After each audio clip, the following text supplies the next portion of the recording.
in our dear state. We thank you for being here with us once again, and we look forward to another impactful day of learning, sharing, and commitment to a fire-safe Lagos. So what do we have today? So today we have our first paper. It's going to be taken by Mr. Soji Balogun, a veteran in New York Fire Department. He will be speaking on Spark of Change, harnessing community-based fire prevention and smart technology applications.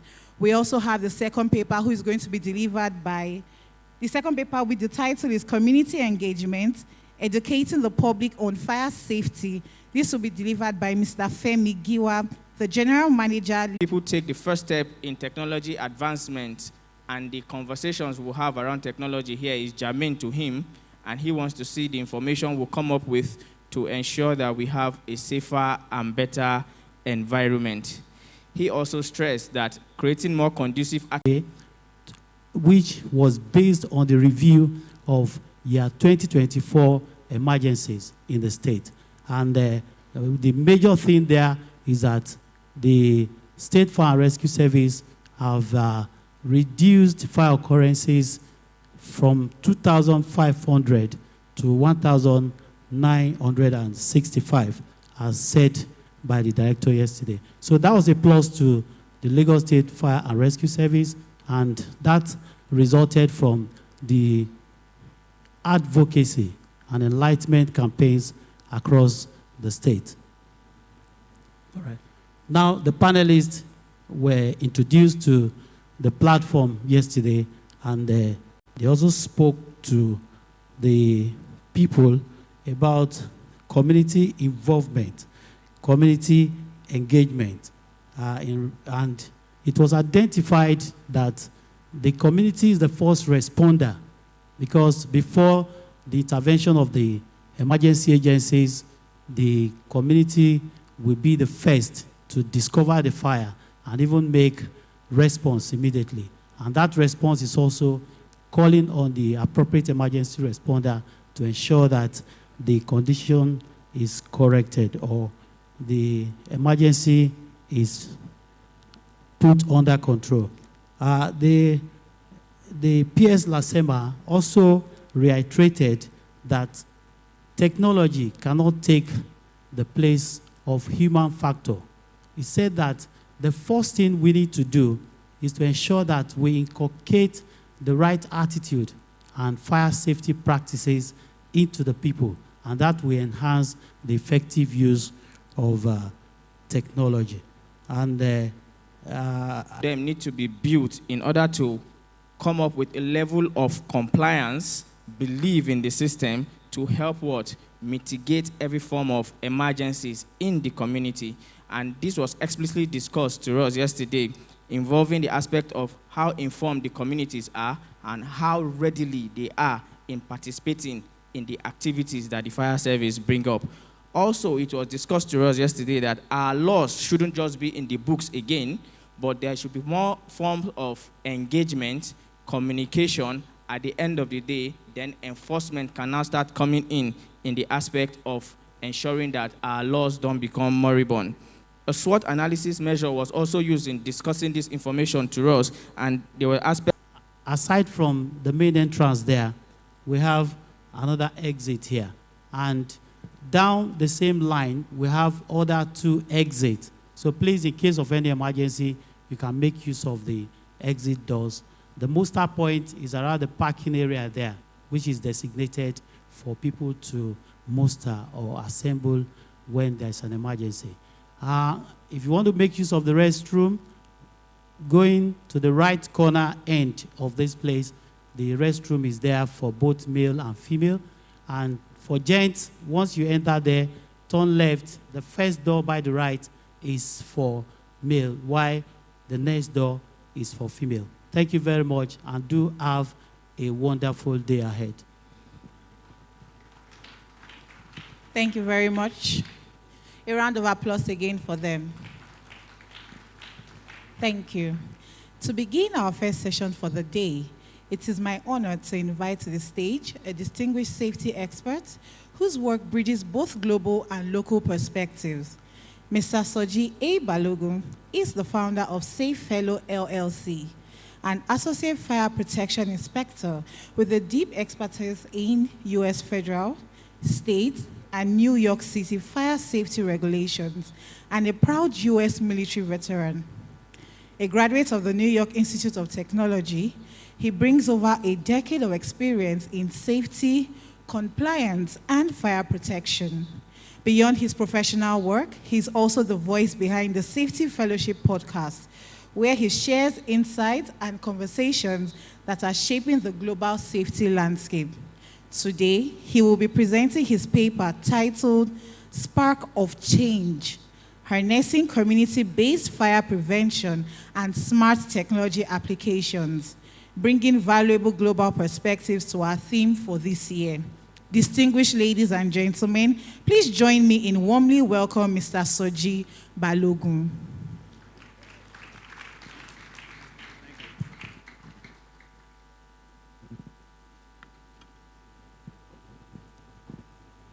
I maintain all observed protocols.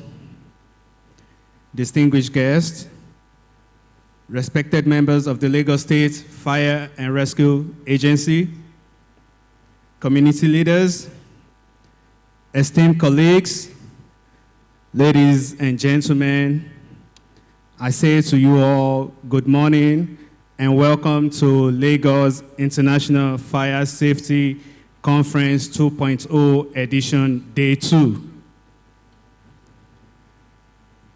Without further ado,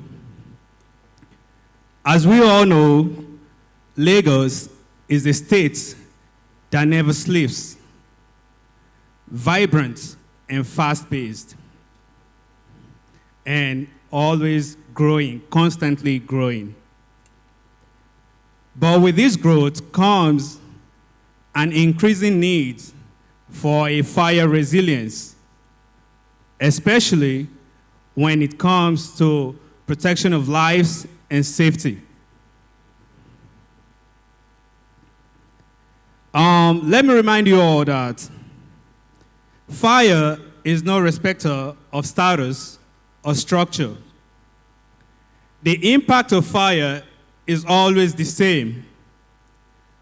From the rural settlements in Makoko down to the high-rise buildings belonging to the elite in Ikoyi, the impact of fire will always be the same. Fire destroys lives, threatens future, and sets community backward. Today, I invite you all to explore with me and see when we pull our knowledge together to obtain a global safety solutions, such as the one being practiced in New York State through the initiative of the FDNY, that is New York City Fire Department. This practice I'm talking about is not about building or installing softwares. This is a practice that will make every single person in Lagos a stakeholder in fire safety ecosystem.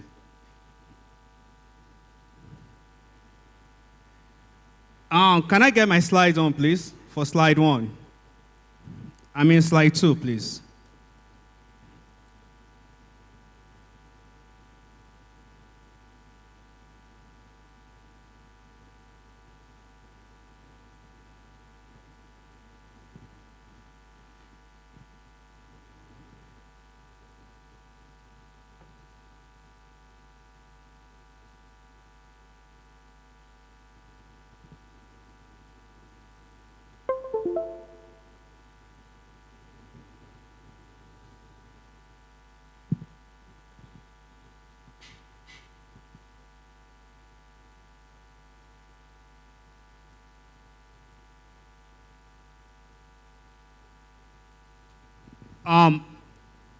I would like this presentation, you knowing what to do, but personally, you tend to put the laws into your hands.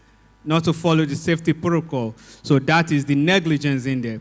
Whereas lack of awareness is not knowing of information regarding a safety protocol. But the power to change these proceedings lies within our communities by the innovative use of smart technology and practicing community-based fire prevention.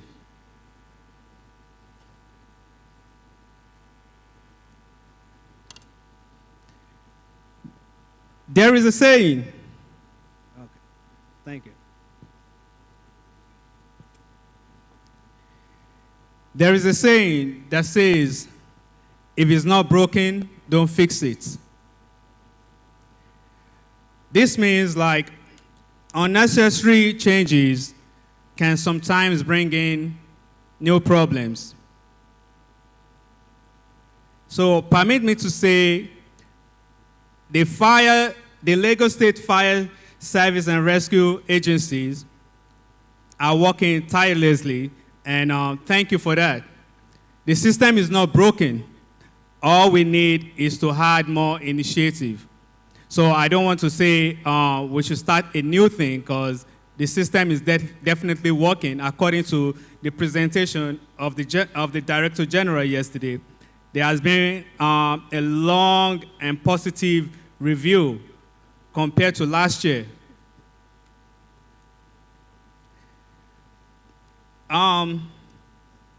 However, nothing is perfect in life. We all need to add something, and that's why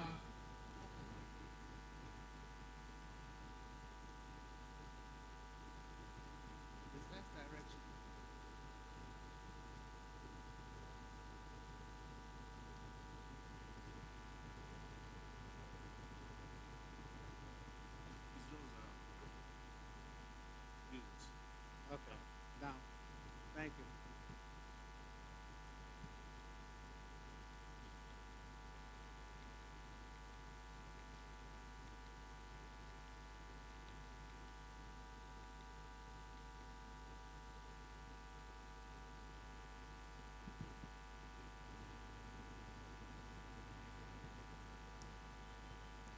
This view right here is not an updated version, according to what Director General presented yesterday. There has been a big improvement. Thank you for your service. However, we still have a major fire incidents, according to what Director General presented yesterday, about 1,900 fire incidents, if I'm correct. 1,900, yeah. I call it 19. I'm so, I apologize on that. 1,900 fire incidents. And the major causes are electrical fault, flammable materials, open flames. There was a drama here before the Director General's presentation about an electrical fault, how a fire came up. So example of electrical fault could be use of deficient appliances. An example of flammable materials could be the storage of gasoline and our fuels. And examples of open flames could be use of candlesticks and the roadside corn and barley sellers. That's open flames. In New York, you can't practice that. In New York. I served in the FDNY for 6 years. Before that, I was a military veteran. So these things, I'm talking with experience. The other challenges they do face is delayed response, poor access to fire hydrants. We talk about that. And the last one is weak community engagement and lack of fire safety awareness. We cannot ignore the root causes anymore. Lagos State is growing rapidly, and without the application of smart fire and community-based fire prevention, we are preparing ourselves for more loss of lives and properties.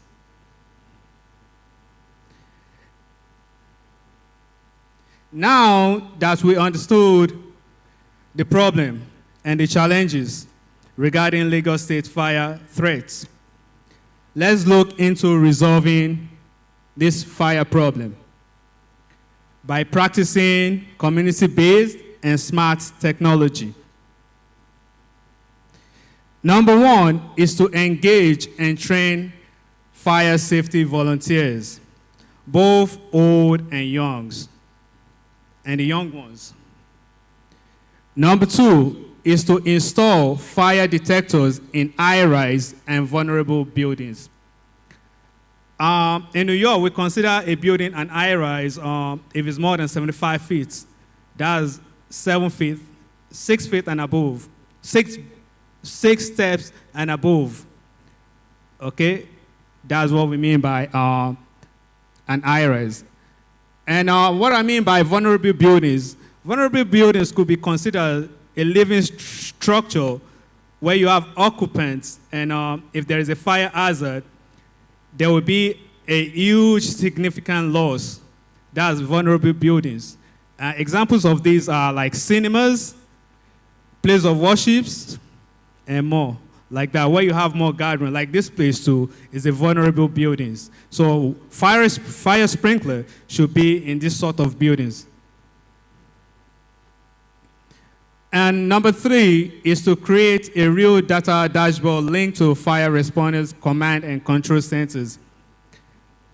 The governor said yesterday they've created a real-time data dashboard. Thank you, Mr. Governor, and thanks to the Lagos State Fire Service men and women for working towards this. And the fourth one is to launch a multilingual fire educational mobile apps. Lagos is a diverse state, so we can't build on the app in one language dimension.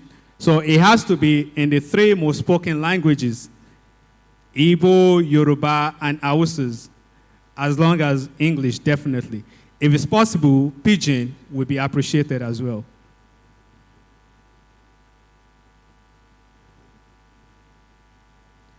So some of us might be wondering, like, so what's the importance of all these, of the 4 keys ideas I gave? So number one importance is for the community-based fire prevention, it builds trust and ownership at grassroots. The first step to building rapport with any grassroots is to listen and learn from the residents of the community itself. The resident in the community are the experts of the community. They know the challenges they are facing.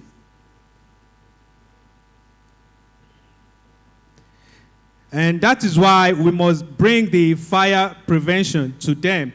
Because, for example, let's say we tend to, like examples you gave for fire incident, Director General, was Ekpe and Alimosho as the most fire incidents. Etiosa, thank you for the correction. Etiosa and Alimosho as the most fire incidents. Let's say we tend to counter these measures.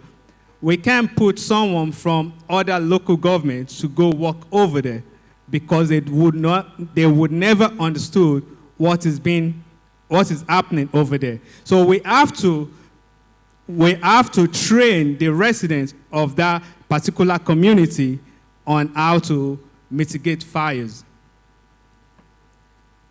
And the second importance for community-based fire prevention is it empowers residents with fire skills and knowledge.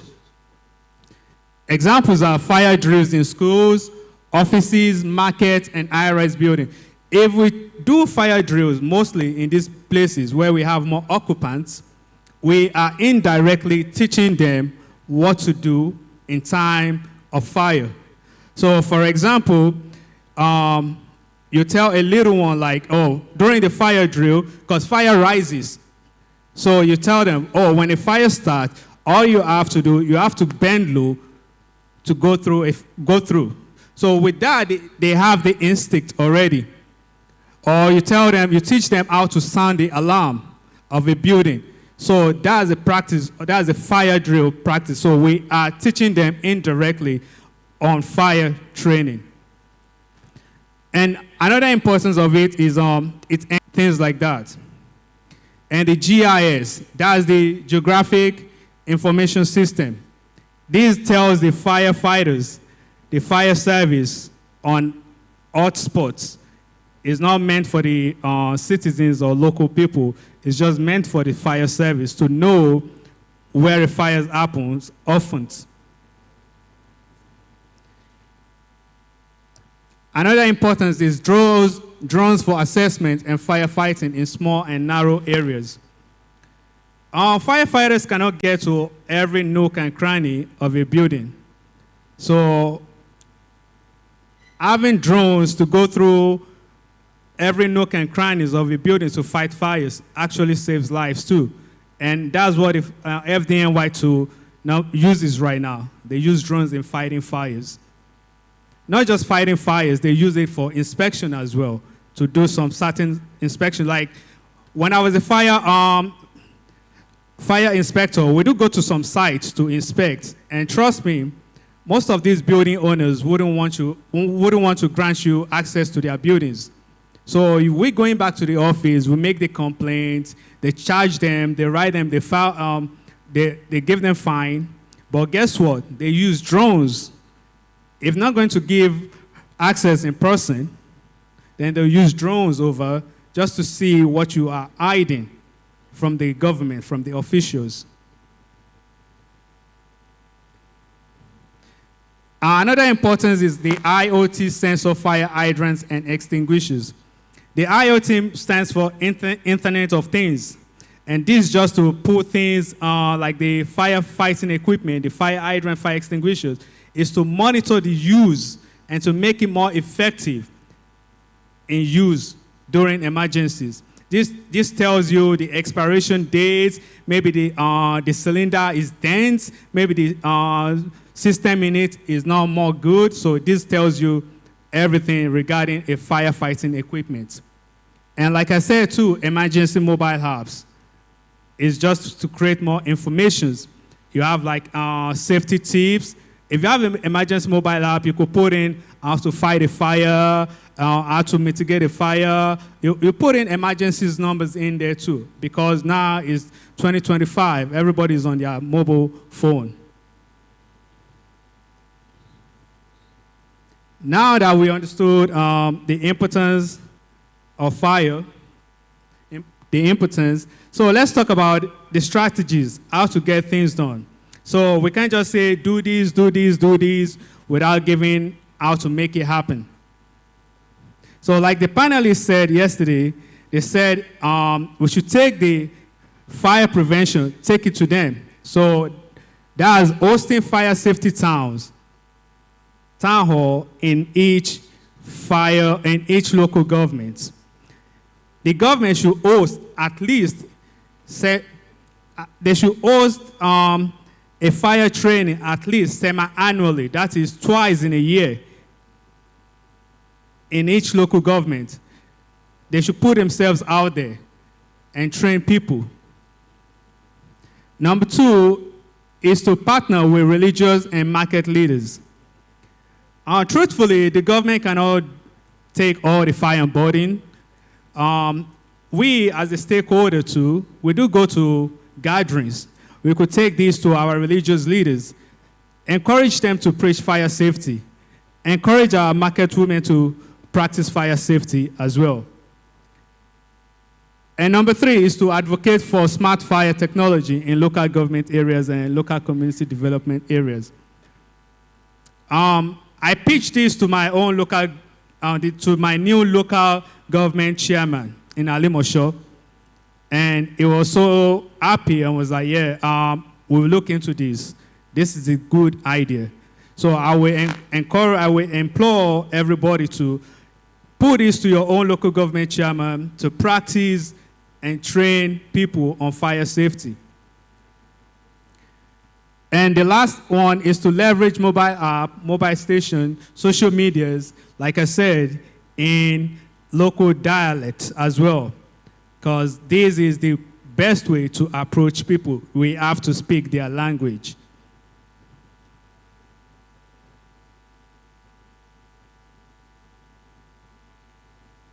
So, with this being done, this is the expected impact we're going to see.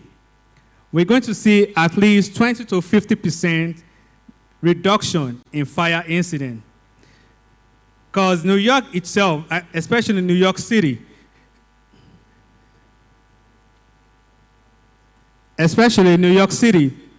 2025 report, they recorded 25% reduction in fire incidents due to practicing community fire prevention and using smart technology. Like I said, we use drones, most especially for our inspections, because most building owners, they try to hide more illegal stuff, like the storage, they never store things properly.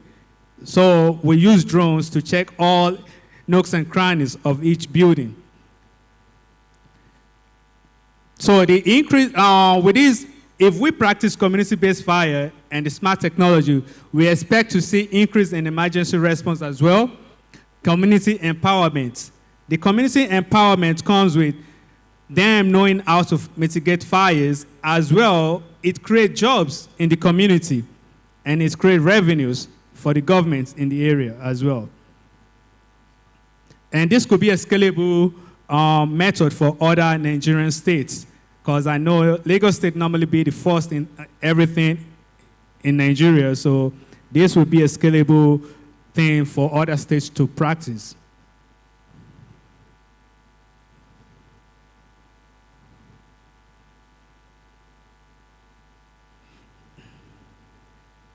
In conclusion, fire safety is no longer just the responsibility of the brigades and fire emergency services. It is a shared mission and a collaboration between the government, community leaders, business persons, entrepreneurs, and every resident of Lagos State. The tools are here: smart technology and practicing community-based fire prevention. But tools alone are not enough. What we need now is to act, the courage to innovate, and the commitment to sustain the vision over time. I, Soji Balogun, as a proud Lagosian, I strongly believe that Lagos State has the people, the passion, and the potential to lead Africa in fire resilience.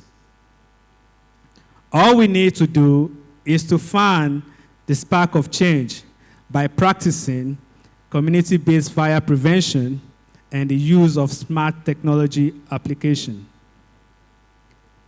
Thank you all for your attendance and your attention to a safer, smarter, and greater Lagos State. God bless you all. God bless Lagos State.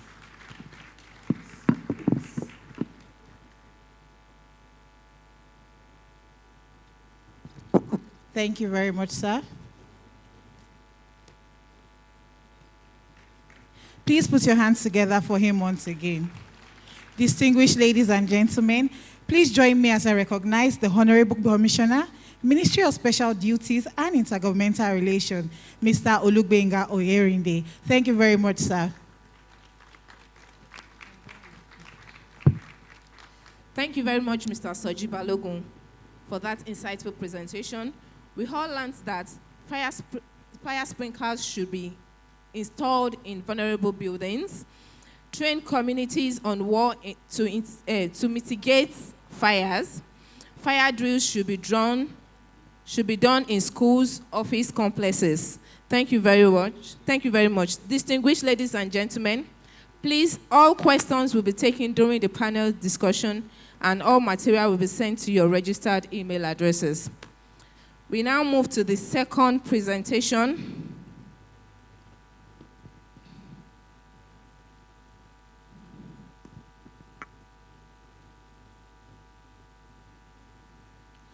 Our next speaker is a seasoned expert whose career spans more than 2 decades in emergency and environmental management, with impactful leadership roles in both the public and private sector. He is perhaps best known for his tenure as Director of Operations at the Lagos State Emergency Management Agency, where his work sets new benchmarks in crisis response and preparedness. Mr. Femi K. Giwa is one of our 4 Nigerians certified by the International Association of Emergency Managers, IAEM. A testament of his global standard of expertise, his contribution to emergency management continues to influence policies and practical practices nationwide. Today, at the Lagos International Fire Safety Conference 2.0, he will be speaking on community engagement, educating the public on fire safety, and an essential conversation for all stakeholders and community members committed to fire safety. Distinguished ladies and gentlemen, please join me as I welcome Mr. Femi K. Giwa. Please, let's give him a round of applause.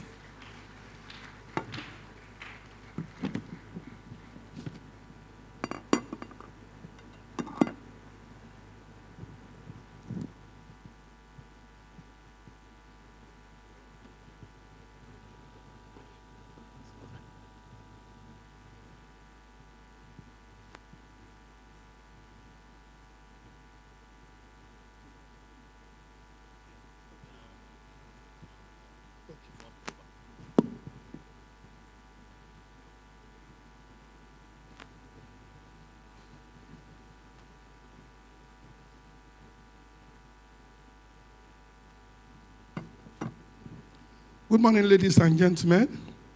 Most importantly, I would like to say a very big thank you to the Honorable Commissioner, Ministry of Special Duties and Intergovernmental Relationship, Mr.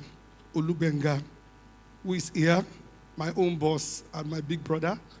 I would also like to say a very big thank you to the Director, Lagos State Fire Rescue Service, Dr. Lima, that is here, people from George Abayomi, the President of IAEM International Africa Chapter, of course, my own Director of Fire Service, my big Egbon and father, who is also here, Dr. Lima, and others. I just want to greet everybody. I would stand on the already existing protocol established yesterday. I want to thank everybody so much.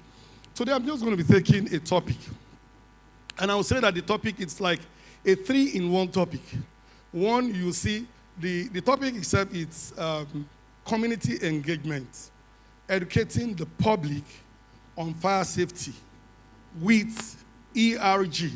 ERG is the acronym for the Emergency Response Guide Book.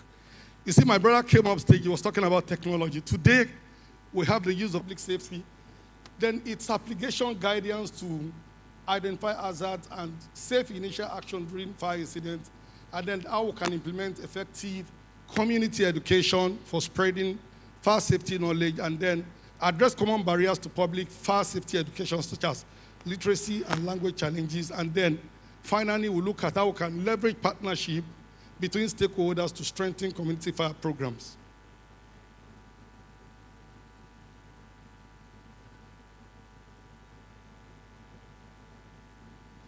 Now, I want us to understand that if you look at the disaster management structure or the emergency management structure of Nigeria as encapsulated in the National Disaster Response Plan of the National Emergency Management Agency, and of course, the National Disaster Management Framework and all other statutes that actually created, that gave the mantra for the creation of State Emergency Management Agency, and all other stakeholders that are very important in the management of disasters and emergencies.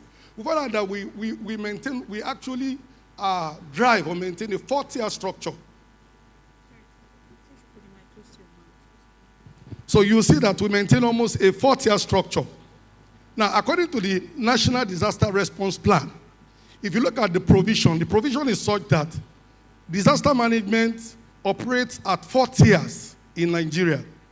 1 at the federal level, 2nd at the state level, 3rdly at the local government level, and lastly at the community level. And you also find out that one very important provision of the National Disaster Response Plan and the National Disaster Management Framework is the establishment of what we call Local Emergency Management Authority or agency, which of course is also given the powers to set up what we call the Local Emergency Management Committee. This actually, speaks volume to the fact that disasters are localized. If disaster and emergency happen, it happens at the level of the community.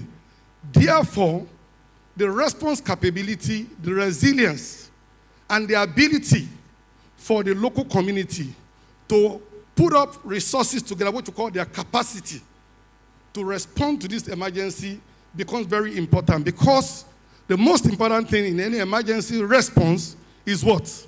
Life-saving. And life-saving itself, it's a function of what? Your response time. So if you build the capacity, if you allow communities to be so much engaged, then you are building a system wherein you are able to reduce the response time to the barest minimum. Yesterday, the Chairman of the Committee on Special Duty, and of course, the Honorable Commissioner, as Mr. Governor, emphasized on the point that we are working assiduously at ensuring that our response time is between 10 to 5 minutes, regardless of logistic challenges and the rest of them. Therefore, in discussing community engagement itself has been addressed from the level of our statutes, our law, our policies, our plans, and our program. And therefore means that in community engagement, it is a kind of collaborative relationship amongst the community, organizations such as NGOs, and relevant stakeholders at the level of the federal and the state, working together, 1, to identify challenges, 2, to look at how those challenges can be well addressed and make decisions, and finally, implementing a sustainable action, which also address things like participation, inclusivity, and the rest of them, towards ensuring that at the end of the day, 1, community is safe, community is secured, and then overall well-being of that community.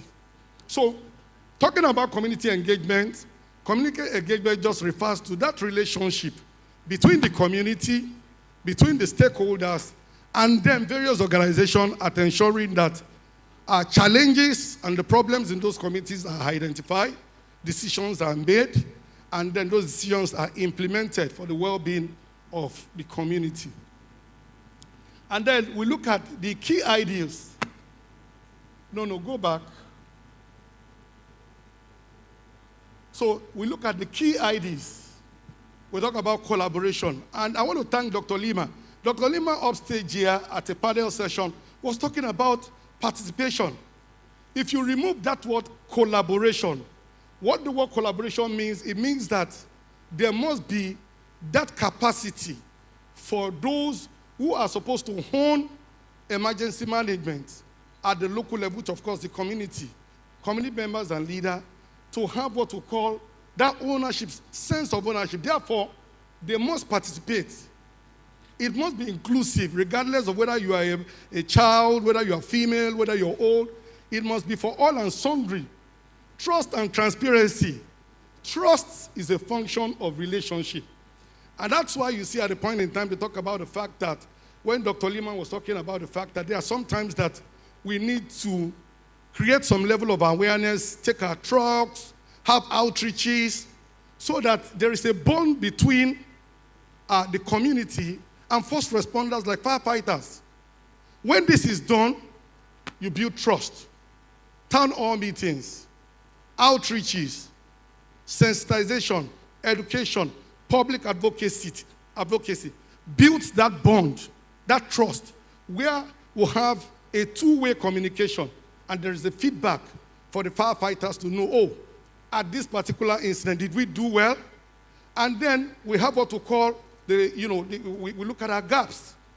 And then what are the things that we have learned? How do we put up an implementation?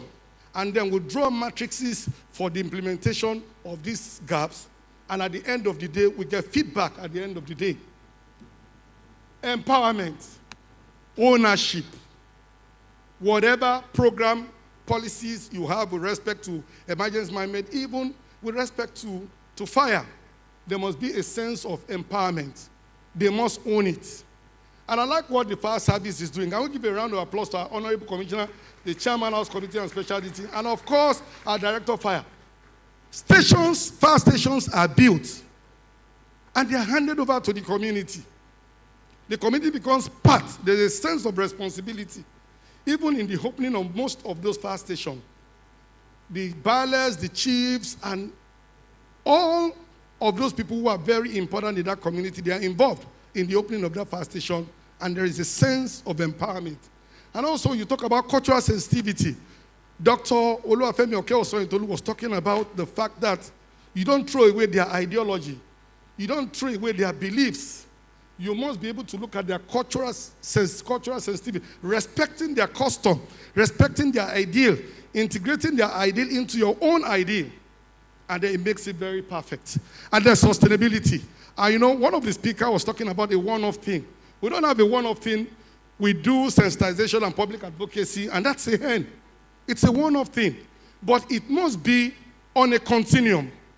It must be on a continuum. We must build relationship over time so that it becomes what? Sustainable.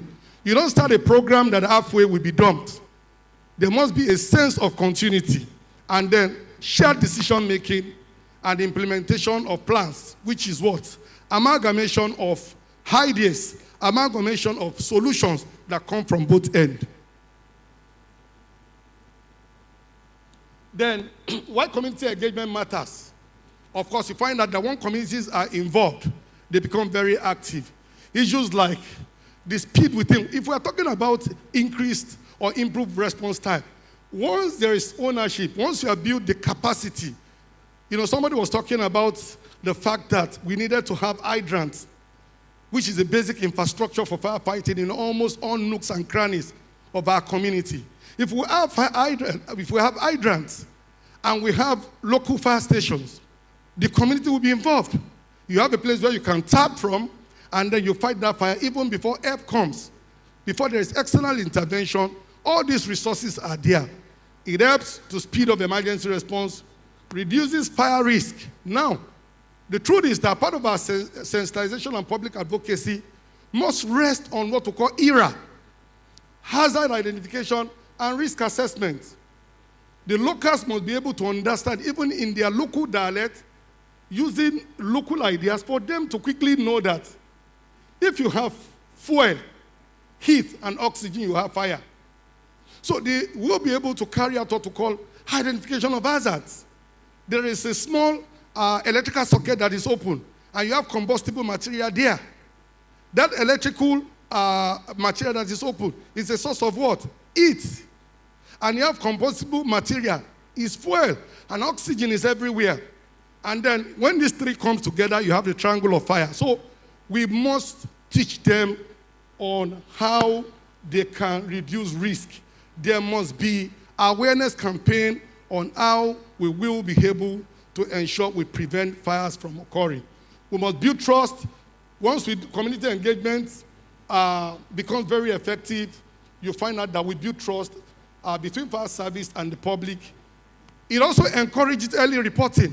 We were talking about the emergency toll-free line, 767 and 112, until we continue to carry out advocacy, campaigns, awareness program, educative program. I want to ask a question. In our various community, if you'd have to talk to 20 people, out of that 20, you will be surprised that not up to 5 people understand that there is an emergency toll-free line. But through community engagement, we are going to pass this information. And I'm happy, let's give a round of applause to Honorable Ages Sulaiman, our chairman House Committee. He actually focused on that. And that's why they are here. You can see that it's serious business. Our Honorable is here, and we'll continue to pass that message at different outreaches for people to understand we have emergency. Can you imagine so many cases, which of course the director, fire service, we allude to? The fact that you just have a small pocket-sized fire. The first thing you need to do, you must call for help, even when you have your extinguisher, fire extinguisher. As you are fighting that fire, you have called 767 or 11 because you cannot tell the dynamic of that fire. From a pocket size, you can have large quantum, and then you can have catastrophic fire. But because you have called for help, that time within which those people will respond swiftly, the first responder, would have been reduced. Before the fire escalates and then takes up 1 building, 2 building, 3 building, and there's what? Colossal loss of, materials, loss of, goods of economic value. So, encourages early reporting, promotes shared responsibility for fire safety, enhances evacuation during incident, amongst others. And then it enhances the understanding of the ERG. I will be talking so much about the Emergency Response Guidebook. It's a technology. And for some of us who are here, I would encourage us, if you have a smartphone, just go to Play Store. Type Emergency Response Guidebook. You'll see the 2024 version. Download it. And then, I think we should be doing that. Just go to your smartphone. Type Emergency Response Guidebook. Once you type it, it's going to give you, you'll see the 2024 version. Download it, because we'll be talking about that. You could do that in the next 1 to 2, 3 minutes.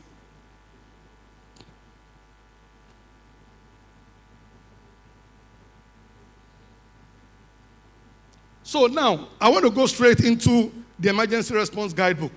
The Emergency Response Guidebook is a safety manual. It is a safety manual that helps not just the first responders or firefighters, even the community, to be able to identify hazards, dangerous goods, dangerous material. You see a lot of tankers on our highway. They are transporting not just gasoline, not just AGO, diesel. Sometimes they transport hazardous materials. Sometimes it could be compressed gas, cooking gas. Now, what that manual does is that the manual gives you information such that you can identify what is being transported. If there is spillage, you would understand the properties of that material that is spilled. You can identify that material even without being told. You understand the properties, the chemical property. Is it volatile? Is it inflammable?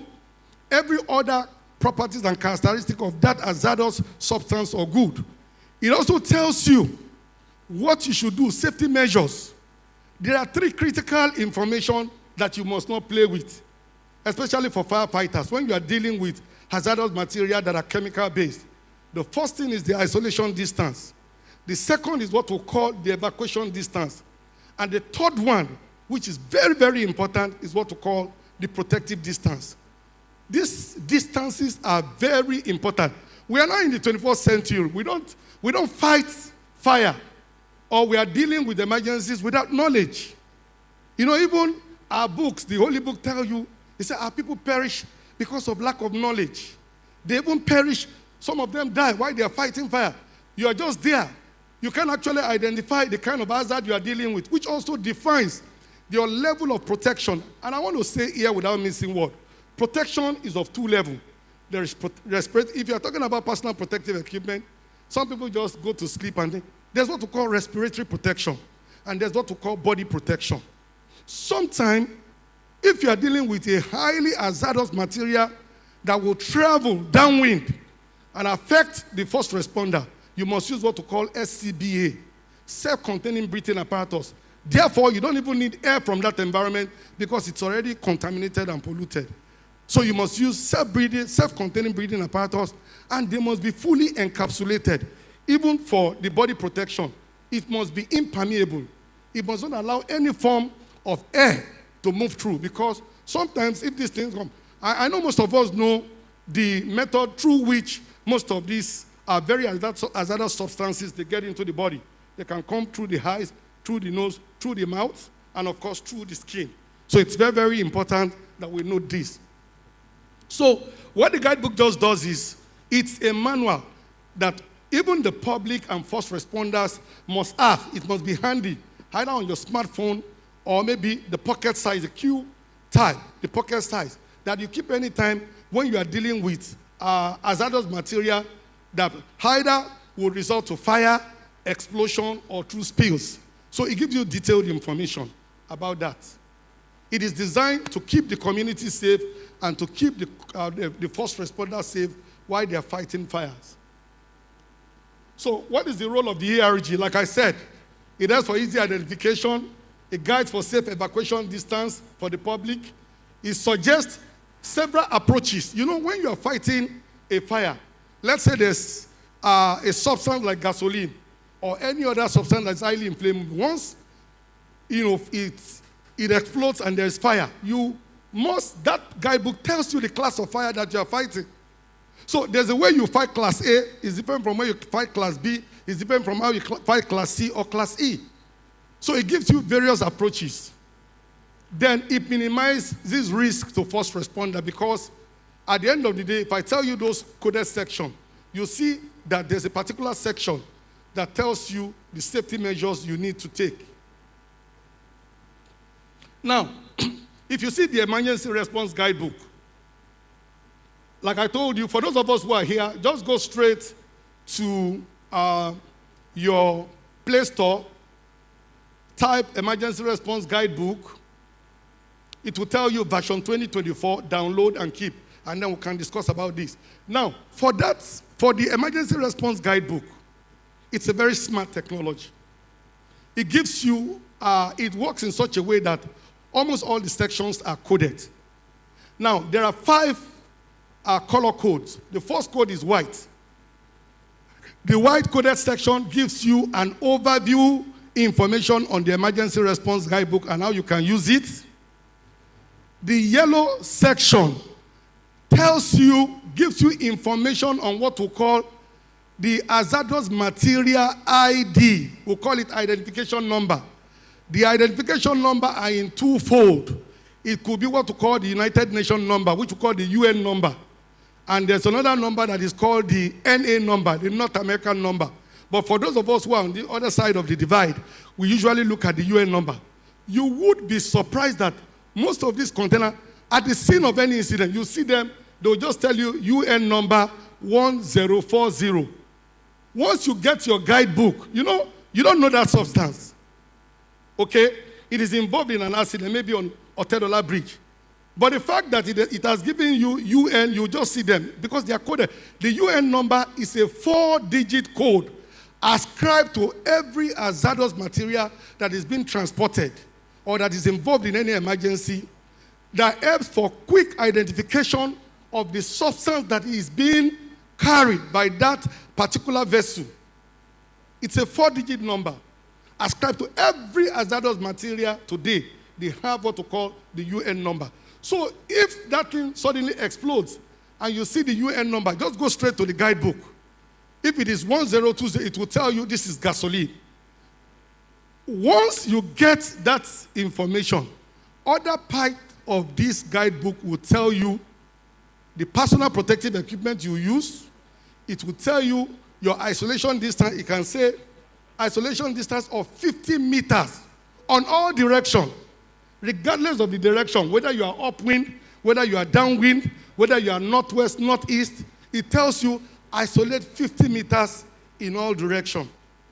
So that's what the guidebook. So the yellow portion tells you the ID number of that hazardous material, and it tells you, it gives you the ID number, either the UN number or the North American number.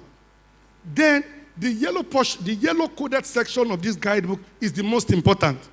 It tells you safety measures that should be taken by the first responders and the public, and it equally gives you information on your evacuation distance. Now, what evacuation distance means that if there is a tanker explosion of any hazardous material, it is the distance that you must maintain far away from that vessel, that you must evacuate, move people away so that they do not feel the damaging effect of that material that has exploded or that is burning. So that orange section is the most important section. All the safety measures, all the evacuation distance, and of course, the first aid tips. If somebody is affected, it tells you the first aid tip that the first responder of the community will take. Then you have the blue section. That blue section just tells you a list of those hazardous material alphabetically. It gives you their name alphabetically. Okay? So if you look at their name alphabetically, you can navigate and see what their chemical properties are. You can navigate to know if I'm dealing with this substance, do I need to use a personal protective equipment? What distance must I maintain? And the rest of them. And then there's what we call the green section. The green section tells you that if there is an explosion or there is fire and there is any form of emission of toxic substances, it tells you the isolation distance and the protective distance that you must take. And then there's a portion that is not sectionalized at all. It is just like symbols, icons and symbols. Have you seen some tankers that you see some symbol on them? So all you need to do, just match that symbol with the symbol that is in the guidebook. It will tell you, even if you don't know what that substance is that exploded. Once you take the guidebook and you look at the symbol or the icon, you can just quickly know, oh, this is maybe, let's say, for example, chloroform. Oh, maybe this is a hydrocarbon compound. It gives you and it tells you what you can do. So you see what I said? I said the UN number are unique 4-digit code assigned to hazardous material and dangerous goods for identification during transport emergencies. Okay, for example, if you see a container with the UN number 1203, it is gasoline, it is petrol. So immediately on that guidebook, you just navigate and go to the orange portion. It will tell you if it is gasoline. While the firefighters get to the scene of that incident. Now, we must understand that the way we fight chemical emergency is different from your routine emergency. In our routine emergency, two things are very important. The incident command post, where the incident management team, where they assemble, especially led by the incident commander, who gives them strategic incident objective of life-saving, incident stabilization, and then protection of your. It tells you it's at the incident command. And then you also have what to call the assembling point, okay, where you can just at the same time put, assemble most of your vessels and the rest of all your materials, firefighting truck, they'll be there. But in chemical emergency, we deal with what we call zones. We have what we call the odd zone. That odd zone sometimes is referred to as the red zone. That's where the incident happened. We have a yellow zone, which we call a decontamination corridor. And then we also have the white zone, which we call the very safe zone. So if you are dealing with a chemical emergency, you must first of all do what we call droning. The droning means that you must put requisite personal protective equipment, move that through that corridor to the odd zone where there's explosion or fire, and as soon as you're through, you must move through the yellow. From that odd zone, you go through the yellow zone where you must do the contamination of your samples, the contamination of all your personal protective, and self-decontamination before you now move to the cold zone. So there are two different things. What's happening? What is happening? Is my time almost up? Okay. So it's a very short time, and I've said that it's going to be difficult. If you are taking people through, if you're passionate about what you're doing, 30 minutes is not enough. So now what am I saying? It is very, very important that the community, we must have a good understanding of one, public engagement. Education is key. And in education, we must ensure that we take advantage of our platforms, the different platforms that we have, our town hall meeting, our outreaches. We must take education on fire safety, other than the use of on fire safety, to our schools. I'm very happy that Madam Fire started the fire marshals. We must have what we call the safety champions. Ministry, department, and agency that has the mandate on public safety must be able to take all these things to school. Even for our ERG, our emergency response, we must domesticate it. in our local languages. We must also look at the peculiarity. You know, there's this slogan globally, say, think globally and act locally. Myself and Agility were talking yesterday, and I was talking about the fact that why don't we have an emergency response guidebook for Africa? The emergency response guidebook was created by the Ministry of Transport in the United States in collaboration with the Canadian and the Mexican authority. And it is used globally. So we must begin to think as, why don't we look at our guidebook? And it is reviewed every 4 years. We must have a guidebook that will guide us, the peculiarity of our incident, our risk profile, the kind of hazards, our hazard and risk profile, they are very important. So education is key. We'll continue to talk about education. And I was just trying from my head to see how I could just, run and run and run. So I've talked about all this. How to involve the public in fire safety. We organize community workshops, conduct school fire safety program and drills, host town hall meetings for fire safety discussion, run social media awareness campaign, partner with local leaders on organizing for outreach, distribute ERG in quick reference guide. They are the pocket-sized ERG. Every first responder must have that ERG, the pocket size. If some people are not IT savvy, you may not want to use your smartphones. But as soon as you get, there must be a paradigm. No longer should first responder, especially firefighters. You want to fight a fire, you are not looking at the vessel. The vessel is carrying some vital information that will help you to be able to know things like, what is my isolation distance? Which is the minimum safe distance from all directions that a first responder must be from that hazardous material, so that it will not get harmed by either emission or various activity that has occurred as a result of explosion of fire. Then also the protective distance. Now there are two things that are very important when you are fighting fire. You can fight fire downwind and you can fight fire upwind. Upwind means that the air is moving the hazardous material towards where the incident occurred. Downwind means that the air is moving the hazardous material and is, a byproduct towards the first responder. So you must be able, it is something that you use common sense. Once you stand and then you're fighting, am I fighting upwind? So firefighting must be upwind. And if you're fighting downwind, then it means that your isolation distance must be quite far off. Okay? So these are very, very important.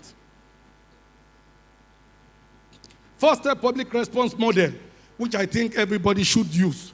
1, recognize hazard using ERG cues. It's very important. If you don't see the UNAN number, you see a symbol on that tanker, or you see a symbol on that vessel that you can just juxtapose on your guidebook, and it tells you what you need to do. Make ERG accessible. Barriers to ERG utilization, low literacy level, language barrier, limited awareness, technical complexity, lack of access, trust issue.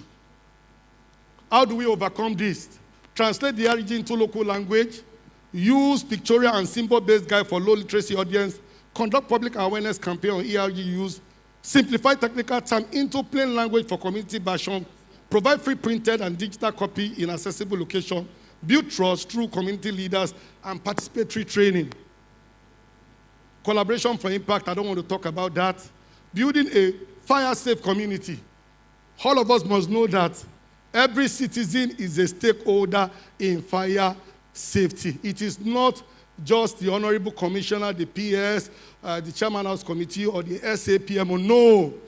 It's not only people on the other side of it. It's not Director of Fire. It's not me. It's our responsibility. If you can prevent, good. If you can mitigate, good. Once you have that information, most of the incidents we see around us, especially for those of us who are in the public, hazard identification and risk assessment must be part of our everyday life. Summary. In summary, Emergency Response Guidebook is a life-saving public education tool. 2, community engagement turns knowledge into what? Action. And lastly, together we can reduce fire risk. Thank you, and God bless all of us. Thank you very much, sir. Honorable Commissioner, sir, distinguished ladies and gentlemen, please join me in welcoming the Chairman, House Committee on Special Duties and Intergovernmental Relations, Honorable Olawale Rauf Agis Sulaiman. Thank you very much, sir. I'd also like to welcome the SA Parastatal Monitoring Office, Mr. Babajide Obanikoro. Thank you very much, sir. And the Permanent Secretary, Ministry of Special Duties and Intergovernmental Relations, Mr. Tunde Sheson Ogundeko. Thank you very much, sir. Thank you, Mr. Femi. Please, a round of applause for Mr. Femi Giwa again.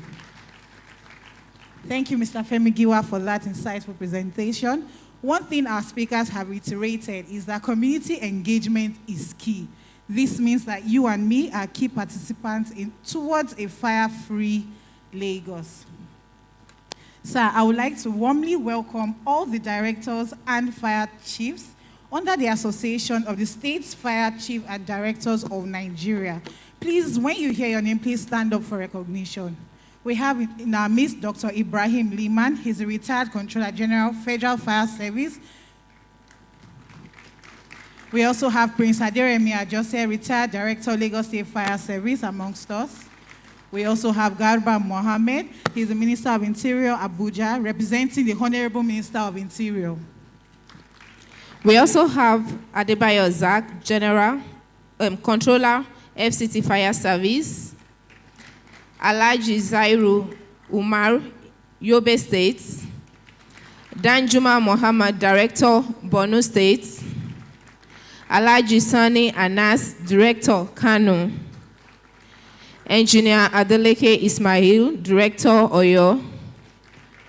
Builder Omubua Joshua, Controller, Nasarawa Street. Dr. Oziwele Eugene, Director, Delta. Amadi Moa Leonard, Delta Fire Service. Usman F. Usman, DC Controller, Zamfara. Sule Rabiu, Director, Fire, Kogi. Baba Alaji Alkali, Director, Nigerian Fire Service. Engineer Okodiri Hoha, Engineer Director. Enugu Director. Pilots C. Caleb, Director, Plateau. Engineer Fatai A. Adefala, Director, Ogun. We also have in our midst Iwuchukwu Obina, Director, Imo State. We have Hanatu Zakaria, representing Kaduna State. We have Engineer Ismail Olani Aumi, of Oshun Fire Director. We also have Dauda Bala, Director, Bauchi State.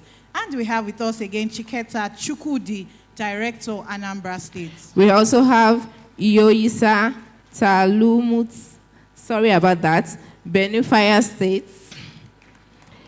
We also have Mr. Abdullahi Idris, PS Special Duty, Niger State, sorry about that, Engineer Agbige Martins, PS Ministry of Youth, Anambra State. Baruko VO, retired Director, Abia State. We also have Dr. Susan Agada, President, International Association of Emergency, MGRS Africa. We say a big thank you to all of you for your dedication to ensuring our nation remains safe for fire disasters. It is now time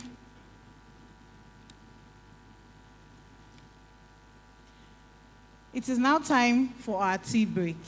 Thank you very much. Please, let's kindly visit the exhibition point and have a good networking. Thank you very much.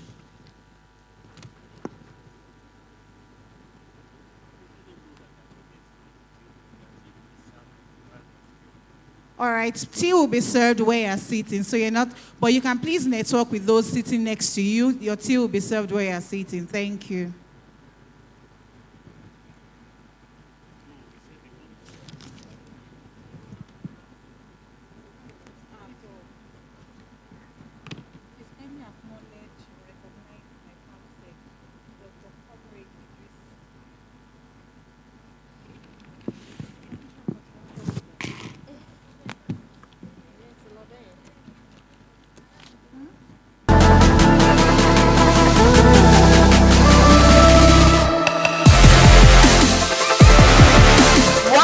we expect from this year's conference?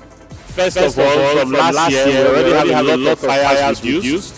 So that was fantastic. First, we expect that after this one, we will bring down the number of fire incidents in Lagos State to very minimum. We expect that virtually everybody in Lagos State, in all inter-communities, are now fire safety aware, and they are able to talk to anybody about fire safety and how to prevent a fire.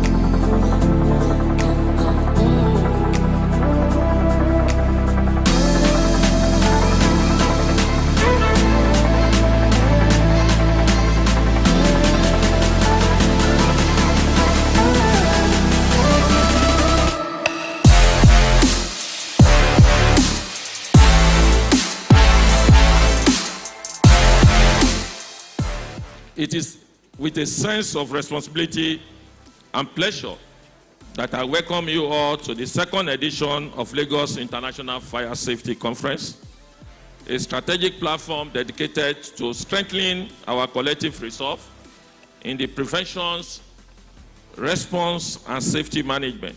Engaging in safety and uplifting the power of narratives. The narratives are so important. It helps us mitigate fire risks. We are all community members and we have to be empowered. That's what this conference is all about. Statistics is more than just a number to know. It is a life, a story, a human to show. Let's remember the human cause of every statistic. Injury, emotional trauma, psychological distress, displacement, economic hardship, and social disruption. We fight not just to fight a fire, but light and future that shine with all the mind. Fire safety is not just all about equipment. It is about people, and the best fire fought is the one prevented. Ìgbéga ìpínlẹ̀ Èkó, àjùmọ̀ṣe ni. This conference, in our view, will certainly become a united front in our shared mission to protect life, to protect property, and the very heartbeat of our economy, which is the state, from devastating impact of fire. I want to use this occasion to welcome all of our international guests to Lagos State, to the center of aquatic splendor, to the commercial economic nerve center of our country, to the heartbeat of our country, and to the biggest black populated city in the entire world. And it's important for us to remind ourselves, and in 2023, our fire and rescue service bravely responded to over 2,500 distress calls. Last year, we responded to a number that is slightly lower than that. And we can see from the reports of the Director of Fire Service, we've seen a significant drop from 2,500 in 2023 to 1,964 in 2024. So what it means is that it's either our advocacy is working, people are becoming a lot more cautious, people are becoming a lot more alive to their responsibility, and the communication and engagement that we are hoping and we're seeking to have with them is working.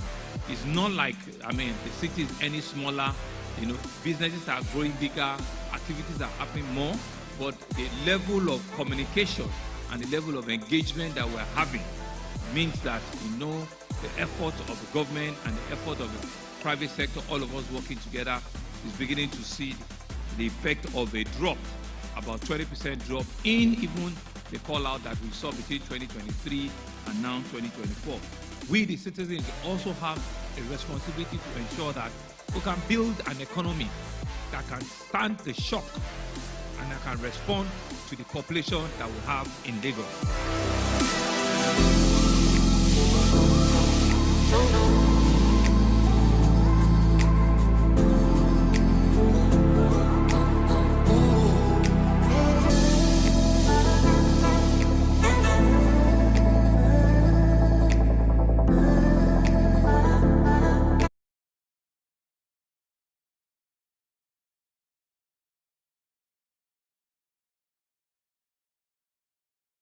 Sent to your registered email addresses. Thank you.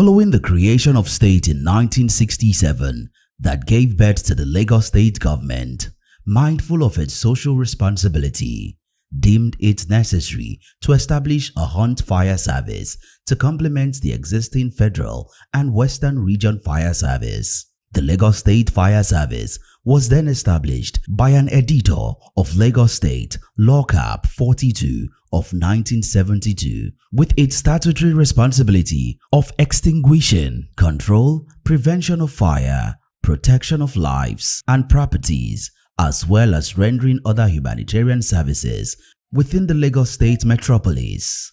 Lagos, the most popular city in Nigeria, the second fastest growing city in Africa and 7th in the world with an estimated population of over 22 million people, is the center of excellence and the pace setter when it comes to saving lives and properties of its residents and protecting the environment. The commercial hub attracts investment, which increases the standard of living and guarantees public order and safety. With a rich history that spanned over years from rudimentary method to advanced technologies. Hence, in 2019, an administration that is envied by all other administrations across the country emerged, an administration that sets the pace when it comes to safety of lives and properties in Nigeria. The Babajide Olusola Sanwo-Olu administration, with the development, themes, agenda attached to every aspect of livelihood. Babajide Olusola Sanwo-Olu do solemnly swear that as the governor of Lagos State, I will discharge my duties faithfully and in accordance with the Constitution of the Federal Republic of Nigeria and the eradicating this skepticism around the leadership of the Lagos State Fire Service. As Mr. Musiba Razaki disengaged from public service on July 2, 2019, Mr. Governor took a vibrant decision that turned around the history of the Lagos State Fire Service by appointing Mrs. Adesheye Margaret Abimbola as the acting director of the Lagos State Fire Service, making her the first female in Lagos and the second in Nigeria to hold such position in the State Fire Service. She assumed office on July 2, 2019, after the statutory disengagement of Mr. Musiba Razaki from public service. While prioritizing the lives and safety of Lagosians, Governor Sanwo-Olu approved the autonomy and upgraded the Lagos State Fire Service to an agency with a new nomenclature of Lagos State Fire and Rescue Service. Rescue was added to the name, owing to the fact that rescue operations are carried out before firefighting operations. Nobody knew that that was just the beginning of setting the Lagos State Fire and Rescue Service on a high pedestal, as the administration of Governor Sanwo-Olu embarked on simultaneous renovation of all 15 fire. Who is the country manager for KUO Fire Safety, one of the sponsors of this conference. They have their headquarters in Ghana. They have their presence in Nigeria for about 5 years. They specialize in fire engineering and extra voltage applications. Mariam, please, are you in the hall?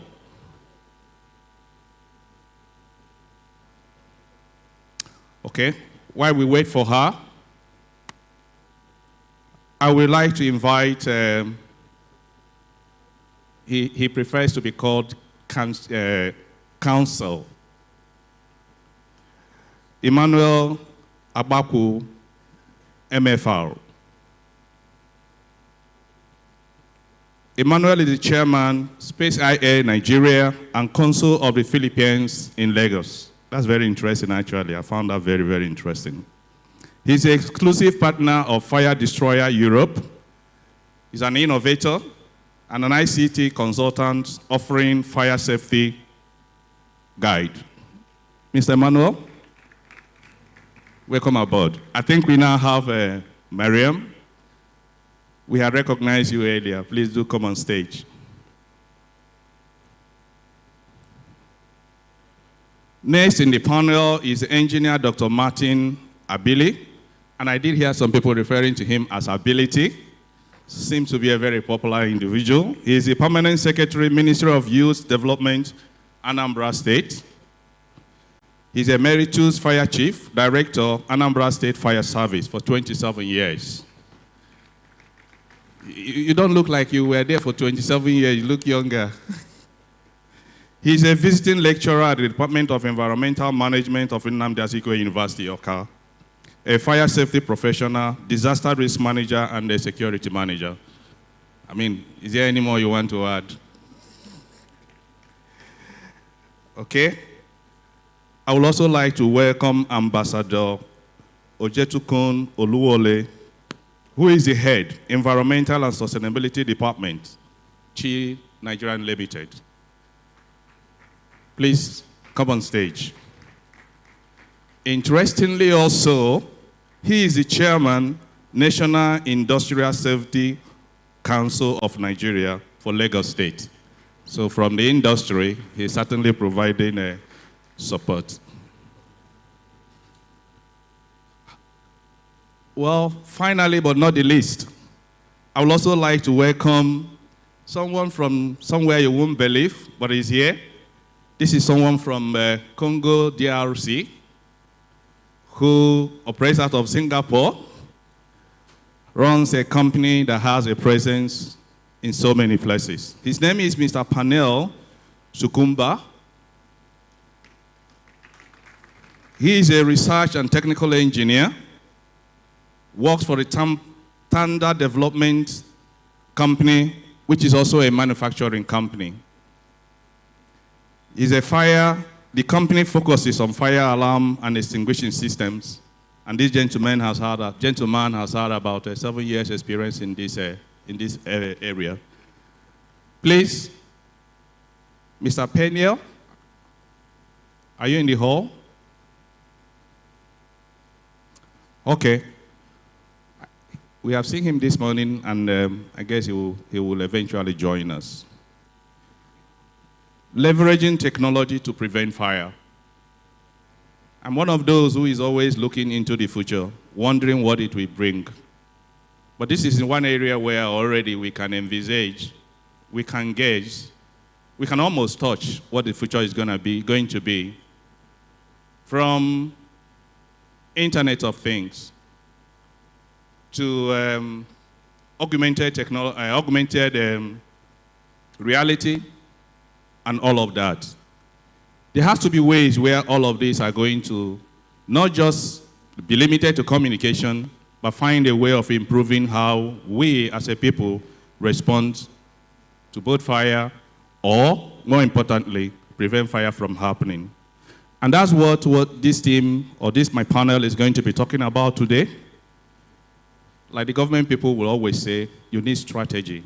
You have to be strategic in everything you do and how you approach issues.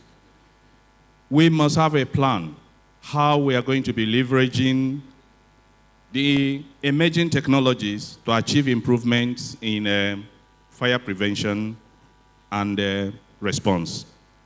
So we are going to start this panel with the strategic perspective to leveraging technology. And I'm going to ask Dr. Martins to kind of give us an overview of how we are going to be approaching strategically the leveraging of technology for future or even present fire prevention. Mr. Martin? Do we have another speaker?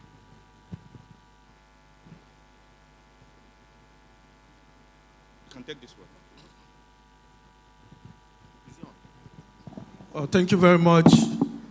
First of all, before I approach today's, I want to especially appreciate the government of Lagos State, at least for making it possible for us to be here, and also the Director, Lagos State Fire and Rescue Services. The question that was just asked.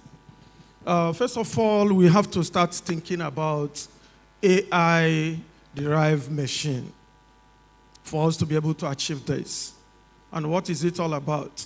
It's just for early detection which will help us. At that time, we have emergency or the incident.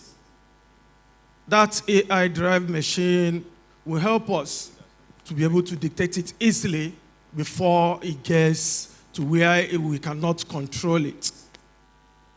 Another thing we can be able to do to achieve this is by use of drone. This time around, there are high-risk areas where humans cannot enter. What is to be used at this point is drone. It has the image-making machine inside, which can be able to use to capture whatever that is happening anywhere at some prone areas, whether fire-prone area or disaster flood-prone areas. When the drone moves, then the next thing is it can capture where it is necessary and also to fight fire where it is very important. I think if we witness what is happening in China today, they have perfected in using this, especially this drone. In most of the firefighting areas, what they use is drone, especially in those high-risk places where humans cannot enter. You use drone to enter there. So one is the AI-driven machine, which can easily help us to dictate fire easily before any other thing. Then the drone comes in. Thank you, please. And, you know, there's got to be a driver. There's got to be some element of ownership, both within the government spheres as well as the private organizations to leverage and do exactly what you just said. However, we are public-facing organization as firefighting, public firefighting services. So what do you think? And any of you can please provide a feedback on this. What role will government play in respect of developing the strategies that are going to be necessary for leveraging the emerging technologies for fire prevention? Thank you very much. At this point, government has a lot to do, and one of the things government will do, there's what we call cost-benefit analysis. If that can be provided at any time, then it will help us to provide more for the people and the public. Especially when we do the cost-benefit analysis, we'll be able to achieve a lot and know where people can come in, where governments can come in, where provisions are needed to be done. Then government can now make more provisions in the high areas where people will now benefit. That is very important for government to do. Mr. Giwa? Yeah, thank you so much. Government plays a very pivotal role, especially when it comes to encouraging our communities and indeed the public to leverage on new technologies, smarter technologies. And this can come in the form of policies, plans and programs, and indeed legislation, especially for ministries, departments, and agencies that have the mandate of entrenching public safety. And I'll give you a good example. In terms of programs, we could have government empowering most of these MDAs, and we need to give it to Mr. Governor. I think Mr. Governor deserves a round of applause. Honorable Commissioner deserves a round of applause. The Chairman House Committee and all other top government echelon. And I'll tell you the truth. Remember those days when firefighting was about using those technology? But I can tell you that even the Lagos State Fire has skylift. The issue of things like, these are policies, policy-driven, encouraging departments, agencies of government to begin to re-strategize, providing incentives, financing their budgets. I can tell you that for the Lagos State Fire Service, we have been able, and as a government, I'm speaking on behalf of the state, to leverage on new technology, smart technology, high-out technology, technologies that will take care of things like infrared thermal cameras that firefighters will be done with, so that at the end of the day, they can capture its signatures within a time span of about 5 to 10 minutes. You are fighting fire, And then you have these infrared cameras that can see through, even while you are fighting fire, tells you where the victims are located. Look at even quantum-sized fire, like pocket-sized fire. So the government will continue to provide the necessary budgetary allocation. There will be legislations, policies, plans, and programs that will encourage us to, have a kind of paradigm, a shift to embracing most of this technology. And then even in the area of training, which of course the government, under the amiable leadership of Mr. Governor, has continued to encourage first responders to get more friendly, to be IT savvy, trained in most of new technology, which of course can now be cascaded to the community. Thank you. Thank you, sir. Thank you, Mr. Giwa. That shows someone with quite an in-depth understanding of government as well as emergency response. We are not likely to dispose of existing technology of today. We are going to base the outreach into the future on what currently is and use that to develop what is going to support the future that we are envisioning. And so that brings integration into discussion. We would like to know how feasible is it to integrate what we currently have as our fire prevention facilities or firefighting facilities into the new technologies that we believe we can actually envision are going to be here very, very soon. We would like Council Emmanuel to please talk to us about integration, the feasibility of integrating what exists today into what we are expecting will be available in future. Thank you very much. I want to commend the Lagos State government and also the organizers of this event and the fire service. Looking at technology and integrating into the future, I believe that we all know that anything that has to do with fire is a national emergency, and at the same time, innovators, technology experts are finding solutions that are fast. That is why we have a company that we go into deep research. We do research knowing which technology can give instant response when there is a fire outbreak. Fire destroyer, which I, with my partners, represent, can stop fire in seconds, in 6 seconds. In Lagos, we all know not everyone has big budget to be able to install all the necessary fire equipment. But with the fire destroyer, you can install it in minutes, and you can install it without the internet, and you can link it with your sprinklers or the fire alarm. So if there is a fire in house A, we can integrate it through the internet with mobile phones where each houses will be alerted immediately. The device is very small, and just like this, that's the device installed in just electric cabinets, generator rooms, our server rooms, and racks. So technology has made it very easy. It doesn't need electricity. So the time you connect with people, talking to them, sensitizing them about new technologies, these are technologies that are installed in marketplaces, in shops, in houses, in private homes, and offices.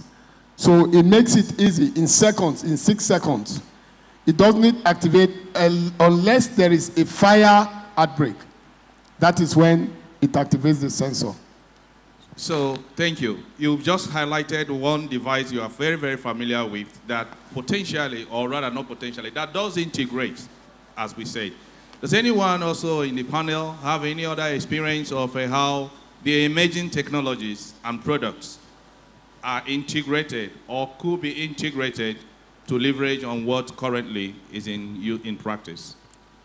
Okay, we'll probably be talking about industry standards. When we come to industry standards, we should be looking also to MPFA standard. These are the things we look into, and we probably try to bring it into what the industries are doing. And we talk about the taxes, which government needs as well. Now, when we come to industry standard, that's how it's supposed to be. Are they fire secured? Do they practice the fire safety system which they're supposed to imbibe in? These are the things fire service also need to get in touch with. Yesterday, Madam Director was saying or said something about them visiting about how many thousands of industries within Lagos State. Why that is necessary is because once you do that, you'll be able to know if they are doing well, if they are really practicing what they're supposed to do about fire safety management. Then, once that is done, it is also helping the government and also helping the economy of the state. Then, if we talk about that also, we come back to the people who are working inside the industries. How knowledgeable are they about fire safety? Are they being retrained or trained properly for them to be able to cover up what is happening in industries? That is industry standard. And importantly, MPFA standards should not be neglected at any point while doing this. We know that Lagos State has their Lagos State law, fire law, but then that one is international. Then combining both of them will now give Lagos State leverage on fire safety management. Okay, go ahead, sir. Okay. Standing on all existing protocol, we can also leverage on gas detector leakages and co. So even if you are not there and there's any leakage, that can detect it ahead of time, relay that to the alarm, the siren will blow, and then you will know that, oh, there is a potential fire that can happen at any time. Then we can also talk of thermal imaging. The thermal imaging, when there is a change in temperature, you don't necessarily need to be there. You have set a temperature of a particular place maybe to about 30 degrees centigrade, and it's changing to 31, 32. That thermal imaging will sense this, that there's a change in the atmosphere temperature, and that will raise an alarm for you. Then you can also leverage on AI preventive maintenance record. This will have been set to remind you that, oh, this equipment needs to be maintained at this so-so period and time. And we need to let people know that AI has come to stay, but it's not to take their job. It's just to enhance what they need to do, leverage on it so they can do better in what they have to deliver. Thank you. Thank you. And talking about AI, that references big data, storage, cybersecurity, and all of those things that revolves around the Internet of Things, that make Internet of Things feasible. And that's the next question we will ask of you, Penel. Coming from Singapore, I bet that's where I know technology and the Internet of Things are really taking root. So the next question in terms of references data intelligence and data security. Now that we are beginning to link our fire prevention and somehow response equipment and facilities to the Internet of Things, how are we going to be sure about data availability as well as data security, preventing corruption and also preventing unauthorized access? Thank you. Oh, by the way, before you start, gentlemen, ladies and gentlemen, that is Mr. Daniel, who we had invited, panel, who we invited earlier, but he wasn't. He was delayed coming on stage. Please go ahead. Okay, sorry first to be late. Okay, if I get well the question, so we would like to speak about the data. Yeah, to talk about the data and intelligence as it refers to, of course, the future that is so dependent on data, quality, availability, Internet of Things. Yeah, so if you see, we see, well, this question is going to complete the answer that they give here. Because all of us, we are here because we want to know first the detection of fire. We talk about detection, we talk about prevention, but we need to know that in fire, we have one important thing we call sensor. Sensor is really an important thing in data, in fire protection, because it's the sensor help us to detect that this is fire, this is smoke. Maybe if you are not using a good sensor, so it can even detect your perfume. At that time, it will be really impossible for you to know that this is fire or what. So when we talk about data, so we refer directly to the sensor, because good data equal to good sensor. So when you have a good sensor, you have a good data. Secondly, we need also to talk about the challenge that we are having. It's about where we need to place our sensor. It's not like that you have a sensor and you can put it maybe in your pocket or on your table. It will going to detect every time. No. So we have also the problem of emplacement. The other problem, I can say also, it will be the problem of processing, because we are talking about data. When we are talking about data, it will not just detect, but it needs also to process that data to give us the good answer, like I said before. Because if our sensor doesn't detect well, it can even detect perfume, and all of us, we can see that, oh, there is a fire. But when we have a good sensor, and the processing must be quickly, because all of us, we know that fire, we count by seconds. We doesn't count by hours. So a second can have a big impact. So that's why also the processing must be really quickly.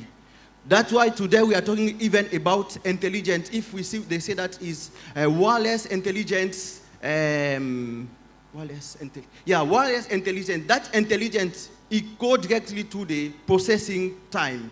We need to process in the short time and to give good data to so we can prevent our environmental to the safety. Okay. Thank you, sir. Any more contribution to that? But before we do go there, just a minute. I was also giving the guidance.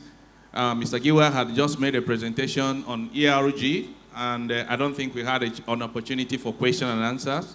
So please, if you do have any question that had come out of the presentation he made, do include it as one of those you are going to ask us at the end of towards the end of this our panel. I hope that's correct. All right, go ahead, sir. Okay, for leveraging on data intelligence, there should also be room for validation and testing. You don't just relax that, oh, I have the software, I can just leverage on this continuously. You must validate this from time to time, test it for accuracy, then also try to do regular update of software. Because if those things are there, you have it, and there is no fire, doesn't mean that those technologies are still intact. There must be, it must regularly be updated, check the software, and try to also know that, is there a new software in the market? If there is any, leverage on that, call in experts from time to time, and it's a different thing to have it. It's just like having a fire extinguisher in the house, and you don't even know how to apply it. It's as good as not having it. So if you have the technology, have you trained enough people that can do this? Can they interpret the data on it? I've seen a lady at Ikeja, there was a fire, she was so brave, in fact, I don't know how she did it. She opened her bonnet, and she took her fire extinguisher and threw it into the engine. And it's not a risky bomber, so I don't know how that thing will operate itself. So it's a thing that you need to train people, let them know when to revalidate, let them know when to interpret, and let them know when to update. Thank you. Thank you, sir. And now talking about people, there is always resistance to change. And that resistance is not just about the people on the streets, even those who are practitioners in the industry, who are used to doing things one way or the other, sometimes are challenged adapting and following the changes that are happening. Mr. Giwa, you are in the public sphere in particular. We would like you to talk about the human factors. How feasible will it be in future, and how are we preparing our people to be able to transition from what is to the future that we envision, that's going to be driven more by data, by technology in fire prevention and response? Thank you so much. You see, one thing that is very, very important is that we need to look at the pattern when we started this particular program. There is need for leadership buy-in. And you'll see right from the Honorable Commissioner, Ministry of Special Duties, to the Chairman House Committee on Special Duties at Nigeria, to Mr. Governor. Mr. Governor kept on emphasizing on change. And you recall the commitment of Mr. Governor, which of course trickles down to all other ministry, department, and agency of government. Mr. Governor was talking about millions of naira, millions, even billions, spent on different agencies of government that are saddled with the responsibility of public safety, especially with respect to new technology. And I'll give you a good example. At the Lagos State Command and Control Center, there are a couple of innovations to support emergency response. And of course, we are talking by extension response to fire disasters. We are now, we have actually decided to change our video wall matrix technology. And you know, video wall matrix technology is very, very important, especially if you have CCTV cameras all over the state. Let's say, for example, we have a camera that is actually located where you have a high-rise building that is gutted by fire. So all the telemetrics are what? They're actually, passed on and then, straight to the video wall where we receive live images and decisions are taken. Mr. Governor has spent so much money. Also, we have also introduced what we call the Lagos State Emergency Responders Management System, which creates a very fine interface. No longer are we going to depend on data and voice from the 767 and 112 coming into the command and control center. Now we have live images. We have a two-way communication. If somebody in the public who has a smartphone can be within the ambit of that environment where you have a fire disaster or any kind of emergencies, and then you will report that incident. We have what we call the laser CRM. We have what we call the laser executive, even for the executive. It's called the Lagos State Emergency. So there are different formats of the Lagos State Emergency Responder, which of course are both software that will be transmitted and there are hardware to support. These are infrastructure that will help us to get live images. These are infrastructures that will further empower, even for what we call the hospital, the ambulance management system, the Eco Help app. There are so many things I may not want to, unveil some of these things, but in the fullness of time, the Honorable Commissioner here is going to tell you of so many things. Then beyond that, we also have some kind of technologies that we are actually using right now at Lagos State Command and Control that makes even Lagos just a very smart city. We will be able to manage incidents within the twinkle of 1-2 minutes. We will be able to do our deployment and dispatch. So one is leadership. One, there's leadership buy-in, which of course you can see as encapsulated in some of the things that Mr. Governor said, the Chairman House Committee, the Honorary Commissioner. So this will now trickle down. And then we will now embark on what we call massive sensitization, public advocacy. The Safety Commission is doing so much. Fire Service is doing so much. We are telling people that change is the only thing that is constant. There is a new paradigm. Today, under the guidance of the Honorable Commissioner, and indeed, the state government, we are here talking about emergency response guidebook, which may sound very foreign to a lot of people here. So we are telling the public, look, you don't need to wait for government. This technology can be, so what you are looking, there's this saying that what you are looking for Sokoto isn't your Sokoto Trust, it's just a smartphone.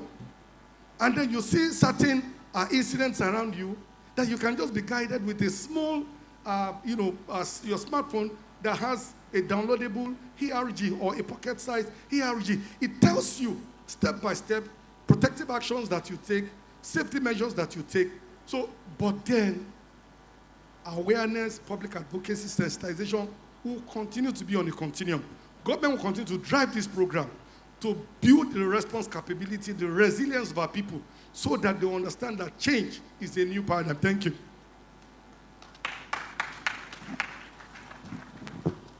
This is like a class for me, Maybe I should pay for all I'm learning. Thank you.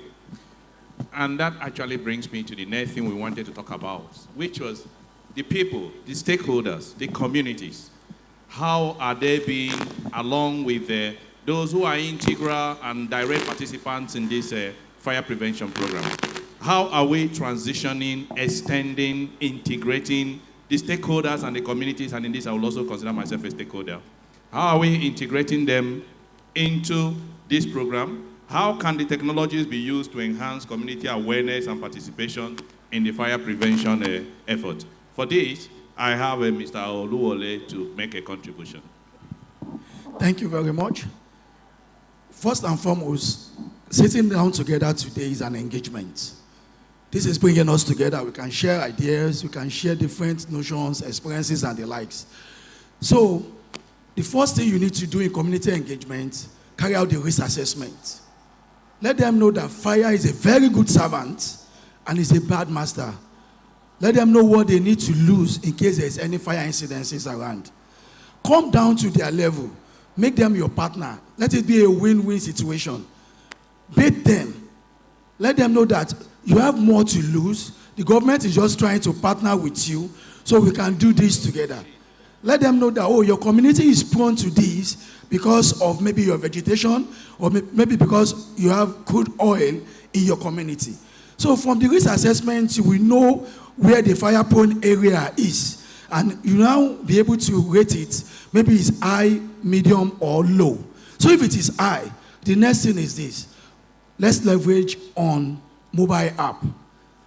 Let's talk on the mobile app, WhatsApp, Twitter, and the likes. Look at the level of people you are discussing with. If their engagement level is very low, then you can now go back to Billboard. Call in, go to the schools, let there be engagement, catch them young, train them in the school, call community gathering, conduct training, go to the chiefs, go to the town, make the town crier, let them know why, speak their language. From that doing, they were able to come out and tell you, this is what we are facing. This is what we need to do to avert these incidences from happening. Then thereafter, you let them know that technology is not a juju. Technology is not going to kill you. Technology with your phone, dialing an emergency number, 112 and the likes, will bring us as fast as possible to avert this fire. Then you conduct training for the community. Tell them, because they are the first recipients to see the fire. Before you will call, fire starts very small. So before you will call the fire brigade or the fire responder to come down to your aid, what can you do? Do demo for them. Stimulation, what they can do. How they can use the leaf to quench the fire. The little thing they can do using water, blankets, and the likes, their clothes. By so doing, you will be welcome into the community. You will be part of them. And they were able to open up. Then government now has a role to play. Government will now invest in the community, build a school, and let them know that, oh, because we are also tapping from your community, we are giving a payback. We are giving this back to you. It's a win-win situation. Government will build a free school for your children. Let them, once they're of this age, they can go to the school before going to the college. Government will provide good water. Government will provide this and that. And if that is being welcomed by the community, and they are well being tutored and engaged, I am telling you, we will prevent fire from such community. Thank you very much. Thank you, sir. And finally, and I hope Miriam will agree, she has the most important part of this, and agree that she's going to round it up for us. And we've been talking about the future. We've been talking about what we envision is going to happen. We know the future is already here. We can see indicators of where we are going, even though sometimes the technology have not yet caught up, but we know where we're going. We're going to be looking at the next 5 to 10 years. What are the potentials, the possibilities? What are some of the most important, impactful technologies that are going to be there for leverage to prevent fire and respond to fire?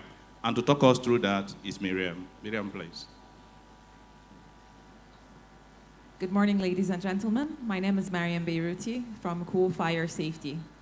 Thank you for this opportunity. In order to speak about innovations, I think this begs for us to reiterate the purpose of fire safety, and which is to curb risk, right? It's risk mitigation.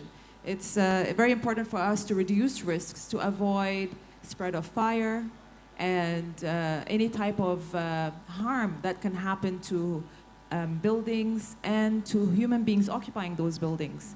With that understanding, we are able to further contemplate the topic of innovation.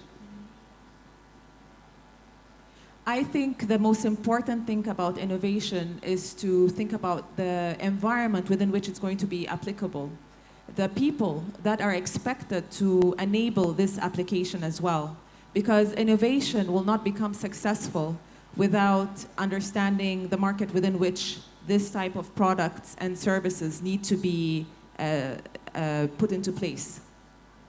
Now, with that understanding, we can also come to terms with the fact that some people are experts when it comes to fire safety, fire engineering, while others are not. And for that purpose, we have to use different strategies for implementation of innovation. As previous discussions on this panel has mentioned, artificial intelligence is very important, and we can integrate this into our innovative solutions through the Internet of Things, but through devices such as detection devices, and be able to feed data properly into these artificial intelligence solutions, which will make all our work on different levels more effective. Another thing is to, depending on the industry obviously, is integrating solutions related to drones and robotics, and possibly, depending again on the industry, maybe look into advanced coatings on our fire safety solutions. Sir? Yeah.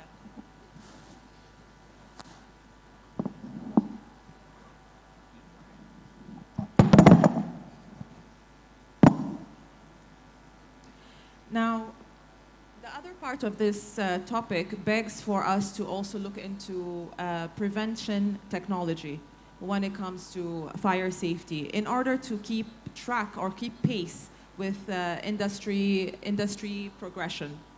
And in order to do so, we have to consider, as I mentioned, the fact that we have different market segments means that sometimes we do require a low-cost IoT device or devices.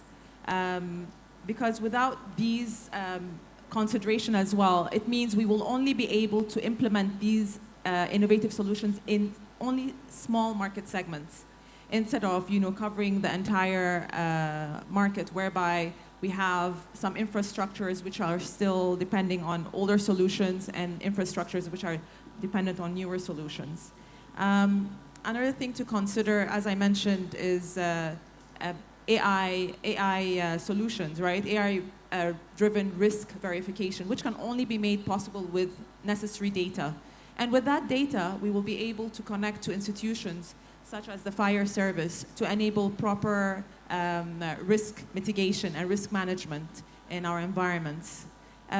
This then will allow us to have to monitor proper maintenance, proper installation of the necessary engineering services and products, and to just ensure that our environments are always kept at a safe status.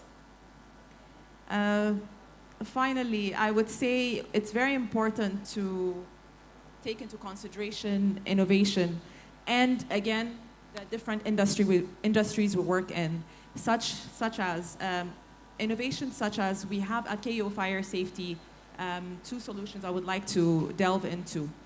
One of them is a standalone automatic firefighting solution called the ThermoShield patch. And this is something we can put inside environments such as electrical sockets. This does not require an electrical connection, but it is capable of detecting temperature and extinguishing. So the agent itself will dissipate within that environment. A lot of the fires, as I've been reading in reports, emanates from electrical fires. Oftentimes, maybe from the electrical socket or your electrical panel board. We also have another solution called the Fire Pro aerosol suppression solution, which can also be placed inside electrical boards, electrical machineries, inside the memories of these electrical machineries. Again, trying to tackle the source of the fire to avoid fire spread, which again takes us back to the whole purpose of us doing what we are doing over here, mitigating risks, reducing fire spread. Thank you very much. Thank you. There is that song that says, "Leaving the best for the last." That's about all that we're going to be taking as a panel, but we are now open to questions regarding what we just talked about, which was leveraging technology to prevent fire. If we can be granted, I think I see a hand over there. Wow, the hands are all popping up. Another one there. 3 of them. What? I hope it's not because we didn't do such a good job. Okay, please.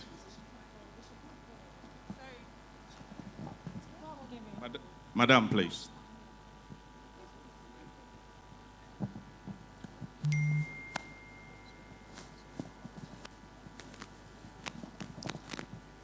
Thank you, the moderator.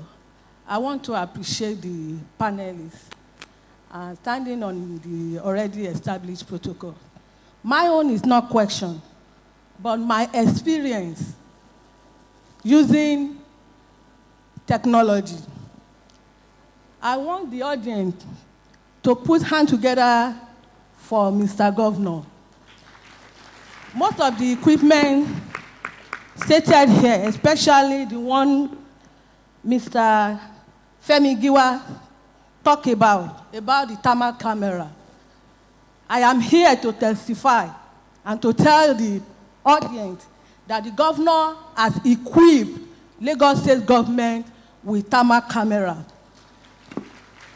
The thermal camera that can see the seat of fire, also diverse thermal cameras, diverse equipment, which when they are, firefighters are on rescue operation, diving, they can see the seat of whatever they want to see under the water.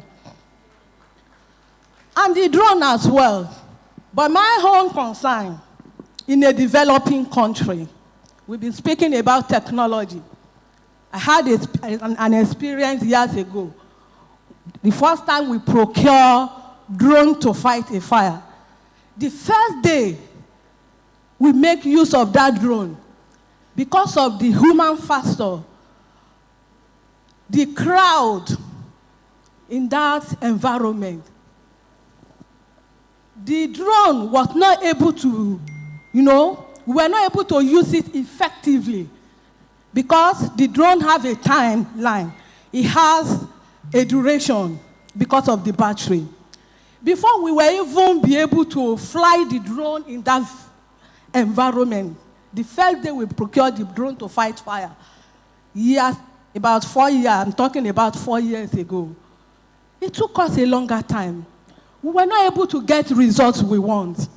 But I know with the community engagement we have been speaking about 2 days ago, from yesterday, we need aggressive community engagement. Leveraging on that, I still believe we can overcome that. But however, I want to tell us there are some technology that will be effective in advanced country. But when we consider the country we are, in a developing country, we will still have a challenge because of so many factors. But we will get there one day. Thank you. Thank you, madam. Okay. So the questions should be related to what we just talked about, leveraging technology. Yeah, please.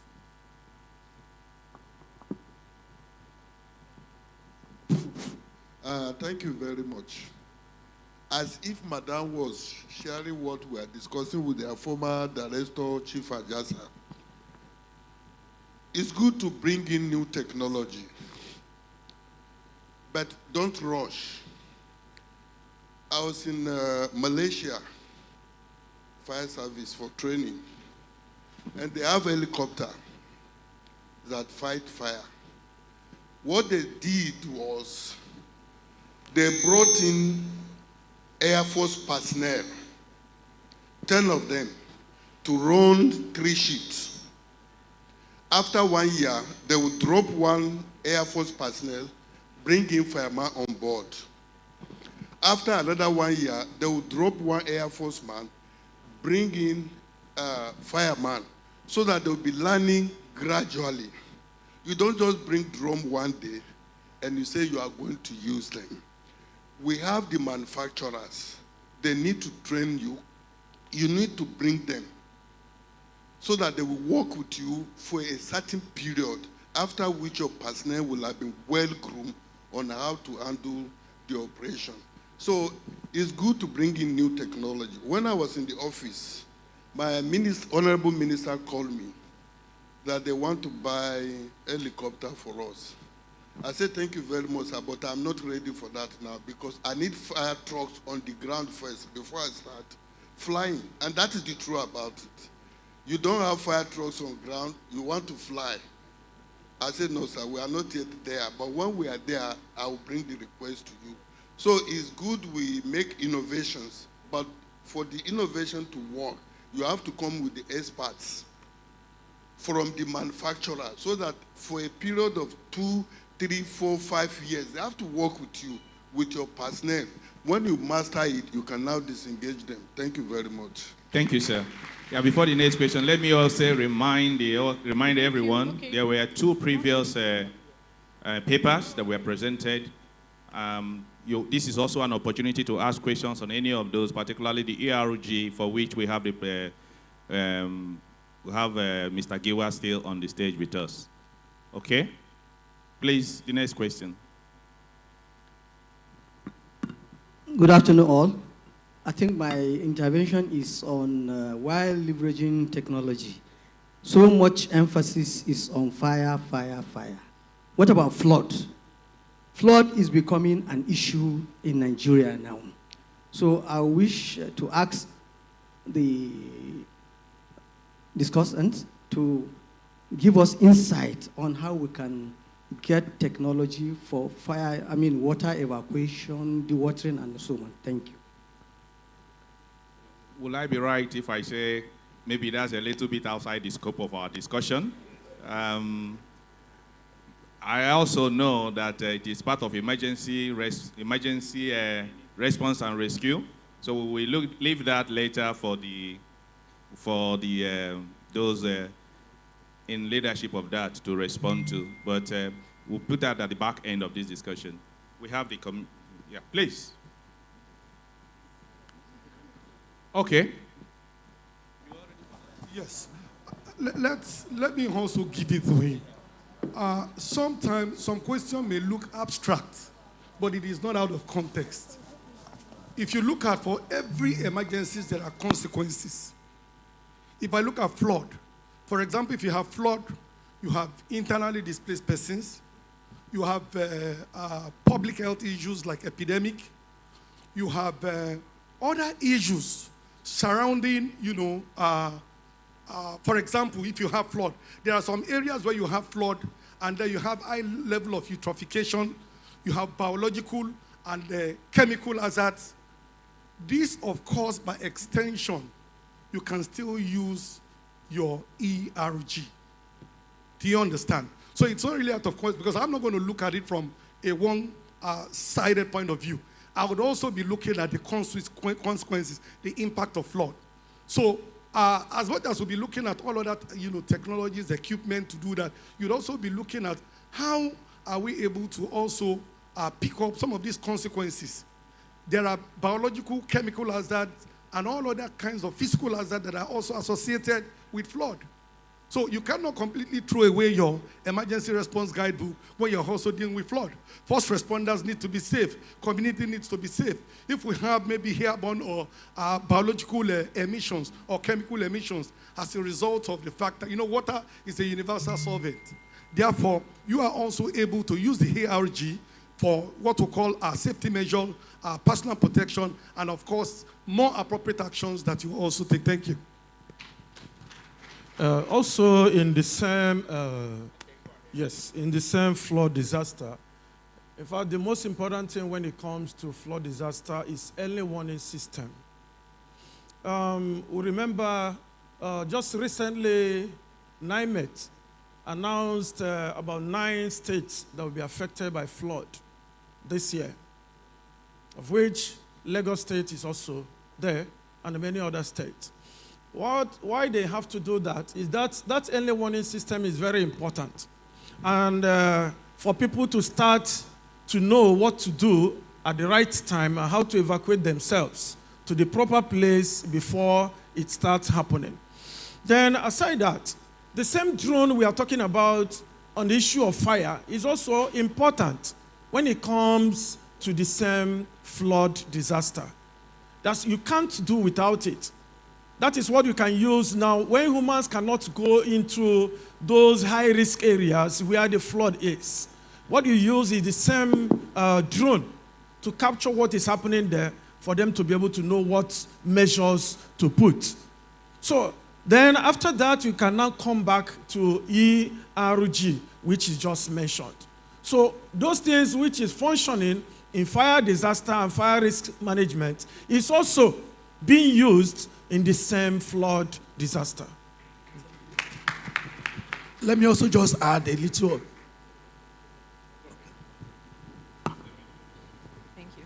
So I wanted to actually commend you on the comment that you made about floods, from the perspective that if we are going to talk about innovation, we are going to talk about risk mitigation, risk management, it's very essential, or rather it is essential for us to consider climate risks, such as floods, which can cause damage to our existing systems, and also, as was also mentioned earlier, which can actually affect certain factors within a building whereby there's a fire, especially if flammable liquids are involved. Now, that is something that we have to consider with the type of firefighting systems that we are installing and how we are maintaining them to ensure that they are installed in a safe space such that they continue to be effective despite climate risks such as floods and even strong weather conditions like high humidity, strong sunlight that can affect machinery in the long term or equipment. Another factor or risk factor to consider as well is power outages. Having a fire pump that has a backup battery, having a firefighting solution like the FirePro aerosol fire suppression solution I mentioned, and the ThermoShield patch, which neither requires a direct electrical connection to work, So these are also things that are very important in our consideration of fire risk mitigation. Okay, for the flood, you can think of the canal deslating. After your risk assessment, what is the waste management in the area and the canal? If there's any canal or drainages around, how often is it being deslated or evacuated or managed? Most of the time, you will see people putting in good efforts to clear a drainage. They will not put whatever they have evacuated beside the drain. And when it rains again, everything goes back. So if you can look at that, and if there's a frequent timeline or checklist or schedule being put in place, or by community service or volunteers, if we can do all this, and we can see people building houses directly on the canals and drainages and pathway of water, this will lead to flood. But if we can put all these checklists in place before the time, and we know when we're in the rainy season, and we can do this before the rainy season, that will prevent flood in a great way. Thank you. Okay, we will take the question from, yes, go ahead, sir. Yeah, thank you very much. I don't have questions. I just want to talk generally. Going by what we have been talking about. You see, I don't want us to forget that we can hardly achieve or get things done without government. And when we are talking about government, we are talking about policies and legislations. From that angle, I want you to know that we are representative of the people, and we all exist within an environment, right? So that is where I want to link my own understanding of this, that all we are talking about is about the environment, it's about the community. We are all, neighbors in our various communities. So in that instance, the community has to be defined. It's very, very important that we define the community, because we cannot have firefighters in everywhere. That is why the community becomes very important. We must be very close to the community, right? Because we need them to be able to effect changes, to be able to, do all what we are planning. Of course, if government is communicated about our problems, government should be able to take action about it, right? And I am saying that why Mr. Femi, right? Yes. Is often making reference to the commissioner, the PS, the director, and myself. It's because of his experience. What is doing right now? We have discovered that in a state like Lagos, it is not complete without that command and control, because anything can happen from anywhere. And because we don't have all these, we don't have professionals all over the places. So we need to have a centralized place where we can depict where a problem is likely to come up from or where a problem is happening from. And in this case, it beholds on that community of that environment to be able to respond before the first, respondent.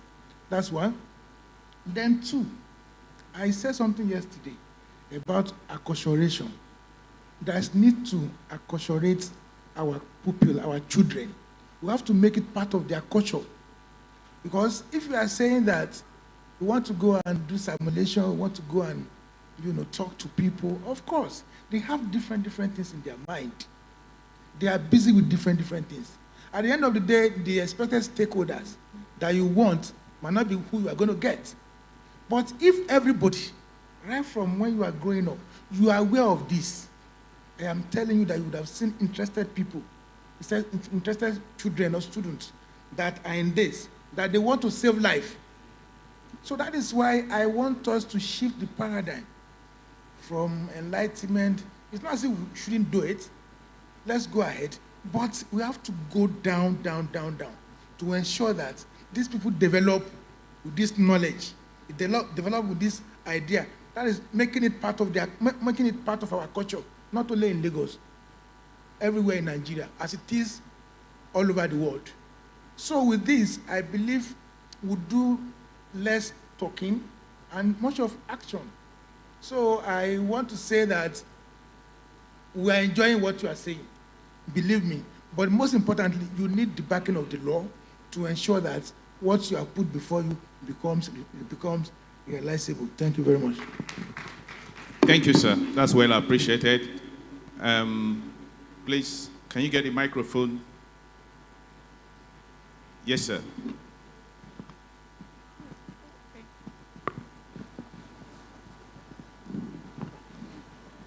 Good afternoon, ladies and gentlemen.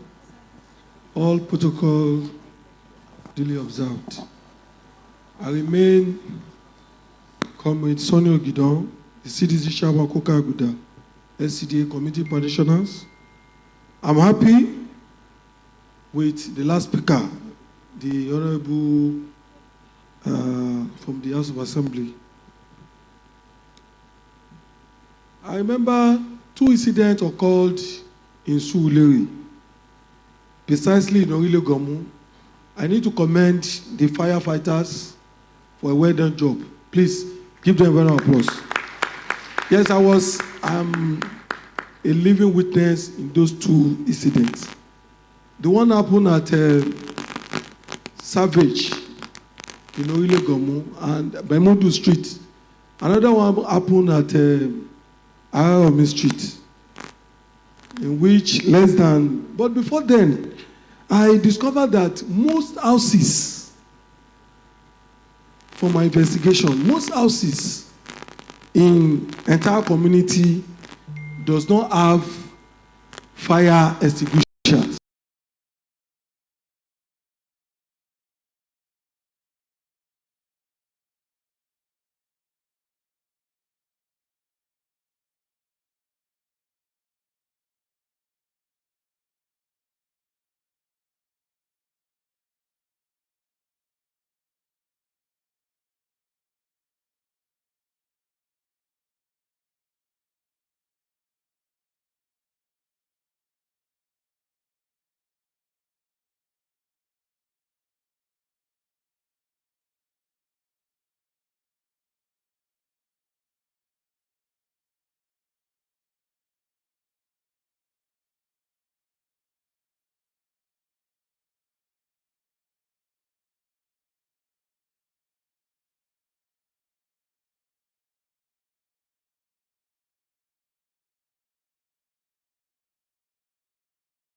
shocks, events much more predictable, and to allow governments, subnational governments, first responders to prepare more effectively. We're all aware of the more complicated end of early warning systems: artificial intelligence, cloud computing, satellite, digital radio, and they're already all very good at providing early warning. They allow responders to be preemptive. You can ensure that the most vulnerable people are prepared, and you can also gather data and strengthen community resilience using these systems. In Sierra Leone, when I was there, and I haven't been there for 4 years, so I'm a bit out of date, they were using climate information systems in GIS as a means of trying to track and monitor hazards like bad weather and floods. And the enabling technology was all quite high end. So it was good for government, not so good for communities. So things like satellites, aircraft, all quite high end. They are very good at gathering information, but not so good at getting it to people that need it. So on the response side, at the bottom end of the slide, we found that things like radios, TVs, community radios, mobile phones, these are all very effective ways of passing information in societies where access to technology is not high. So certainly in Sierra Leone, we were using SMS as a prime means of passing information because that is what we had at the time. We also found that by intelligent use of the existing technology, now this is just a basic weather report, getting people to analyse the weather reports with a view to the communities that we were concerned by, that will enable us to give people some warning. So you can see in those 3 red blocks, there are 3 occasions when you can see high tide was expected at the same time as heavy rain and storms. So in terms of the rainy season, we could tell that in those 3 areas, those 3 chunks of time, the Friday, the Sunday and the Wednesday, coastal communities were at particular risk because of the combination of high tide, heavy rain and the like. So it's just one example of how existing technology could be used effectively for providing early warning. The City Council and the NEMA equivalent in Sierra Leone, the National Disaster Management Agency, did some comprehensive work on capacity building, working really on how to connect the very top with the community. So how do you connect NEMA, in your case, to individual communities, or the NDMA in Sierra Leone's case? And so we did some work with the NDMA. They identified the ministries, but also the academic institutions and the subnational institutions that could be connected or should be connected to communities. And that allowed us to create working groups that connected the top to the bottom. We also did some work on what made communities resilient. So the context of fire and making sure that communities are ready to respond to fire, there's a number of things that the NDMA in Sierra Leone and the Freetown City Council believed had to be in place for a community to be resilient. And the first one was that the community needed to have some sort of governance, be that a district councillor or a faith leader, a tribal leader, or a local mayor. That community must be able to assess its own risks and be able to disseminate lessons it might learn.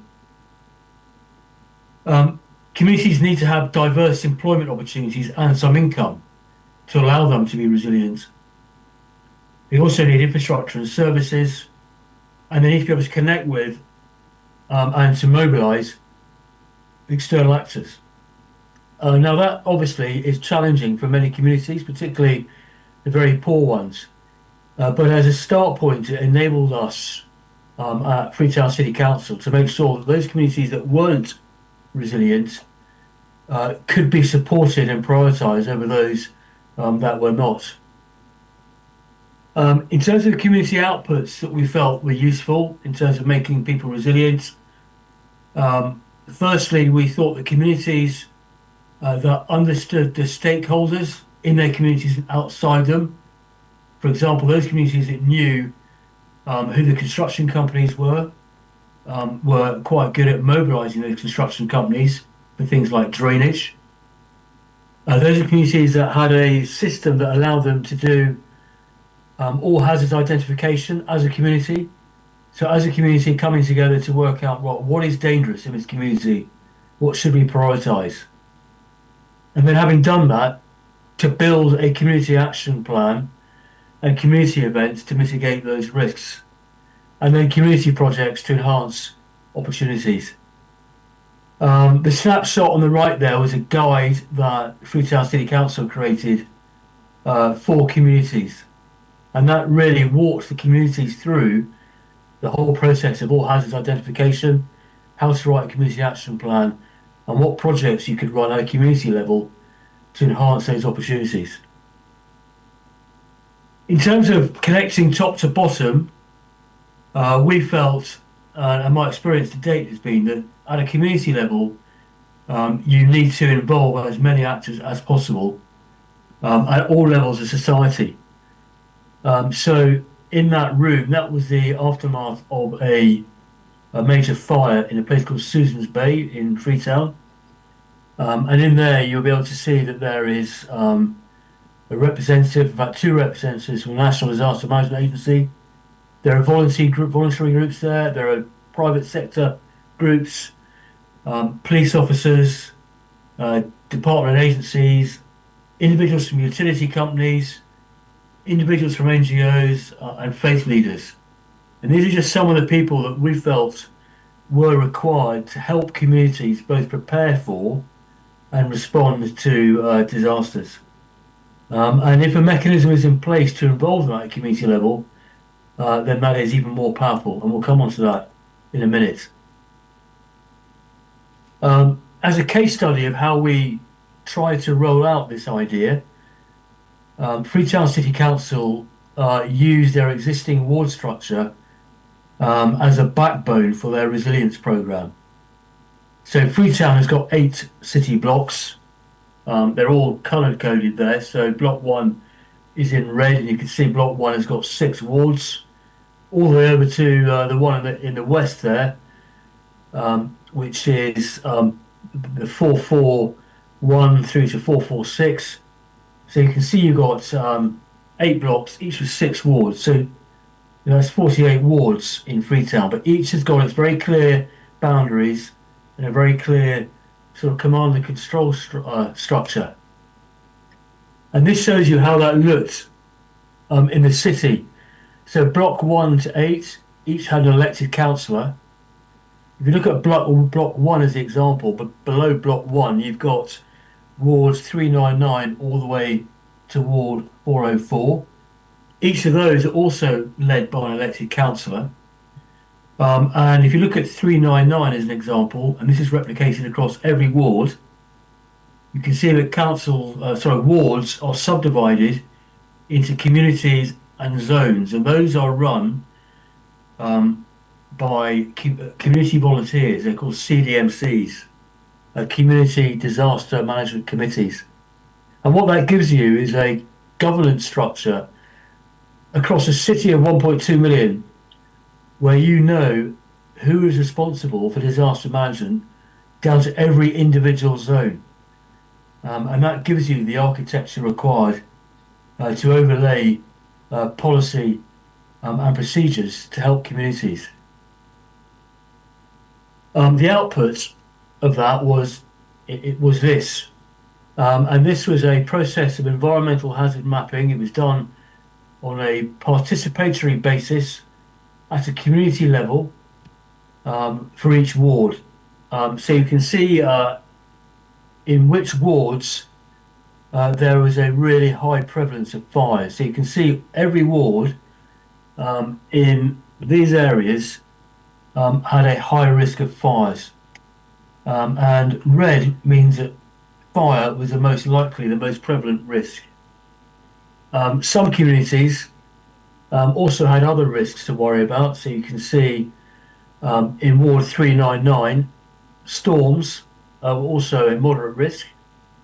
And you can see that in Ward 402, they're at risk of flash floods, landslides, and storms. And that process followed the participatory all hazards approach that was done in accordance with that architecture that I showed you here. The process that was used by the communities to work out the hazards was this one here. This was developed by Bournemouth University Disaster Management Centre, who I know have worked in Nigeria with NEMA, and I think with some of the SEMAs as well.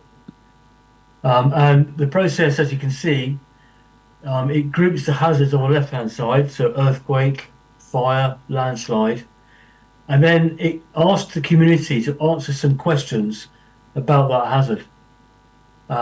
And those answers will give you a score on the right-hand side. So those hazards are graded in accordance with the answers given. So, for example, is a hazard going to happen within the next 5 years? How severe will that hazard be? How long could the hazard last? Could it occur any time, or is it more predictable? And you can see that leads you through a process of vulnerability assessment, which is further examined in relation to the population. What is the population density? Are high-risk groups present? Are the building standards good or bad? How is the economy? Is the infrastructure sound? Are essential services robust?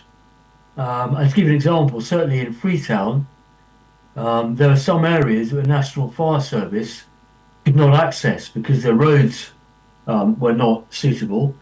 And furthermore, the network of fire hydrants in the city was badly damaged. So you could see that when you're asking about essential services, you can see that that would be something you would say from a community perspective. In Freetown, the answer is often weak. And then you apply some answers about manageability. You know, what has that community done to manage the risks? Are there institutional systems? Are there disaster plans? Has the community done any training in preparedness and planning? You know, for example, has the fire service been into a community to talk about fire mitigation and response? Is legislation sound? Is it observed? Are there resources? Are there training standards? And then you combine all those scores together, the hazard, the vulnerability, and the manageability, and that gives you a final score that leads you to that red, amber, and green for each of those risks. And then having done all that, that leaves you with a number of outputs that you can provide for a community. So firstly, having been through that process, the community can then be left with maybe some guides and some training about how to respond to disasters and how to prepare for disasters. It also allows you to work out what the most appropriate means are for early warning systems. Some communities might be suited to web-based or smartphone-based early warning systems through WhatsApp groups or through smart applications. Others might not have smartphones. They might be reliant on radios or SMS messages on normal brick phones. Or it might be community wardens need to actually physically walk around the community, or it might even mean that you have to have loudspeakers. Another output is that you can identify safe spaces so that if you know that a community is at high risk from floods, then you can find an area of high ground where communities can be told to evacuate to. Equally, if you are in a community where there's a high risk of fire, then again, safe places to keep people safe from fire need to be located. For NEMA and for SEMAs, as it was in Sierra Leone with the NDMA, they also prioritise their warehousing and their emergency supplies based on the hazard mapping that had been done by the city. So in the areas where we knew there were going to be floods then there was stockpiling of things like sandbags, emergency rations, that sort of thing. Community action plans, as we discussed, but action plans are only as good as how well they are practiced and trained in. And then finally, one of the best outputs of the hazard mapping process was that you could go to sources of funding, be it public or private sector, and you could argue your case from a position of strength because you could demonstrate that you had done the work and you could justify the money that you were asking for. In terms of coordination, district disaster management committees were the means that we used in Freetown City Council. We were just one of 16 districts, and the National Disaster Management Agency would require every 16 districts to do this process. They happen every 2 to 3 months in every district, and they brought together that list of players that I showed you on an earlier slide to discuss preparedness and response. And this was just a typical agenda from one of those meetings. So this one was in the wake of the Susan's Bay fire, but it covered specific incidents, but also other generic incidents about disaster response. Risk communications was always very important. I'm sure this is the case in Nigeria as it was in Freetown, as it is in the UK as well, where I'm now working. You need to be aware in any country that lots of people won't have the national language as their first language. And indeed, in many countries, many different languages are spoken. So in Freetown, there's a lot of effort made to translate written guides and radio messages so that the right language is being used in the right parts of the country. And that applies in many other ways in risk communications as well. In terms of the impact that you can have on a prepared community, this was Crew Bay, which is a coastal community in Sierra Leone. And they always had a problem every year with floods because the drainage channels were clogged up in the dry season by rubbish. And that would lead to big problems in the rainy season because the rains were unable to find a way to drain, so they flooded the communities. So in this example, the community, having been through a full hazard mapping process over the dry season, they mobilised some actors, they got some funding, and as a community they cleared this channel, and that saved them a lot of trouble in the rainy season. So that's just an example of how a community can mobilise, in this case with minimal expense and not that much input from external actors, apart from, I think, one construction company, but the impact is, plain to see. In terms of challenges that were prevalent in Sierra Leone, and in fact they're prevalent here in the UK and in many other places as well, I'm sure. Decentralisation, trying to work out what is a national responsibility, what is a sub-national responsibility. That was always quite challenging. The best example of that would be building regulations.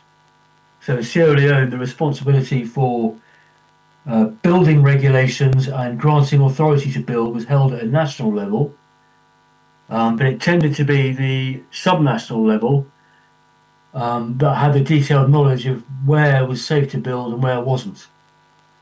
So that's one example. The poverty gap, I think, is something we touched on. Some communities are blessed in a way that others are not, in terms of their ability to mobilise funding and resources.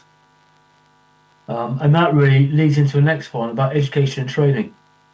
Some are better prepared and some aren't. Some communities are less or reluctant to change their ways, and that's something that needs to be overcome really by the agencies responsible for disaster management, but also by voluntary groups, faith leaders, local government leaders and the like. Donor fatigue. I think many communities were getting tired of external actors imposing solutions upon them that maybe were not appropriate, And it was always the local solutions that tended to be more successful, in the experience I had, certainly. And then in Sierra Leone, in Freetown, that particular challenge, I think, which led to the challenge of urbanisation and overpopulation, was this rural to urban migration piece, which is a result really of climate change. And then finally, climate and environmental risk. My last two slides now really are about how you can incentivize people to be more prepared. So in the UK, I have a small company called Safe House Pro, and we're working with government, but also insurers and suppliers to incentivize householders to be more prepared. So there are many households in the UK and small businesses. There's not much government effort in the UK on helping householders to be prepared. So we're working on a project which will provide guidance to every household. And what we're trying to do is to persuade insurers to help us do that, on the basis that if we can demonstrate to an insurer that households and small businesses are better prepared, then the insurers, you could say, in the future, will not be paying out so much in claims. So they can offer reduced discounts for premiums, and suppliers, people who supply, for example, firefighting equipment, smoke alarms, those sorts of equipments, they're also persuaded to try and reduce their prices so that communities, fire forces can make better use of their supplies.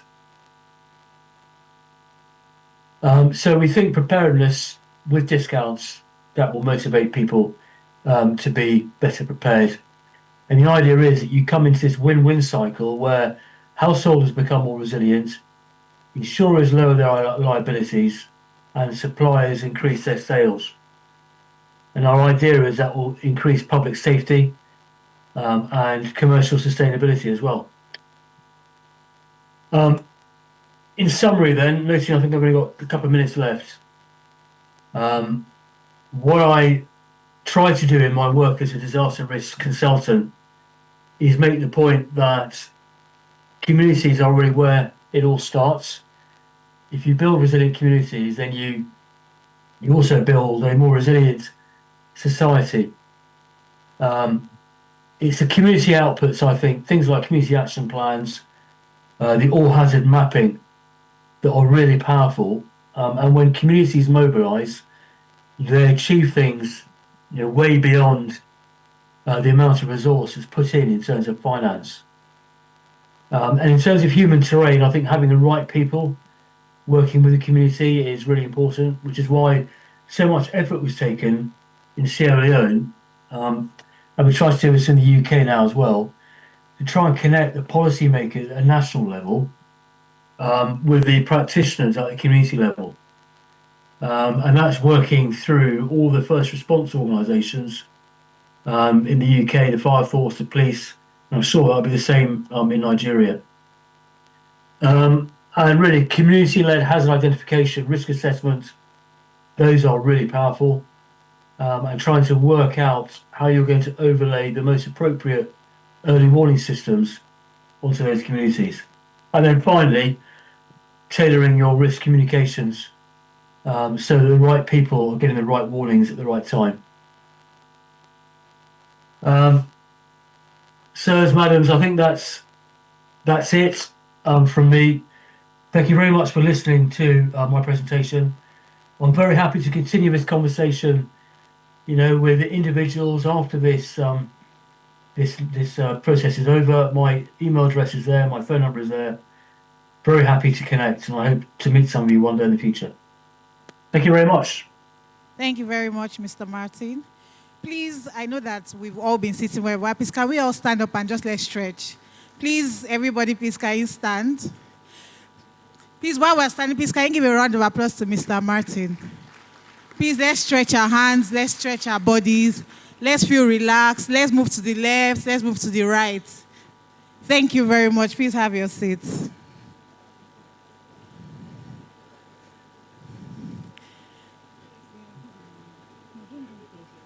All right, so distinguished ladies and gentlemen, our next speaker is a powerhouse in global disaster and emergency management. She is Dr. Susan Agada, President of the International Association of Emergency Managers, Africa. Dr. Agada is a globally respected expert and professor with decades of international disaster management experience and a rich academic career spanning Canadian universities beyond the classroom. Her impact is deeply felt in vulnerable communities, particularly in Benue State, Nigeria, where she works tirelessly to build resilience against recurring floods. Her work is driven by a profound passion for disaster education, local capacity building, and empowering communities to stand strong in the face of crises. Today, she will be sharing her paper on mitigating the scourge of tanker fires, strategies for preparedness, prevention, and reduction, a critical conversation for all stakeholders in fire safety and disaster prevention. Please join me in welcoming Dr. Susan Agada to the stage. Thank you very much. All protocols observed. I want to thank the organizers of this conference for giving me this platform. It is truly remarkable. I was here last year, and I was determined that this year I would show up again. Unfortunately, before I came to the podium, I was informed that instead of the allowed 30 minutes, I have only 20 minutes.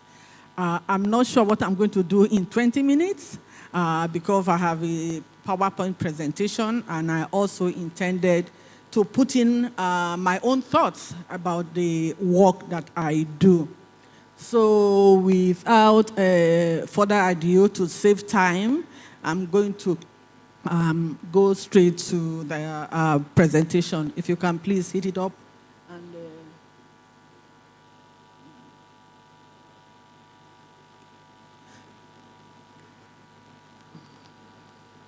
yes. So my topic that I'm talking about today is the scourge of tanker fires in Nigeria, strategies for preparedness, prevention, and reduction. This is a big topic. If I had the time, I think to do it full justice, I'll take like about an hour and a half to give you a full understanding of what this subject is about. But like I said, I'm going to work with the time that I have. I'll first begin with the definition of a disaster. Thank you. Okay. So what is a disaster for you? A lot of times we look at it and we say, oh, flooding is a natural disaster. Earthquake is a natural disaster. What we fail to understand is disaster is different from natural hazard. Flooding is natural hazard. When people die from the impact of flooding, that is disaster. And what we work to avoid in disaster management are disasters. So today we are looking at tanker fires.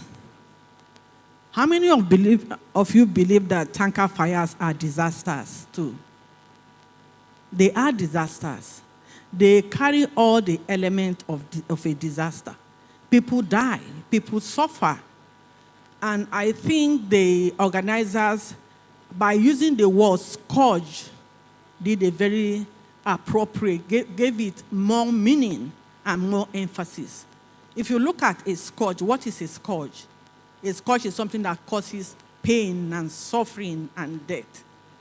And so I will just, because of time, I'll quickly go through my PowerPoint. I'm not going to take any any length of time for analysis. And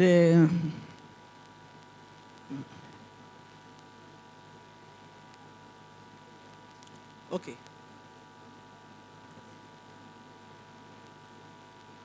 So tanker fires in Nigeria, this is the statistics that I have from 2009 to 2024.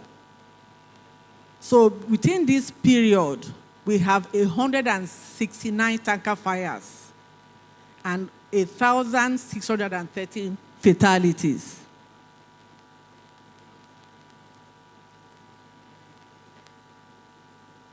So what I'll do with this presentation is take a technical view. When disaster research started in the 1970s, it was deeply rooted in the natural sciences. And so all analysis of disasters took a scientific view. So for example, when there is flooding, what the scientists look at is not really what organizes or organize the flooding, is how can we give it a scientific response. And so what they'll do is build bridges, build dams. But a lot of times when you take a different perspective to understanding that is not one that is not scientific, you will discover that those choices, those responses are really not appropriate. And in most cases, they fail. So this presentation, I will give a practical roadmap on how to tackle fires. I'll emphasize all the other things there. But the bottom line for my presentation is that tanker fires in Nigeria reflect a deadly interplay of economic hardship, infrastructure decay, regulatory failure, and risky survival strategies. These are some of the causes of tanker fires. I'm sure most of you are familiar with them, so I'm not going to take much time.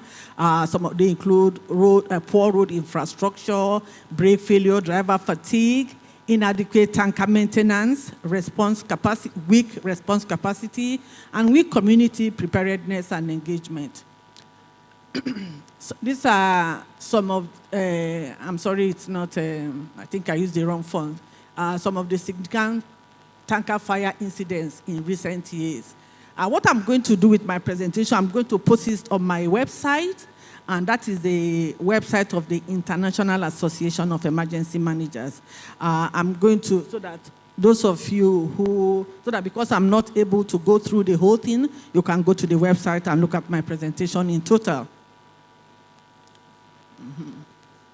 So, these are some of the consequences of tanker fires that I have identified, and I'm sure most of you are already familiar with them. For the environmental impact, we have soil contamination, water pollution, and the rest. For the human impact, we have high casualty rates, economic impact, direct loss of goods and services, and the rest. And then we have the systemic impact, which is the destruction of critical infrastructure, strain on energy services, weak enforcement of safety standards, and the rest. Okay.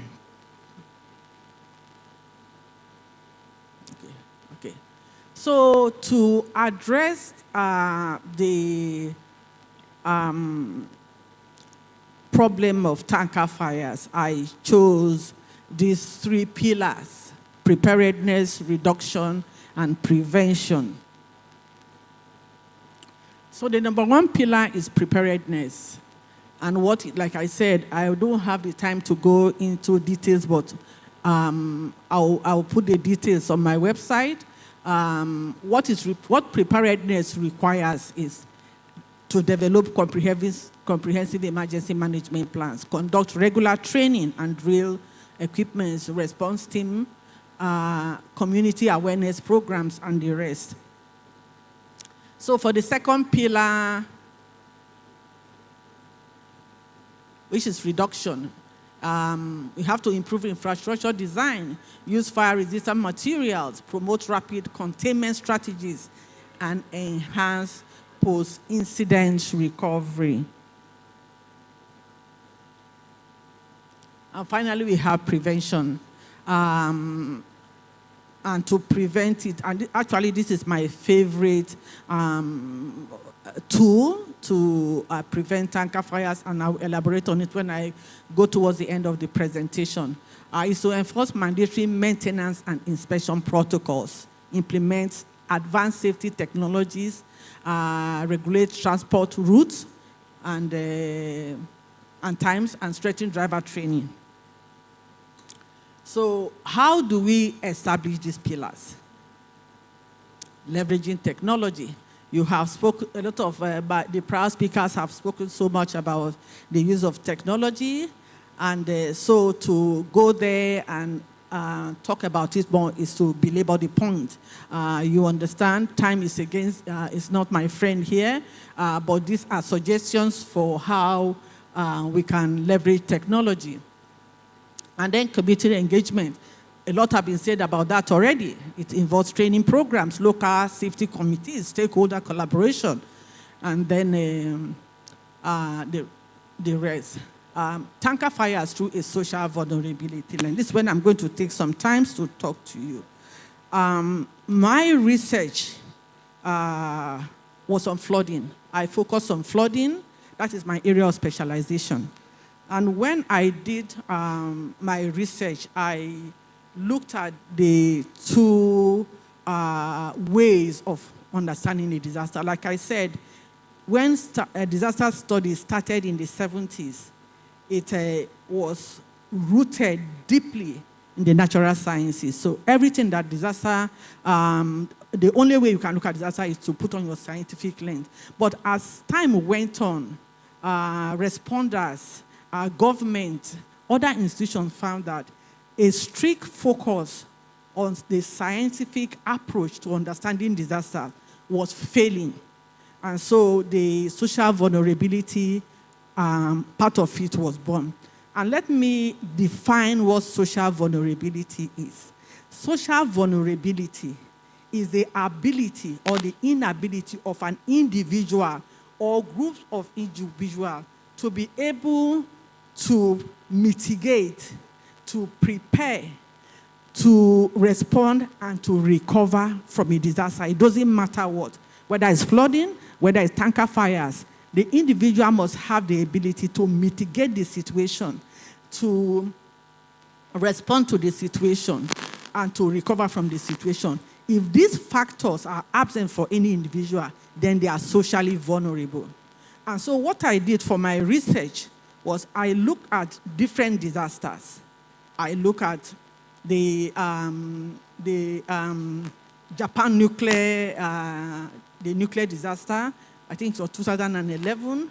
I look as far back as the Sahel famine of 1970. And then other disasters, I look at Cameroon, I look at the Benue flooding in 2012. And what I came up with, what the data pointed to, was that every of the social factors that I have identified or that I identify with a particular situation originate from one factor. So when I look at Benue State, I said, okay, what happened here? Where there was no warning that the flood was coming. They were not identified areas where people can go and find safety for the period of the flooding. People had no resource, they had no access to resources. All these are true, but where does that vulnerability stem from? And the answer I came up with, institutional neglect. Institutional neglect. And this is the crux of my talk today. I think that every problem we have about how we manage disasters, how we respond to disasters, our failures, our successes, they all stem from institutional neglect. And I want to try and connect for you how institutional neglect is related to tanker fires.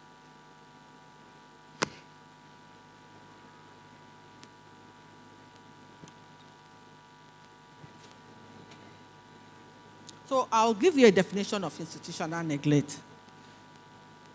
Institutional neglect refers to the persistent failure of governmental and regulatory bodies to enforce laws, implement safety standards, invest in infrastructure, or respond adequately to known risks, despite clear evidence of those risks and the availability of resources. It is not necessarily about malicious intent, but rather about systemic inaction, weak oversight, and policy failure. If you look at the issue of tanker fires, the first thing that I can tell you is I see clearly weak enforcement of safety standards. And I have experienced it myself. I'm from Benue State, and when I come to Nigeria, I don't live here, but I come often. I like to take the public transportation. When I was doing research for this presentation, I checked for the institutions that are responsible for ensuring safety standards. And the first one that came up was the road safety. I looked at road safety. It was the first one. But I also travel in Nigeria, and I see how road safety works. I have occasion, a couple of weeks ago that I had to travel from one point to another. And of course, you see the problem of overloading. I don't have my own car. I travel by public transportation. And each time I get into the public transportation, I see a lot of issues. And initially, what I will tell myself is, don't worry. Road safety will catch you people. So when the driver is overloading, I say, it's okay, you can overload. 10 kilometers down the road safety is waiting for you there. They're going to confiscate your car. But I don't say that anymore, because when we get to road safety, what happens? 100 naira comes out, and they say, go on. So the life of everything, the life of everybody in that vehicle is worth only 100 naira. Can you hear me? We need to do better. We need to do better. And what is that? That is institutional neglect. This is an agency that is tasked with ensuring that safety standards are followed and people's lives and properties are saved. But this is how it goes. I was in the vehicle the other day when I was coming for this conference, and somebody was driving, and he told me a story. And another thing that is close to my heart is emergency response. It's something that I care about. I have suffered from the effects or from the consequences where that service was unavailable. And so when I talk about safety standard, about response, I always hope that somebody is hearing me and that we take it seriously. So the person was telling me that he was going on an official visit, and there was an accident. Somebody was ongoing, and the whole family, they crashed, and the baby, a 3-year-old baby who was sitting in front, fell on his stomach, and his stomach opened, and his intestines came out. He said he ran, picked up the baby, and held the baby to his chest. He said he was in that spot for about an hour. And during that moment, the police officer came because nobody wanted to go to the hospital, because they say if they went to the hospital, they will arrest them and say, where did you get this baby? So eventually the policeman came to the scene, and he said, we need to go to the hospital. He said, I'm not going anywhere. I can't go. I'm taking these people for training. And I asked him what happened in the end. He said, I had to leave the baby behind because the person that was driving me said he was going to leave him behind, and I didn't have the money to go back. So we can do better. That is institutional neglect. The officer had a responsibility to ensure that lives and properties were saved. No matter what he was doing, it wasn't better or more important than saving a life. So we also, so that is weak enforcement. We have problem with infrastructure. I mean, when you look at the technical view of tanker fire, it's easy for us to see, why, we can theorize, brake failure, government, the tanker was bad, the driver was drunk. All those are true. All those technical issues that we identify are true. But there is more. How did they stem? Who is responsible for that road? Who should have trained that driver? We have these oil companies. Is anybody asking questions of them? I don't think so, but we need to. if we want to address the issue of tanker fires, it is important that we go to the root of this issue. It's not enough. I love technology. I like technology. It enhances my life. But what we face in the issue of tanker fires, we have to look far beneath the issue, the technical issues. We have to see what is rooted, where it is rooted, and how we can address the root of these tanker fires.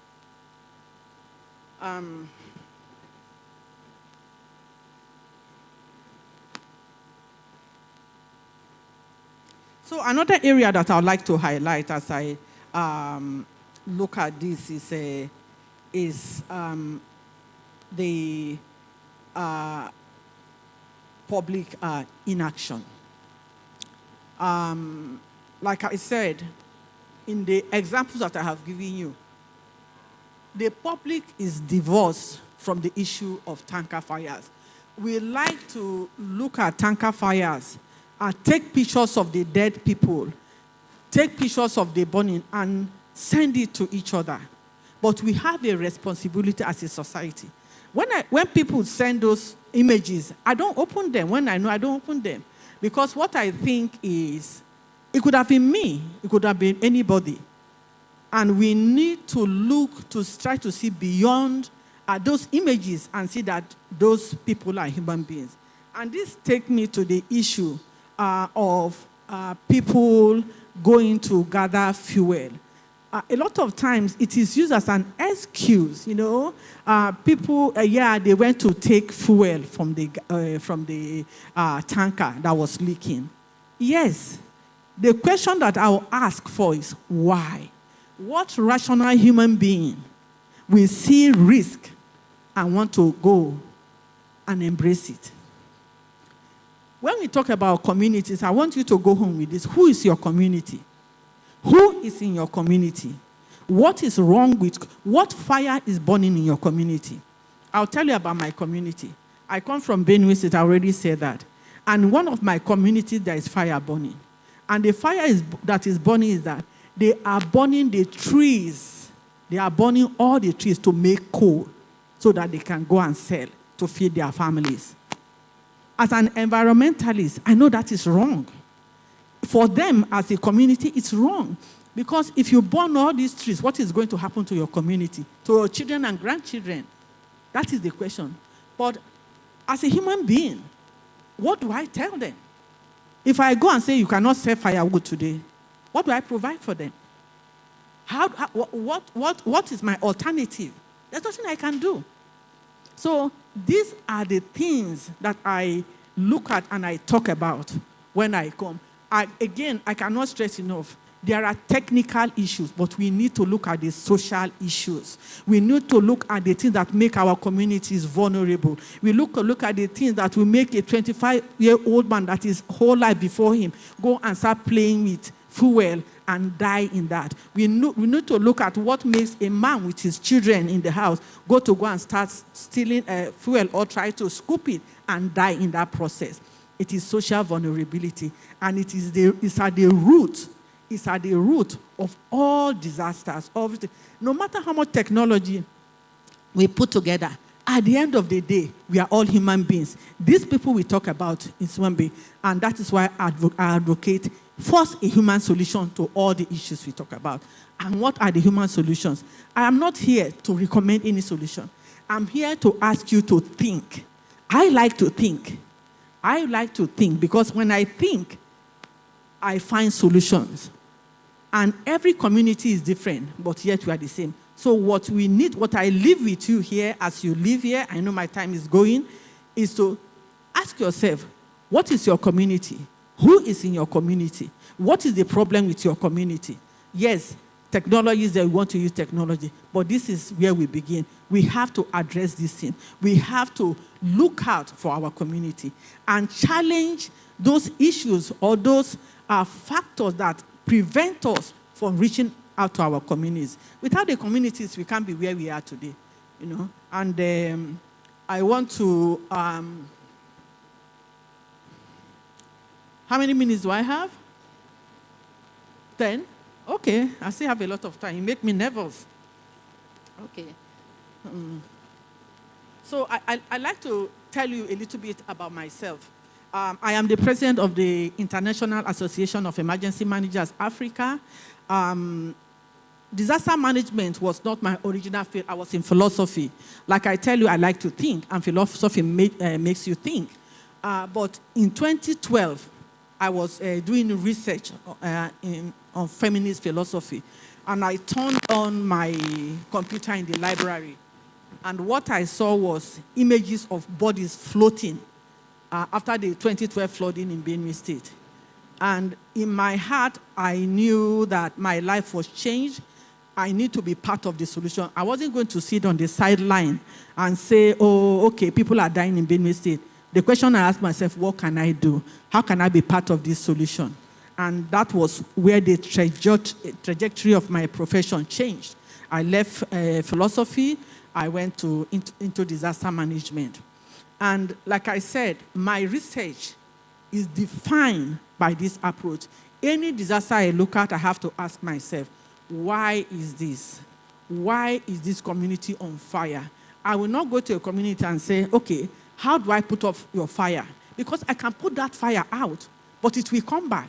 So my question is, why is there a fire in this community? Why? Because if I can answer why there is a fire, then I can put it out only once and it doesn't come back.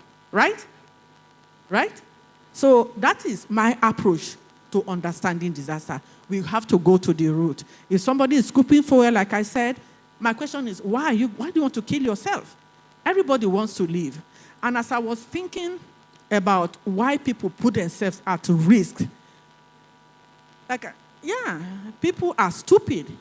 Stupid people do that. Greedy people do that. People who don't really care about things, they do that. Or there are other people that do that because they are hopeless. Because they don't have any hope.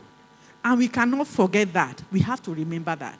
And that is part of social vulnerability. That's why people are vulnerable.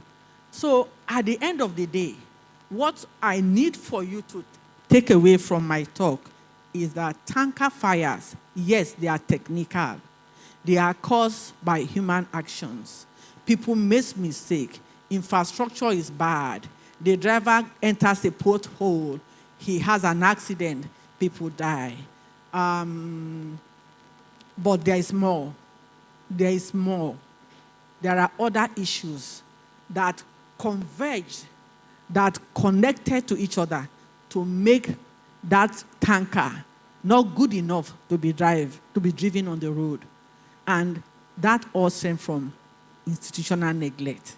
I gave 2 examples. If institutional neglect is present anywhere, it is hard to manage disasters. We cannot manage disasters unless we address the weaknesses in our institution, unless we look at the problems we have, unless we pick up the slacks and do what we need to do.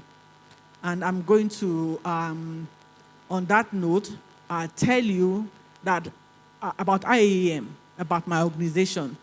In 2014, I approached the international organization, the IAEM International Global, and I said, I need this organization in Africa. I finally got the license 3 years ago. After a host of issues, they didn't think that Africa or Nigeria deserves it. They don't trust us. They don't believe, that we can do it and do it successfully. So I've been trying to make this organization work. Please, when you have time, go to IAEMAfrica.org and register. My point for doing this, I want to put a Nigerian African signature on the way we think about disasters and the way we manage disasters. I got tired of always being on the sideline when I go to the convention in America. I go to the convention. People don't talk about African issues. They talk about it as something distant, but I want to talk about as something that matters. And I want you to join me. You have an organization, join us. I want us to work together. I want us to talk about, deal with tanker fire issues. I want us to deal with Actually, we have a campaign going on about crowd management. Because of the issues that happened last year here with the crowd, people dying when they were distributing, I don't know what you call those that they distribute. Okay. Okay, so people die. So we have a campaign going on now. So if you want to be part of that, please join us. Please come and work with us. Don't be an armchair disaster management professional. We are like medical doctors. Our goal and our charge is to serve the people, the community that we work with, is to make sure that they are safe, that lives are protected.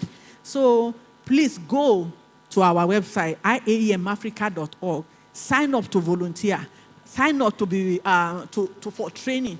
If you are an organization, we train people too. If you want to take your staff outside of the country to go train, you can make it. If you want to come to us and choose what you need to train your staff, we can figure out something for you. But most importantly is let us work together. Let us change the face of disaster and emergency management in Nigeria. Let us do better. Let us talk about things. Let us work with things. Let us work with each other and make a lasting impact in the way disasters are seen and managed in our country. Thank you.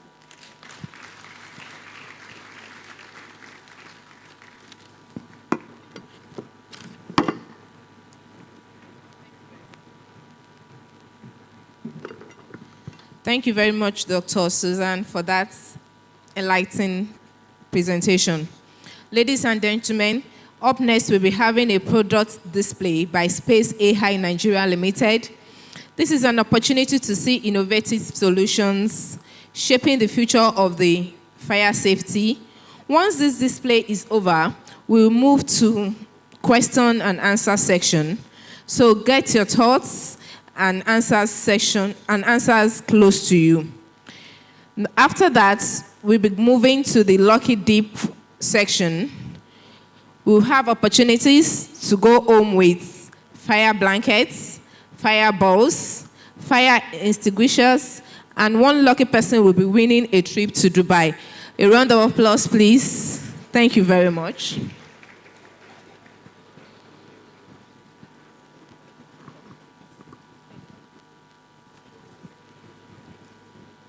Good afternoon, ladies and gentlemen.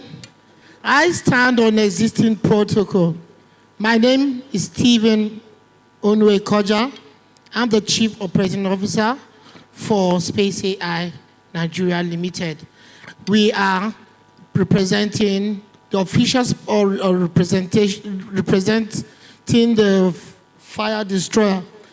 I present to you today the fire aerosol. The aerosol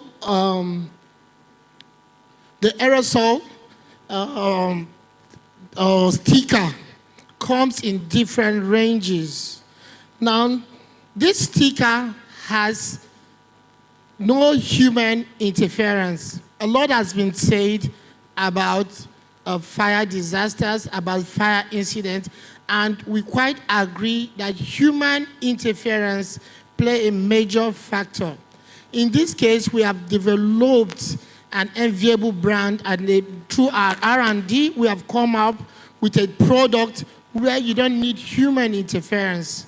Once it ignites, it activates via the gas.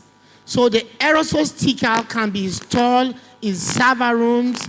The aerosol stickers can be installed in critical areas in your offices, your homes, and your facilities. So it comes in different ranges. I also present to you the disc.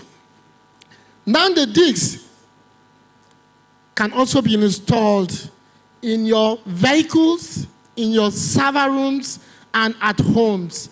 Now, it is believed that once the incident happens, it comes as a shock. It also happens when you least expect. So panic setting.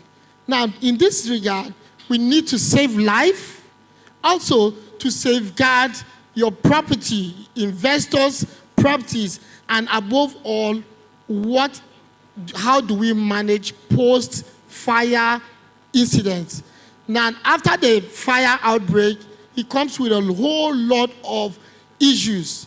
Now, the ecological cleanup comes in place. Psychological trauma also follow. So, to cut the whole story short, the only way you can keep yourself abreast of fire incidents or issues is to go for the fire destroyer. The fire destroyer will also help you protect safeguard your property, also save lives, and also keep you off the post-fire incidents. Thank you very much. I would like us to partner together, and also we will be happy to engage further at our booths outside, and we are happy to receive you. Now, on this is in every facility. This is a typical distribution box. Now, once the fire happens, it gets into the distribution box, and then immediately it ignites via the ignition cord. So, on the ignition, once the flames, it catches the flames from the ignition cord, it activates the sticker. So, how to install it is very simple. It comes at the back with a sticker, and then you put it. It also has a jacket. Very simple, and the gas is green friendly. What I mean by green friendly, it does not have any toxic chemical that will give you side effects. So it can also, just like Dr. Susan said, there's over 1,000 tankers incidents happen every year. The disc can also be installed in these tankers. So we're collaborating with the Fire Safety Agency and the Federal Road Safety Corps to also work to save lives on the road, in your offices, and at home. Thank you very much. We extend our hands of friendship to each and everyone in this building to engage us further in our booth. Our booth is in the middle, the first in the middle row. Thank you very much.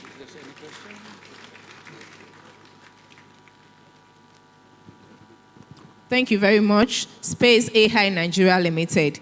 The second product display will be by Future Concern Limited. You have just 5 minutes. Please, let's be time conscious. Thank you very much.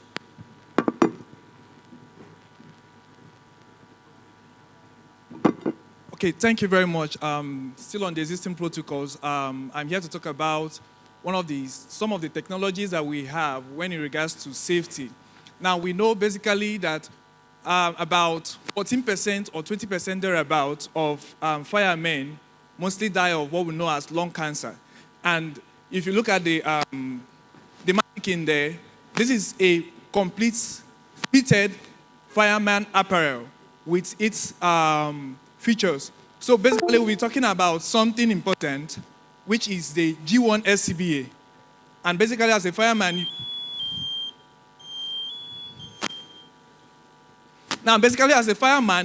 the SCBA is one of the important equipment which you need for firefighting. Now, SCBA, which stands for Self-Contained Breathing Apparatus. Now, one special feature about the SCBA, the conventional SCBA, we basically use it for protecting the personnel from CO and other toxic gases. But one of the special features of this SCBA we have here, that just like we've been talking about the integrated thermal imaging camera. Now, this SCBA is embedded with an integrated thermal imaging camera. Now, if you look over here, this is what we call the control module. Now, on this control module, there is an integrated thermal imaging camera, which gives you the temperature of the environment. Now, we've talked about that during the panel session, and some of our keynote speakers talked about that. Now, it gives you the temperature of the environment. Now, if the fireman also is not active in 18 seconds, this SCBA goes into alarm. Now, that's also what you're seeing, and that's part of the features, which helps you to protect the personnel while working. Now, also, the thermal imaging camera, which can be seen in the negative features and other features, which gives you a visual view of the personnel. Probably once the fire takes hold in an environment, normally what you do is to cut off the lights or the power source where it can ignite, where source of fire or any other source. So once you turn off the fire, when you turn off the source of fire, you know that the place gets dark. Now, when that place gets dark, with the thermal imaging camera being connected here,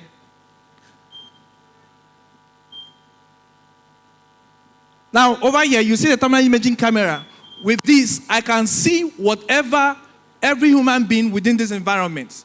As far as here is dark, with the thermal imaging camera, I can see that. But basically, what most firefighters do is they have what we call the lunar. Now, when they wear the SCBA, they hold the lunar. But if you are going to rescue someone from a fire scene, you are holding a lunar and you are struggling with your fire SCBA, with your SCBA. Now, if you go inside the scene, you see that you don't have the hands to also help the personnel. But with this, it is embedded on the SCBA. So you have the hands to do whatever you want to do without dropping your lunar that is being connected to the SCBA. So this helps you. And also, one of the features of the G1 SCBA, it has a speaker. Now, once you put on your mask, you see that you are no longer audible enough while you're communicating. But with the G1 face piece, you can communicate and it's being enhanced through the speaker. Also, one of the features of the G1 SCBA is it has lighting systems around it. Now, if there is any issue, probably the SCBA is, the personnel is running out of air. There are light systems that indicate, even when you are like 3 or 4, 5 personnel on site, it helps you to identify that there is a problem with this SCBA, which probably maybe the personnel wearing the SCBA cannot see. So with this, it communicates that information also. And also, there is what we call the UBESS. That's Universal Emergency Basic System. Where if this personnel runs out of air, I can easily connect to the next person.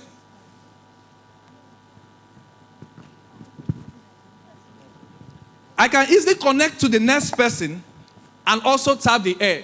Now, as you know, when we are using the SCBA, if you're using a 30-minute cylinder, you know that you're only meant to spend 20 minutes because of the safety margin. Now, with that safety margin, once I get there, I can connect to the next person and also still wearing my SCBA, connecting to this. Also, this is the FX-F1 gallet. With this, I can communicate with this to my other personnel, still wearing please, my... can you turn up, please? Okay, still wearing my F1 FS gallet. So these are some of the features of the F1 G1 SCBA, which is produced and managed by MSA and managed by Future Concerns. Thank you. Thank you very much. So for more information, we can get to our booth. We'll give you more information about the equipment. Thank you. Thank you very much. Distinguished ladies and gentlemen, this is the question and answer section. We'll be taking 4 questions, 2 from this side and 2 from the other side. Please, when asking your question, kindly tell us who your question is directing to so we can give the person the mic to answer your question. Thank you very much. We're taking 4 questions, 2 from this side and 2 from the other side. Thank you very much. 1.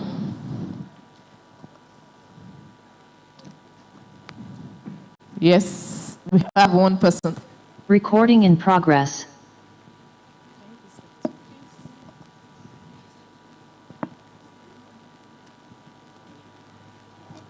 Thank you very much. My name is Tokpe Ajayi Oba. I have a general comment. I want to thank all the lecturers, Dr. Sarah, Mr. Giwa, and everybody that has participated here. They've done so well. You see, my comment aligns with what Dr. Sarah just finished speaking about. Dr. Susan. All right, thank you very much. About fire tankers, tankers, fire. The regulatory bodies, some of these things borders on policy, those who are making policy. Are we actually doing the right thing? For example, I once saw a patient, a burnt patient at Yaba Orthopedic Hospital there. One day, some people were rolling drums of probably alcohol along Broad Street, sometimes in 2005. And then that material caught fire. And the buses that were coming, public transport, they just ran into the fire. You know, that individual was burnt. You know, I was there at that time. Has government put in regulatory framework to mitigate some of these things? You know, that, for example, today you see containers from the wharf being carried on some of these trailers. Are they well locked up to the vehicle? They are not well locked up. Each time I had to pass by the side of any vehicle carrying a container, I'm always very afraid. I'm praying it could fall down at any time. In fact, we as government leaves our people to, you know, disasters. The responsibility of government is to put in framework and regulation to make sure that all these things are not affecting us. These are things that they do in developed countries. They think about the people first. So let's us put in modality in place, tanker, let's examine their brakes, their systems. Let's be sure that they are not moving when small vehicles and people are moving. So these are just some of the comments I have. Thank you very much, sir. Thanks for your observation. Yes, any question? Okay, another person on that side. Thank you. Number 3, behind there. Good afternoon, everyone. I stand on the existing protocol. My name is Samuel Ajimo. Please, I would like to ask the... Sorry, who are you directing your question to? I'm directing my question to Madam here. You know, why I'm saying that, like Honorable said earlier, that we're talking about how to prevent fire, or we're just giving theory about it. Let's go practical. So my whole question or suggestion is, can we take this to the grassroots, why we say catching them young? Take this fire prevention to our primary schools and secondary school. Now in primary school or secondary school, we have ICT, we have coding, we have robotics, we have e-learning. We can have fire training as well, or fire learning. From there, we can prevent them. From personal experience, last year, I taught my children how to make use of fire extinguisher. I called my wife. She was like, I'm busy. And 2 weeks later, I went to church. With my daughter was at home with my wife. They were to join me later. And she came back. I was like, why are you late to church? He said there was fire incident in the neighbor's house, gas fire incident. And they came for our rescue to come and help them. She just ran in, she picked up the fire extinguisher, and she don't know how to use it. Thank God my daughter of 8 years old was there. He said, your daddy taught you how to use fire extinguisher. What? He said, daddy said, always remember your word, pass. After, he said, what is the meaning of that? He said, pull the trigger. He said, don't worry. And she did that, and we were able to extinguish the fire. So if we catch them young, we can be able to prevent a whole lot of fire incidents. So let us take it to the grassroots, take it to the primary school, take it to secondary school. Don't leave it for the adult. Thank you. Thank you very much for that. Can you please hand over the microphone to her? Thank you. Thank you for that question. Yesterday, when I was presenting my data, because of Mr. Governor who want to be in another program, I jumped something about that goes in line with the question you have about what are we doing to the schools, the children, are they carried along? Are we doing what's expected of us in time of educating them to cast them young? We've been doing that. We have been doing that. I can give you the data. Last year, in 2024, of course, we continue to do. The media appearance where we discuss fire prevention, we have 260 cases of that. Public places sensitization, including schools and others, 78. The station store, this time around, the students, the primary, the secondary, do come to the fire station for excursion. So when they are in our station, what we do is to give them information in time of what they can tell parents, what they can do as children. You know, these are our children, the way their brain work, they are Gen Z generation, the way their brain, even what the parent couldn't know, assimilate these children within twinkling of an eye. Because of that, we are trying to impact these children so that when they go home, they know what they will do that will lead to fire and what they are to avoid. And in case it happens, some of them that have been coming, of course, I agree with you that we need to do more. And we are going to do more. Look and see, this is what I'm talking about. Visitation to the fire service. We do write them to bring their children. Sometimes we go to their school to go and do the same. We've been doing that, and I promise that we will do more. Thank you. Thank you very much, Ma. Please, there's someone that wants to ask a question at the back there, number 3. Thank you.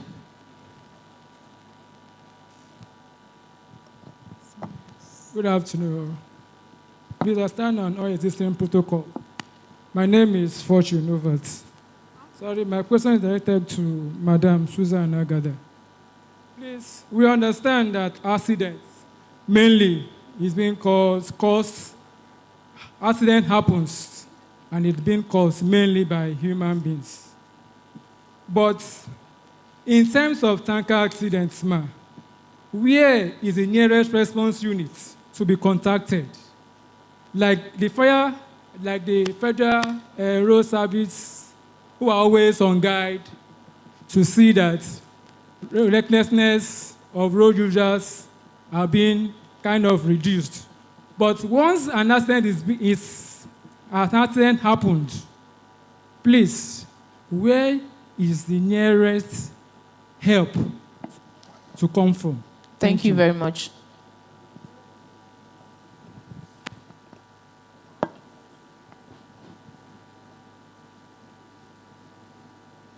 Thank you very much for that question. Yesterday, Mr. Governor spoke about the Command and Control Center. At the Command and Control Center, there we have all the officers, both for the safety and emergency. If you can call 112 or 767, that is the nearest place for you to call in case of emergency and security threat. When you call that number, immediately the number will be transferred to the agency concerned. If it is fire, the fire will receive the message immediately. Because all our representatives, the fire, the LASEMA, the police, IRS, are in that office. Everybody there working at the Command and Control Center. So in case of any emergency or security threat, try to call 767 or 112. It's a toll-free line. You don't need to have credit on your line before you can call. When you call that, you will definitely get help. Thank you. Thank you very much, Ma. The last question. Sorry. Let me shed more light on the last question asked by the last person. Yes, the essence of government is to protect property and save life. In respect to tanker driver, there have been a lot of effort that have gone into it. And basically, it's not more than 2 weeks ago, we have something similar to this conference being carried out by LASMA. And for some of us that are at that forum, you'll be very clear. There is a clear information on technology-driven process on how we regulate the activities of tanker driver. And that's why the rate of accident or tanker driver fires incident have been drastically reduced. If you can bear me witness, oftentimes in Lagos, we have countless numbers on a daily basis. I can tell you, in our track record at Command and Control, we know how much of those incidents we attend to on a daily basis. But that has not been the case going forward. So for you to have this kind of information, and I know too well, the GM of Command and Control Center have been able to do justice. We have leveraged on technology, and we have done so much in that regard, and we have been able to solve problems. And knowing truly well, you will not see any last man running after buses or any traffic. There is a micro camera that captures every inadequacies that relate to traffic or any incidents in Lagos State. So we have invested so much on that route. Thank you. I think that will solve your problem. Thank you very much for shedding more light on that. The last question, sir. Okay, sir. All right. Thank you very much. My name is John Edets from Kapanabatu. I want to direct my question to Mr. Femi Giwa. I want to talk about incorporating safety in design into our networks of roads. And my question is, what is the State Fire and Rescue Service doing in terms of synergizing with the State Ministry of Physical Planning and all that? One of the challenges we normally experience from some of the feedbacks we get has to do with poor road networks in terms of getting some of those, our state-of-the-art. I think I'll give kudos to the Lagos State government for providing some of those vehicles. But often, most times, they find it difficult to navigate safely and quickly to some of these heavily populated areas. The reason is this: developers are just building roads, houses anyhow, without being mindful of the emergency angle of life. So is there any strong synergy, a sustainable synergy between the state service here and the physical planning, the lab sky and all those stuff to make sure designs are also done to incorporate safety elements into them? Thank you. Thank you.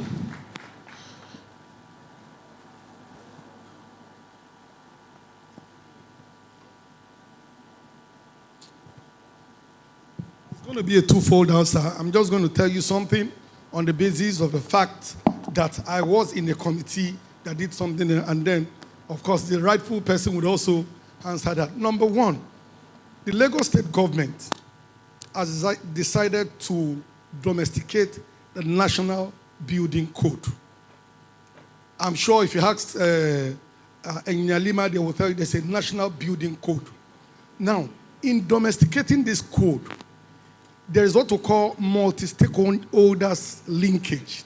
Because in that building code, there are a lot of things that we'll be looking at in terms of infrastructure, incorporating codes that have to do with fire, ensuring that in most of the structures, there are certain requirements from fire, and then the Lagos State Building, LabSCA, and all other agencies. So what they have decided to do is that all these agencies have come together so that at the end of, because we had a review, I was in that committee, we had almost 3-4 months. There were so many areas that we looked at in terms of construction, areas where you have to ensure that we have certain fire requirements, area where we have to ensure that if you are constructing beyond 1-story, 2-3-story building, it's a holistic approach.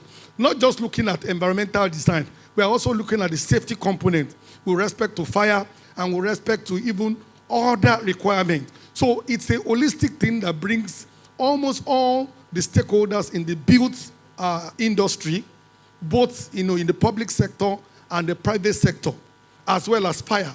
There were issues that had to address that we had to look at for buildings that are more than, even for skyscrapers. There are certain, so these things are all integrated in the National Building Code that is being domesticated by the state. But I'm sure Madam will also talk about one or two things. Thank you, GM, Command and Control Center. As to the synergy between the physical planning and the fire service, yesterday also, in my data, I joined the public-private stakeholders engagement. The Lagos State Fire and Rescue Service and other agencies, as we have synergy with the other emergency responders, we also have with the safety, we also have with the construction. The agency in charge of construction, Ministry of Work, physical planning, of course, they cannot do without the role of fire service in all these agencies.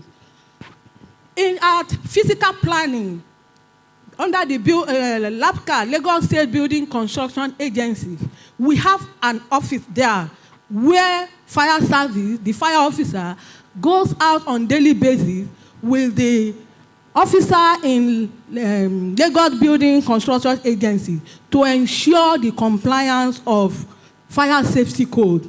But right now, my PS is going to share more light on that. There is a law that was extended by the governor just February that will equip fire service more to do more on the issue with under construction, what they need to do at the basic, when the construction is ongoing, what the fire service need to do. We have the law now that equip us, give us authority to do more of what we have been doing. But however, there is synergy between physical planning, LAPCA, we have office and we have officer working with them to ensure fire safety compliance. Thank you. Thank you very much, ma'am. We'll take just one more question.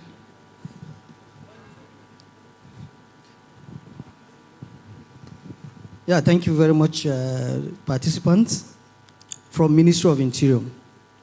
Just like what we are having at Lagos State, we equally have similar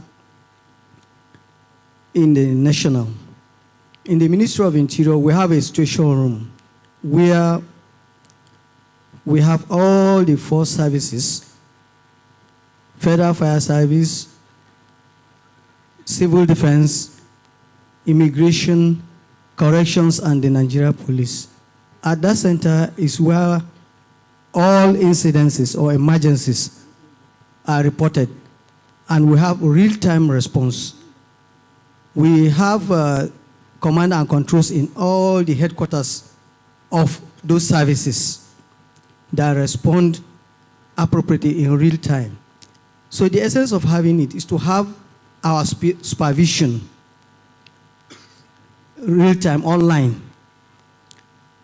where you place a security request, the respective agency will immediately respond. And in terms of fire, our firemen now don't go to site without the civil defense for security cover, because Federal Fire Service don't carry arms. And we have issues of what was raised yesterday, stoning or depriving the firemen from access to fire scenes. We have observed it's caused by hoodlums who are there to loot. So that is why the people clearing the road for them is the civil defense. So the minister has mandated the civil defense to ensure that any time there is a response, they go ahead of the fire service to clear the road for them so as to discharge their functions. Then on the issue of tanker fires, it's really attaining a very serious dimension. That has to do with the government and the people, whole of government and whole of society approach. While the government can provide all those platforms and good roads, the society has a very vital role, especially the communities. You see, there is a growing concern where once there is an accident, that scooping tendency is there for people to go and scoop oil. My neighbor, if you recall the Deco fire in Niger State, near the depot. That tanker didn't open. The boys came and forced it to open. He allowed it to cool so that in the evening they will evacuate. But you can't believe those boys. They came and removed the lid. And lo and behold, it became a national issue. Everybody saw that they could. Over 200 or so people were roasted. So it requires real orientation now. People should have that passion to help. If there's an accident, recall last week, my neighbor's wife was traveling to Port Harcourt. They had accident around Kwali. Could you believe that those people that came to rescue carried all their bags and handset and everything? So we should begin to have that passion to help. We should be our brothers' keepers, not going there to loot. So we need a national reorientation for our people, please, to help. Thank you very much, sir. And that brings the Q&A session to an end. I would like to reiterate that our emergency numbers are functioning, 767 and 112. Again, 767 and 112. Our next speaker is a trailblazer redefining the future of workplace safety. Engineer Jamie Badmos, a visionary of the Quality Health, Safety Environment, and Sustainability Leadership Academy, a globally recognized QHSCS speaker, enterprise risk management professional, and business sustainability expert. Engineer Badmos brings over 24 years of hands-on experience to the table. A fellow of 10 top professional bodies, including the UK's prestigious IRSM. He led Nigeria and Sub-Saharan Africa's first ever government IMS certification. As founder of the HSES Leadership Academy, a tuition-free, ISO-certified innovation hub, he is shaping the next generation of change makers. A multiple award winner across safety and enterprise risk, Engineer Badmos remains at the forefront of impactful leadership and sustainable workplace safety. Today, he will be speaking on the Lagos State Fire Marshal, a revolutionary innovation in fire prevention in Lagos State, a topic that promises fresh insight into transforming the safety culture in our communities. Ladies and gentlemen, please put your hands together for Engineer Badmos.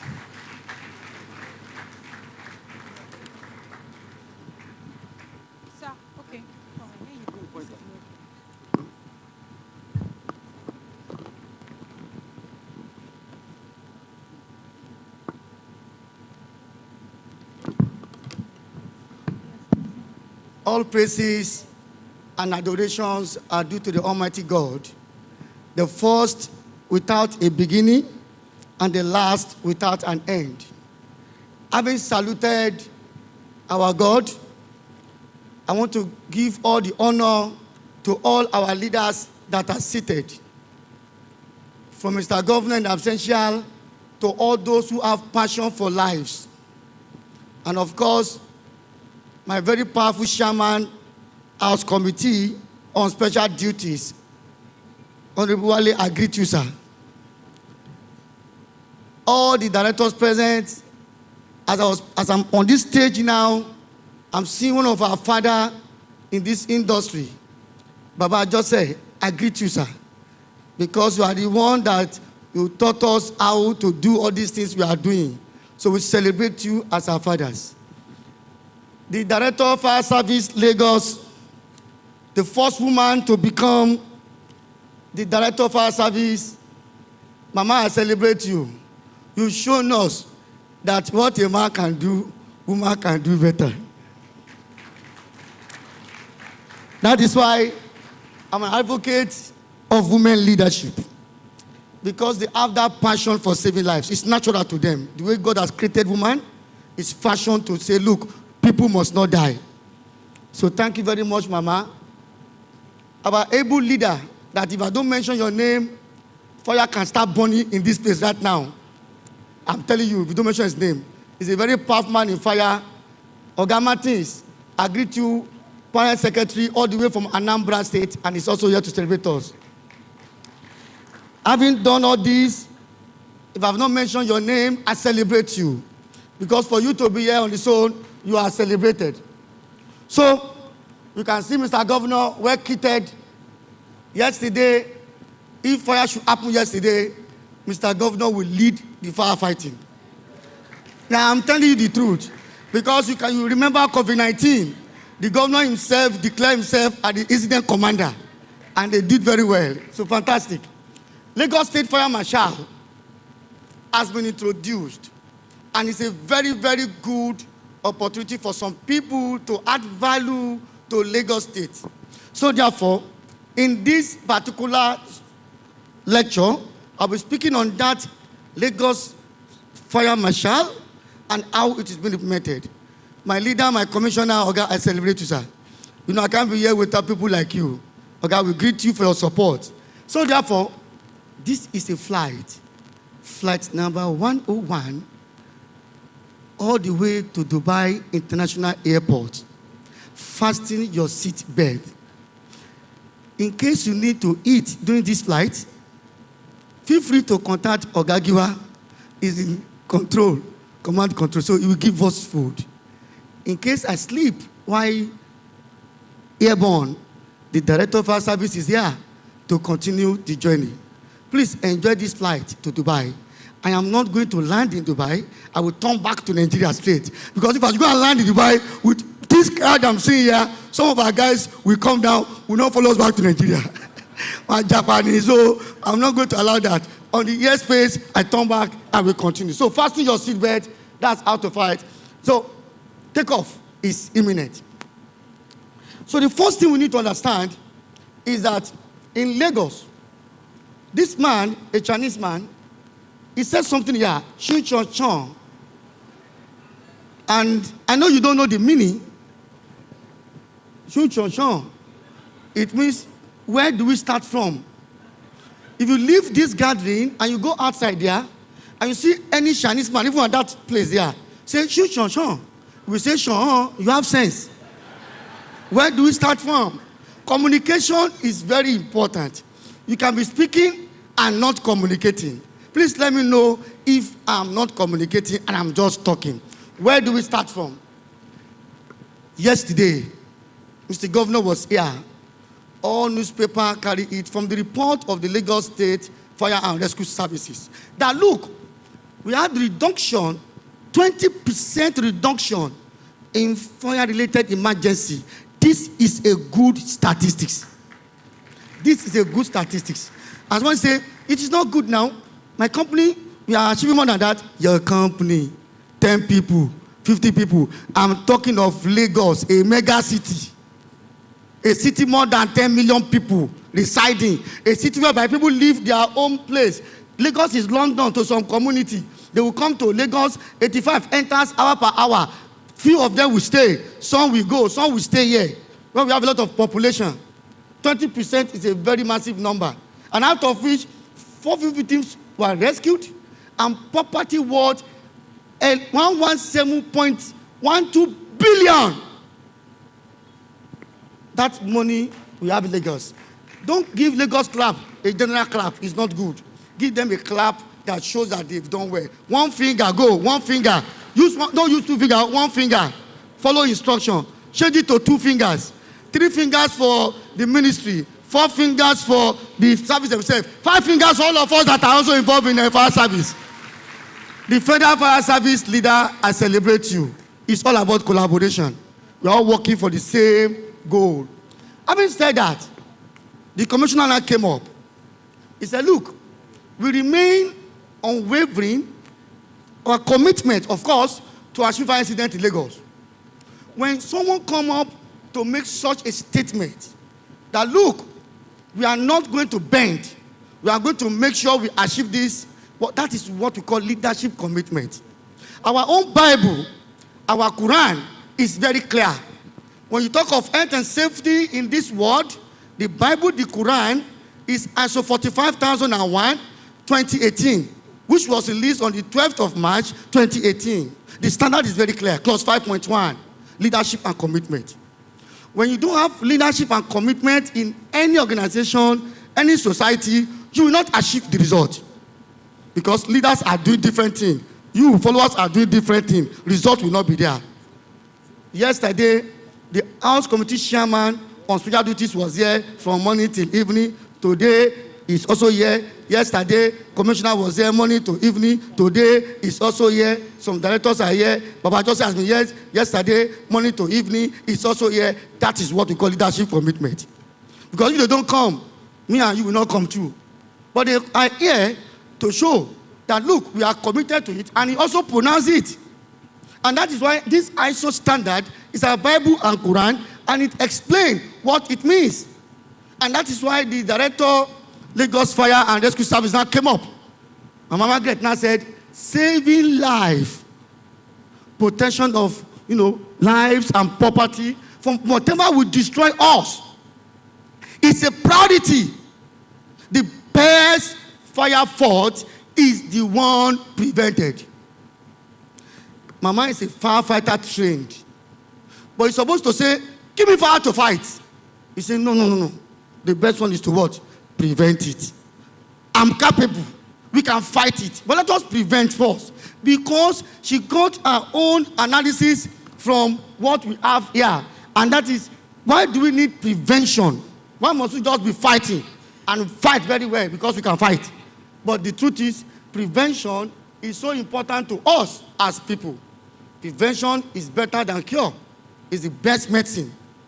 Prevention is the best medicine. However, preparedness is key to survival. Not when accident happens, you start to planning. You plan before it happens. That is the basic rule. You plan, you test your plan, that the plan is working. So when the incident happens in true life, all your plans you have done, you implement.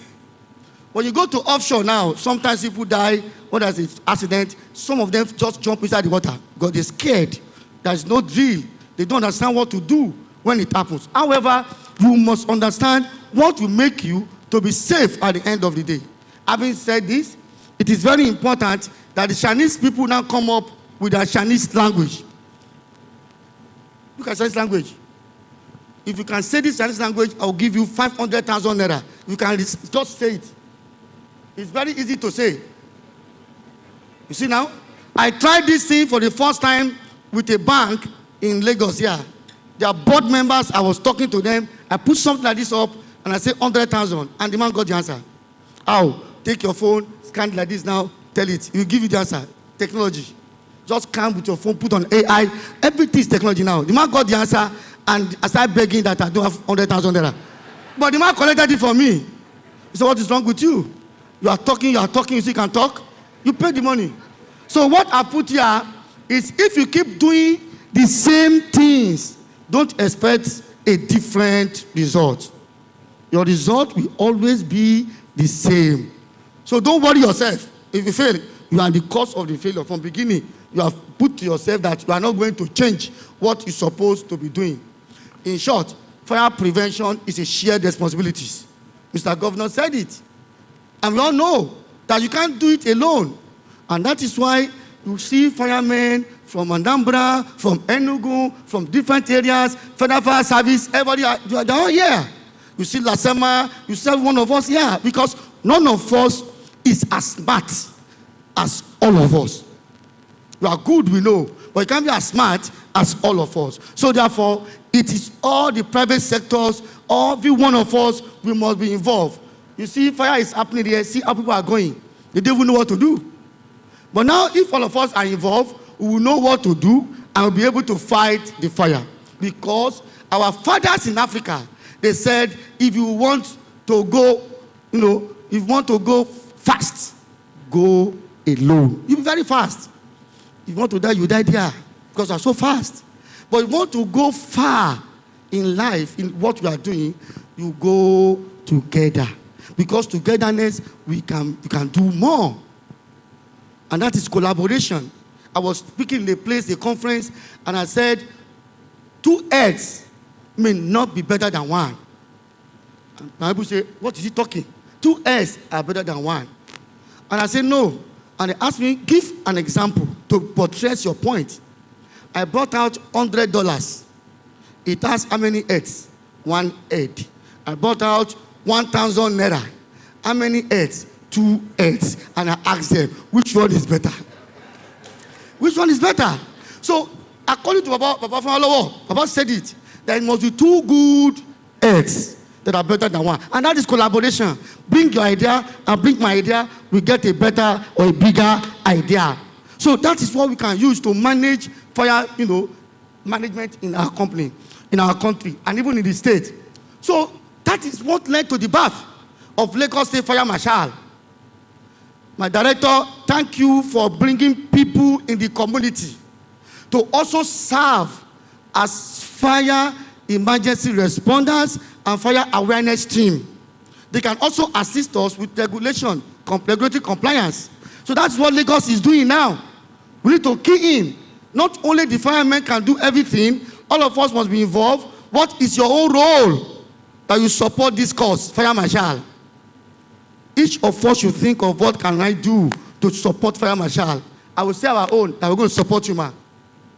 Now, having said that, the next thing we look into is when we bat this Fire Marshal, what is it all about? It's all about you having people in the community, people that are localized, they understand how to move the community. We have seen before that firemen, when they get to site, you can see some hooligans, you can see some boys asking them to pay money to them. But if the community people are involved, they know what to do, they know who to contact, then the firemen are safe. See the advantages now. Not just fighting fire. The people in the community can go to the market, can talk to them in the market, can go to places, car park, speak with them, and people there start understanding that fire can be prevented from happening. If you understand the principle behind fire happening, you can always prevent fire. When you know the principles that govern fire being escalated, you know how to manage fire. So this particular, you can see that one community man now, even rats are part of the fire marshals. You can see them now. We are here too. And you have localized, response. You have enhanced coordination. Before fire service get there, the local guys are already doing something. And by the time they arrive, they take over. You must understand how to operate incident commander. You know who is in next, who is going to take over. And they take over, and we can always reduce fire in our state. And other states can also go back and copy this template, because Lagos is always the pace setters. It's a good thing. It's good to copy, and to copy well. It's fantastic. It's not bad. Or copy and even add more. Domesticate it to your own culture. Because we have different cultures in different places. So therefore, the fire marshal will now act as bridge between the fire authority and, of course, the people. Issue of beating people will not be there because the communities are also involved.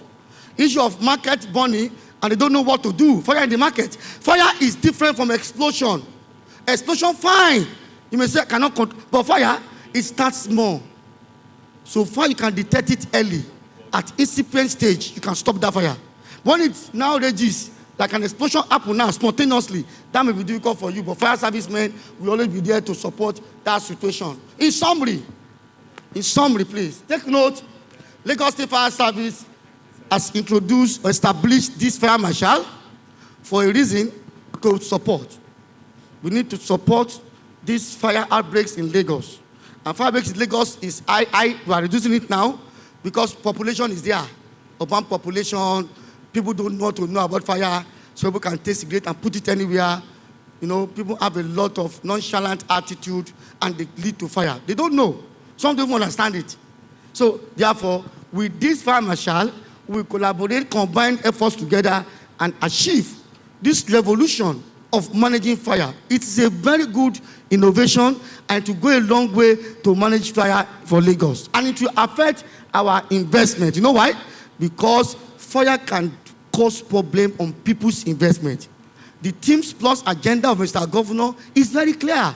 But the moment we are having fire, we can't make Lagos a 21st century economy again. We cannot. Because fire is everywhere.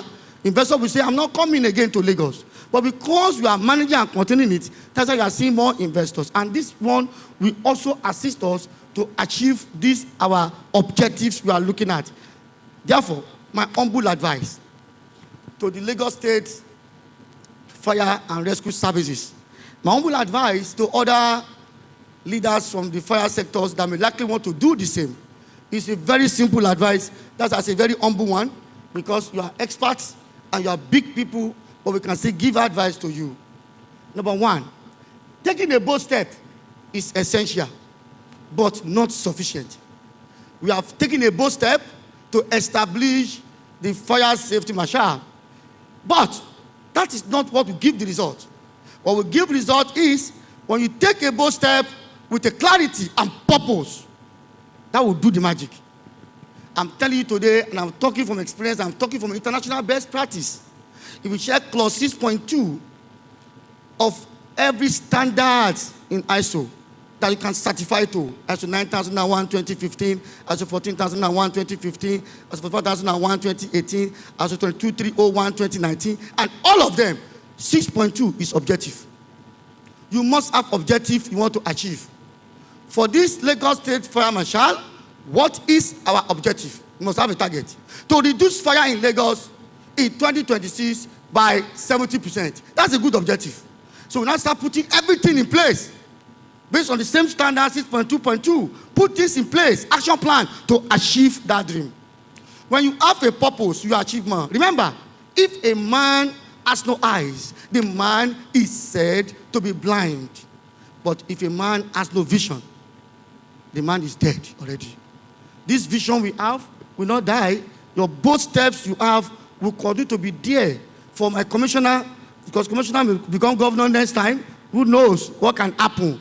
For my honorable member of the House will become speaker next time. Who knows what will happen? But our history is there. It's a joint effort. It's a joint effort from Lagos State government, from leadership, which we are seeing the commitment now, up to all of us that are following our leaders. That's why we are achieving it. We take a bold step, but we ensure that that bold step comes with a purpose. Collaboration is very key. Collaboration is important. When Dr. Nelson Mandela became president of South Africa and introduced a word very important, he said Ubuntu. Ubuntu means I am because we are. Ubuntu means unity. Ubuntu means human kindness. Ubuntu means humanity. Ubuntu means unity in diversity. Ubuntu means togetherness. When you use the word Ubuntu, it means we want to do it together. If you are on this call here today, all of us seated, if you believe that with Ubuntu, with coming together, we can solve fire issues in Nigeria as a whole. My leader is from the Ministry of Interior. They are in charge of fire service, the federal. See the work they are doing. We all need to collaborate and do it together. When I say Ubuntu, you say humanity. When I say humanity, you say Ubuntu. And that shows what we are taking home from here. That when they say Ubuntu, I must support everything to prevent fire in Lagos. Ubuntu, humanity.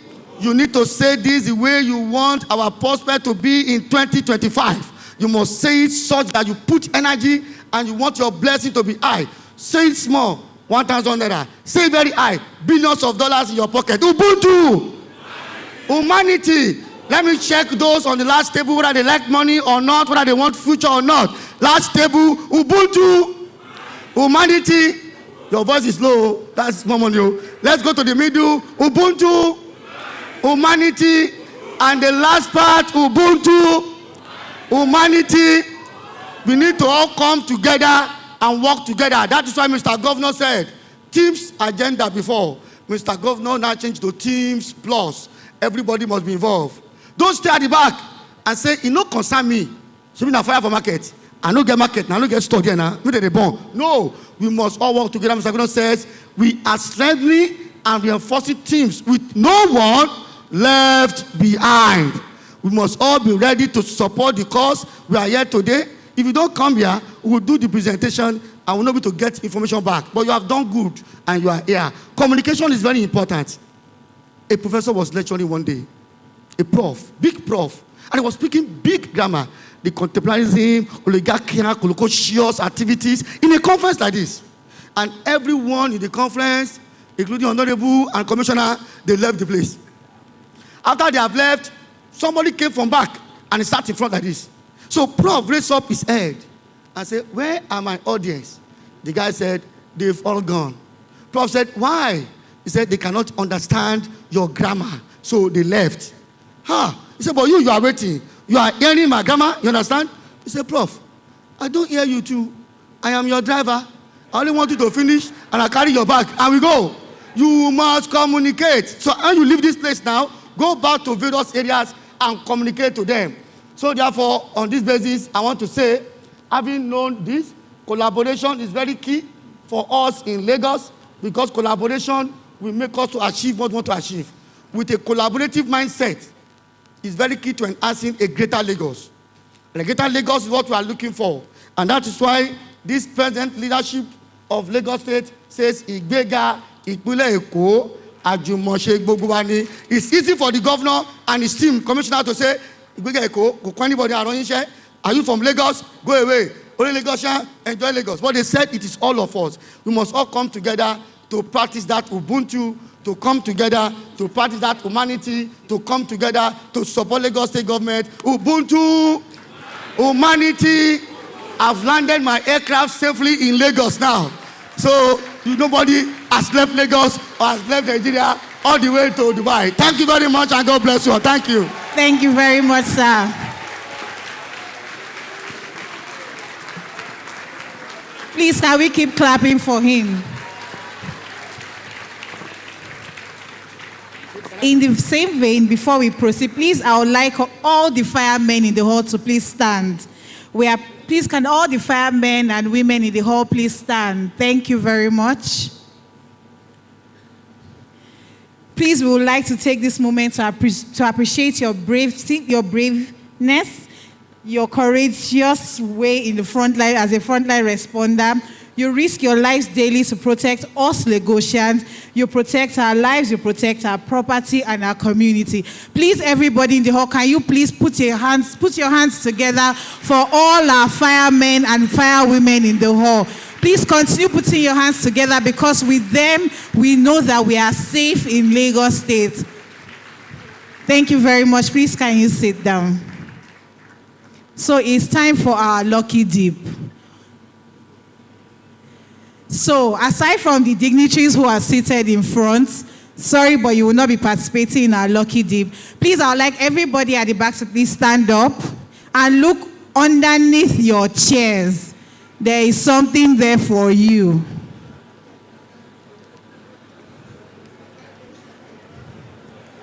So we want to know the person that is going to Dubai amongst us. We want to know the person that is getting the fire blanket. We want to know the person that is getting the fireball.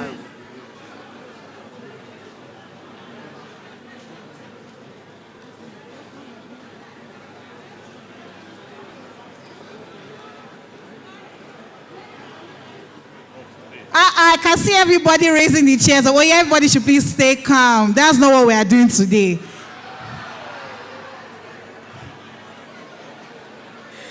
Thank you very much. So, please, we're going to have the sound men. Please, they're going to help us play a music. Wherever it stops, they pick a piece of paper from inside the board. Please just...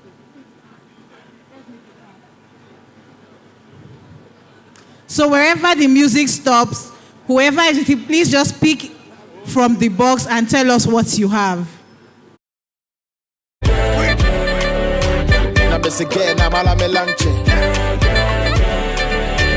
Me need me do pay be ko camping. Me gonna go tell my baby something. Send me the whole dress.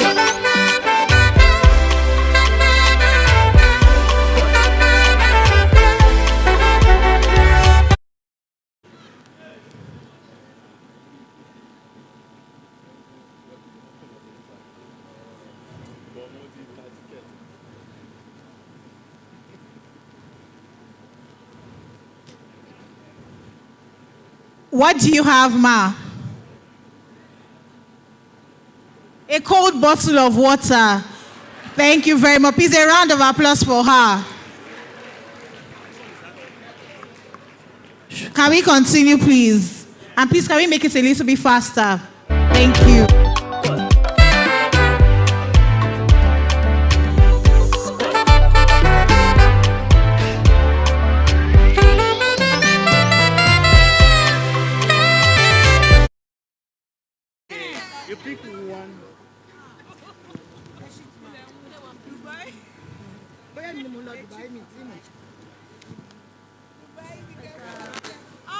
What do you have? Okay, congratulations. She just won a special handshake with DGLSR. Director Ma. DJ, are we together? DJ, please, let's move.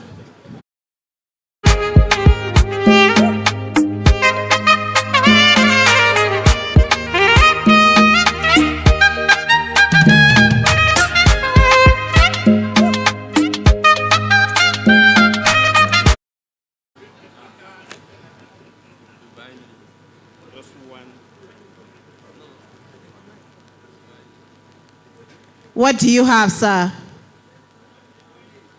Okay, congratulations. You won a bottle of seaway water, today's own. What is happening? What is happening? Who is going to Dubai? Who is winning our fire blankets? DJ, please come in.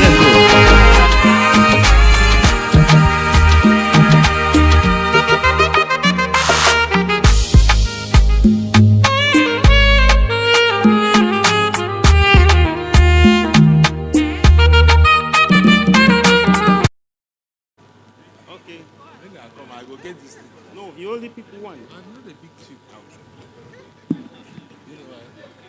Sir, what have you picked? Are you the one going to Dubai?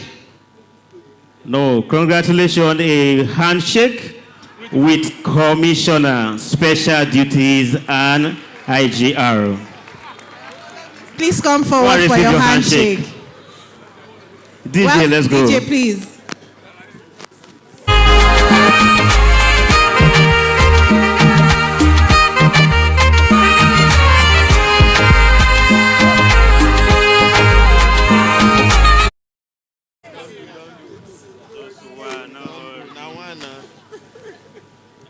Oh God. Okay, he just won a special handshake with the organizing chairman. When you get there, you are asked to ask him for something. Nice. That's an open ticket for you. Let's go. Who is going to Dubai? Who is taking our trip to Dubai? DJ, please, let's go.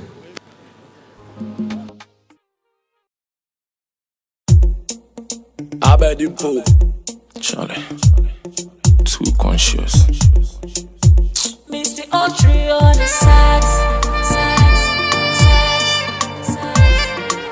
Move. No, I'm in the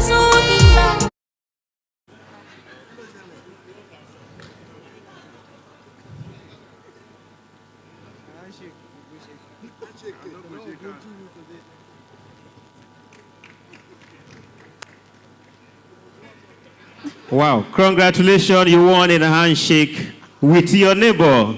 Telling her that you'll be here next year. And please, DJ, while you're doing that, please tell her your name, and please, the person beside you, please tell him your name.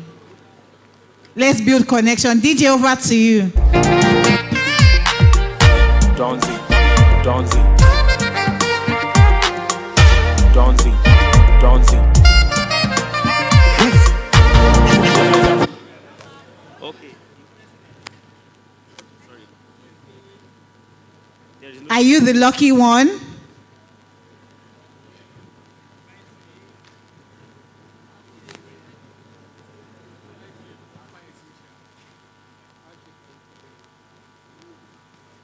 Congratulations. You just won yourself a free ticket to sponsor yourself to this program next year, 2026. Congratulations to you. So we're waiting for 4 more rounds. Let's see if one of the 4 people are going to, let's see who is going to win that trip to Dubai.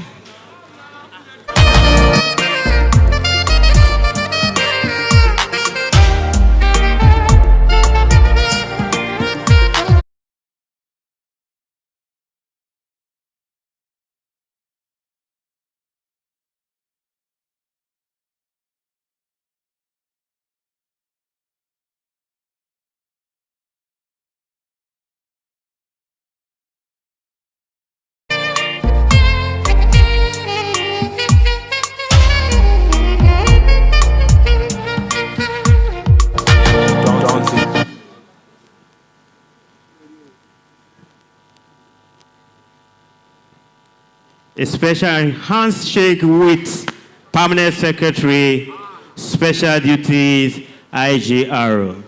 You are making your way to become a government official. A special handshake for you.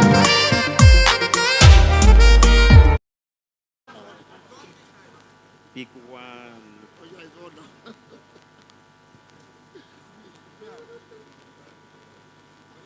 Why are we not winning? I don't know. Wow, another special handshake with the Commissioner of Special Duties and IGR.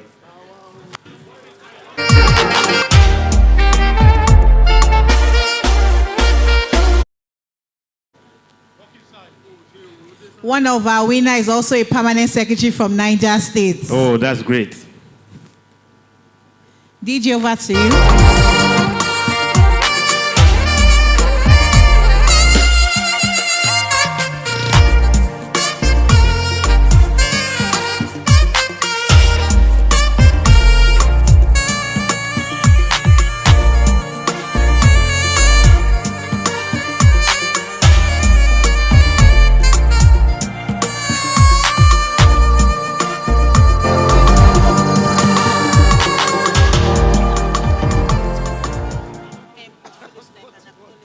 Oh, congratulations. Bottle water.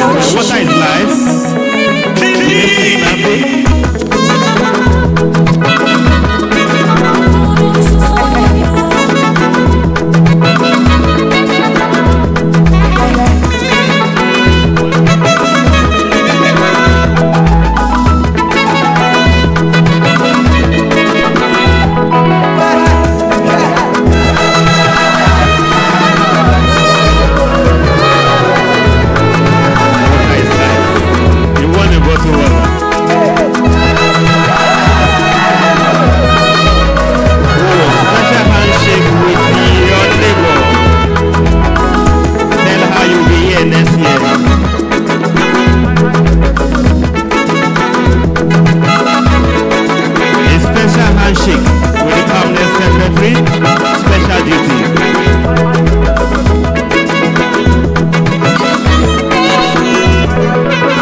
Congratulations, you won a fireball.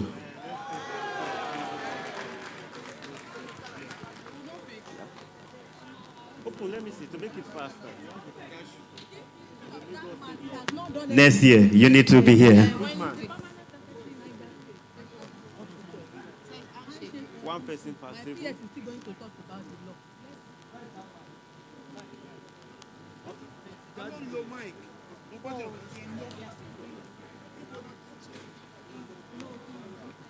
Okay, special handshake with the organizing chairman.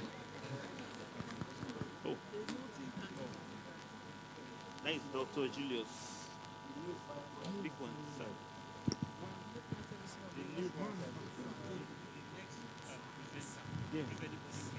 Yeah.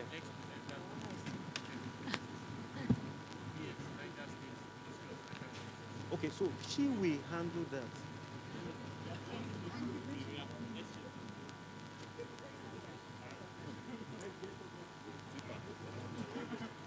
Okay, congratulations. A special handshake with DGLS FRX.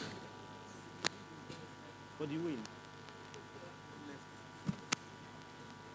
DJ light music, please.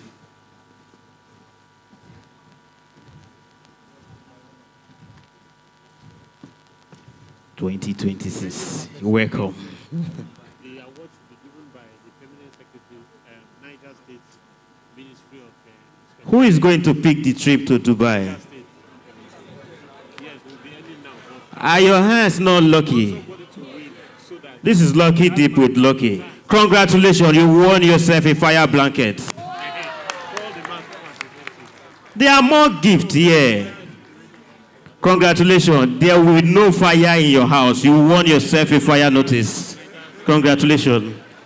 Just go to before you receive your gift. Yes, winners are coming now. Dubai. Who will win next? No, one person from each table.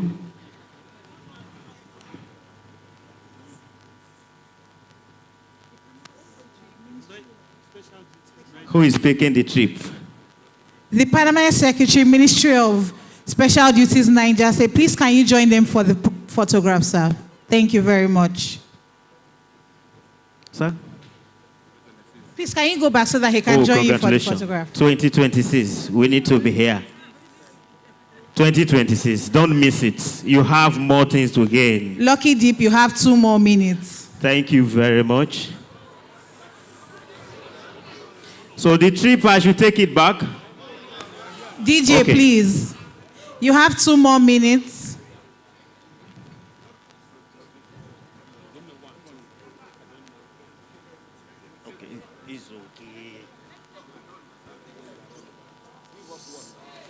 So I will come for your own.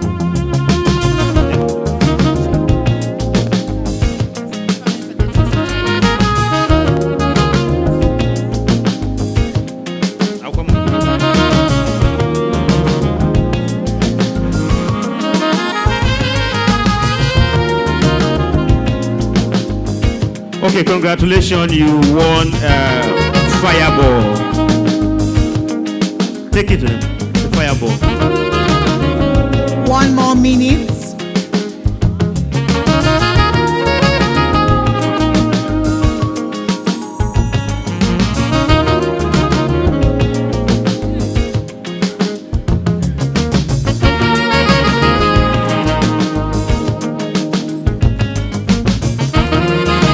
Let me see what you won. Okay, congratulations, you won a handshake with the special.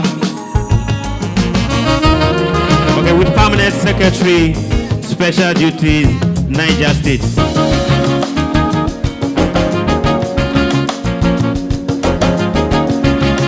30 seconds more. Okay, you want a bottle of seaway water? Said my gentleman there. Water is life. And we have just 1 more person. 1 more person. Congratulations, you won a fire notice. Thank you very much. Congratulations on the fire notice.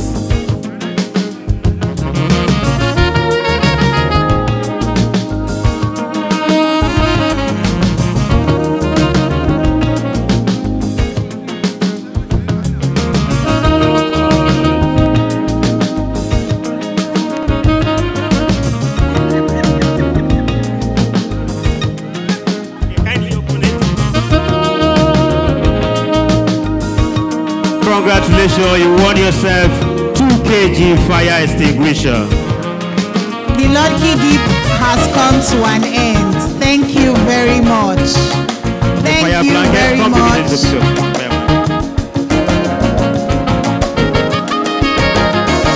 Fire notice, congratulations. Those who won, let me have the card. Fireball.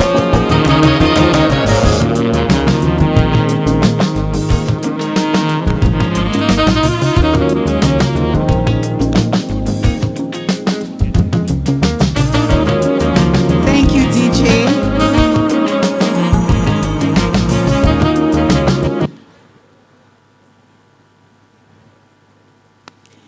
Congratulations to all our winners.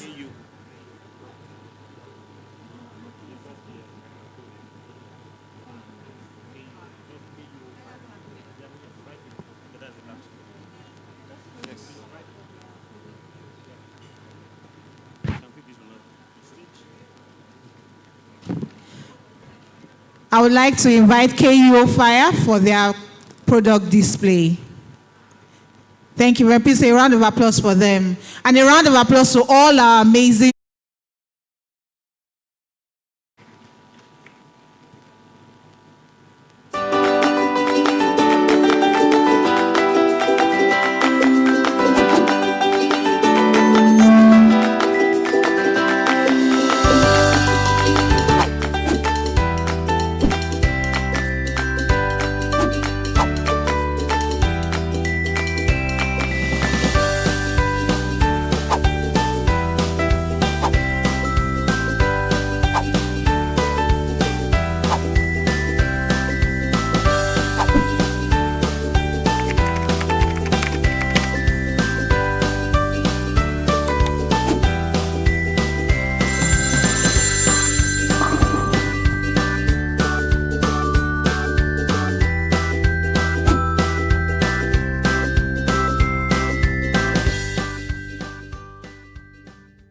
Every day, we rely on sockets to power our lives.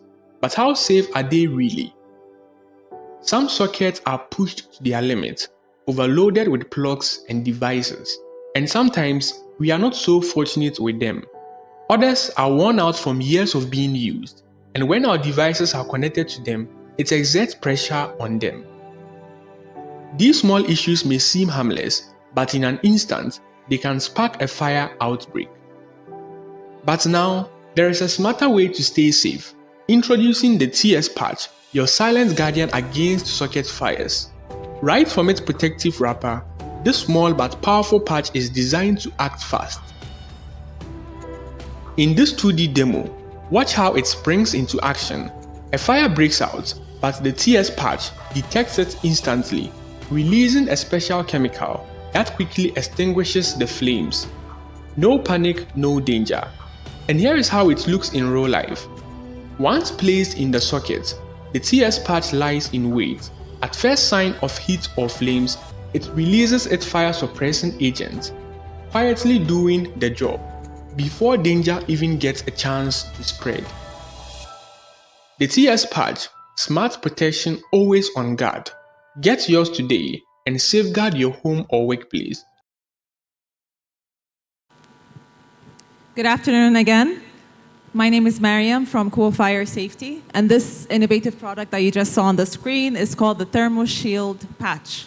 And this is what it looks like. It has an adhesive at the back, and it's made from Novec 1230 agent, compressed Novec agent, and it's placed inside environments such as that you saw in the video, which is electrical sockets. We can also place it inside smaller electrical unit cabinets, switchovers. So it's intended to immediately curb a fire spread right from the electrical source. It's very easy to install. You just remove the adhesive at the back and stick it inside that environment. It does not require maintenance. It does not require technical knowledge in order to have it installed inside your home or working environment.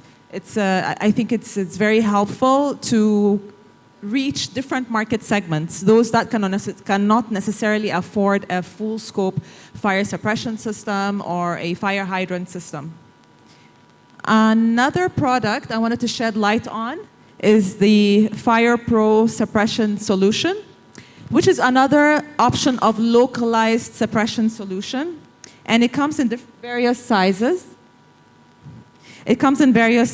Now, the activating component inside is an aerosol agent made from potassium carbonate, and it's literally inside the cylinders, or what we call generators. And they come in various sizes. So for example, this is the smallest size, which we can install inside maybe generators or electrical panels. Again, for the sole purpose of curbing a fire before it spreads. We can do total flooding with it, but also it can as simple as having a localized suppression solution, which is very important for us to allow firefighting solutions to reach different market segments. When an institution or an individual wants to still protect their homes or protect their factories or their offices, but do not necessarily have a budget for a full-scope firefighting system, you have your solutions over here. You have the Thermo Shield patch, also known as the TS patch, and we have the Fire Pro aerosol suppression solution. And interestingly enough, this is the only certified firefighting solution that puts out lithium fires. So this is, it's good to note. Thank you very much. You can find us in our booth at the end, at the back, whereby I can explain more about this product. Or you're also welcome at our showroom in Ikoyi on the Kingsway Road. Thank you very much for your time and your attention. Yes, madam. Okay, so this one has a 5-year lifespan. It does not need maintenance. All you have to do is stick it inside your sockets. You can ascertain which sockets have the heaviest loads. We can help you do that for free. And then you stick it inside, you're done. No maintenance required. This also has a 5-year lifespan, but maintenance is required. So we will be able to ascertain based on the need. We'll be able to advise you. Thank you. Thank you very much. Thank you very much. Honorable Commissioner, sir, distinguished ladies and gentlemen, I would like to invite to the podium the Permanent Secretary, Ministry of Special Duties and Intergovernmental Relations, Mr. Sheson Tunde Ogundeko, MNI, for his presentation on the Lagos State Fire and Rescue Law. Thank you very much. The Honorable Commissioner, sir, and all distinguished attendees here present, and of course, without forgetting to welcome all our directors here present and all the directors of fire stations from various states of the Federation. And of course, I had PS Niger State or somewhere. You are welcome, my brother. Thank you very much, sir. Now, somebody was asking a question earlier on in the morning and giving illustrations about why or how the state government should enact a law that will compel houses to install fire extinguisher in their homes. I'm happy to inform you today that Lagos is a proactive state, a state that is always moving with time. And this law that you have requested for, incidentally, has been enacted in Lagos State. And Mr. Governor has actually approved and assented to the law as far back as some months back. So the implication of that really is that there is a law that is covering so many fields that a lot of us do not know of. And it is important that at this fire conference, we should be able to inform through you, the entire public, the entire Lagosian, this law and the implication that it will have on our daily lives. Let me first of all start by telling you that the Fire and Rescue Service is exactly about 53 years old now. Can we clap for the fire service? Now, the first law was in 1988. There was a law, Fire Service Law 1988. After that, there was an amendment in 2015, the Fire Service Law 2015. Now, I'm happy to introduce to you the Fire Service Law 2025. Can we give Lagos a round of applause? This law comes with, so many dimensions that will cover so many areas that we have envisaged and those ones that we are even not talking about. The first one that gladdens our heart is that Lagos State Director of Fire Service is now under this law known as the Controller of Fire Service in Lagos State. Thank you very much. I think we've been waiting for this. So you have the Controller General of Lagos State Fire Service in Lagos. And incidentally, because she's a woman, I think women need to give more applause to her right now. Now, this is just going to give a 10 minutes overview of this law. And I will recommend that all of us should go on various social media platforms to get our own copies. Also, attached to the fact that there is now a Controller General who is going to reside in the headquarters, this law provides that there will be 5 district zonal command and headed by controller in Lagos State now. We are going to have 5 zonal command in various places. The law provides that one will be in Badagry division. There will be a fire service division controlled by a controller in Badagry. Alimosho, another one in Alimosho. Another one in Lagos Island. One in Ikorodu and one in Ekpe. The whole essence of this is to decentralize the activities of the fire service. Of course, still going to be coordinated by the Controller General from Alausa, but then we have so many different controlling points at different areas at every point in time. 5. And this is good news for all the fire officers that you have seen. In terms of fire in Nigeria, all of us know that Lagos is where, you know, we really talk about fire service. And that will give all our different senior officers in fire service opportunity to grow more. So you have 5 divisional controller in all the divisions. Let me also go through the meat of some of the law before I go to those sections that will really affect us. Now, there is what is called the Lagos State Fire Service Rescue Reward Fund. Now there is a fund that is called Lagos State Fire Rescue Service Reward. And this fund will help in ameliorating a lot of problems that has faced fire service before.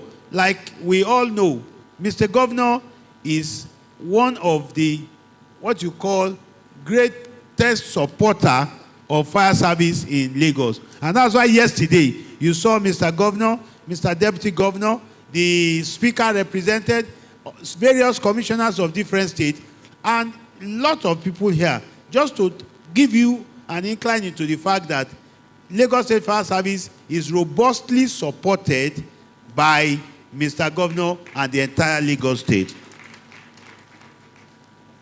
Now, let me go into some of the ways that this will affect us. There is also a creation of fire marshal.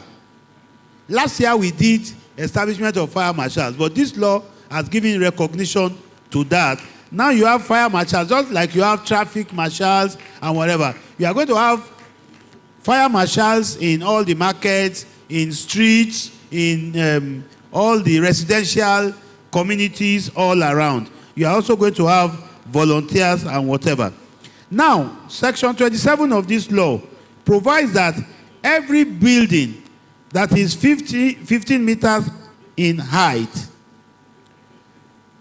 either used as a residence, hotel, you know, whatever use that you are putting to it, that you must get fire certificate. Now, before now, fire certificate is procured for commercial. But now in Lagos State, every residence must now procure fire certificate. In every house, there will be what you call fire certificate section, where you must display conspicuously that this house has fire certificate. It means that whatever is required for that certificate to be given to you will show that you have complied with all the relevant requirements for you to have that. So fire certificate is now important for all houses, and fire officers will go to different houses to ensure that you have a valid fire certificate in all your houses.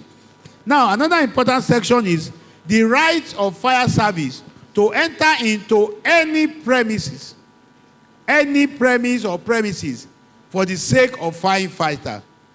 Fire officers do not require your permission. When they sense that there is fire somewhere and that something is happening, and from your own house they can fight that fire, they will just inform the people and they move in. They don't require a special permission that will require them to do that, because they want to put fire down at every point in time. Now, also, so there is a right of fire officers to enter into any building for the purpose of fighting fire. Now, some commercial premises are also expected to have fire alarm and fire hydrants. A takeaway of from this fire conference 1.0 was the fact that we established that where you have commercial centers, markets, they should have fire hydrants. That is, when there is fire in that area, they don't have to be running excavator looking for water all around. They will just connect to the nearest fire hydrant center. So this is very important now for all our commercial buildings. There is now what is under the insurance law. Under this law too, a bungalow must have a conventional fire extinguisher. Every bungalow must have displayed a conventional fire extinguisher. Also, they must also have smoke detector in conspicuous places and a central fire alarm system.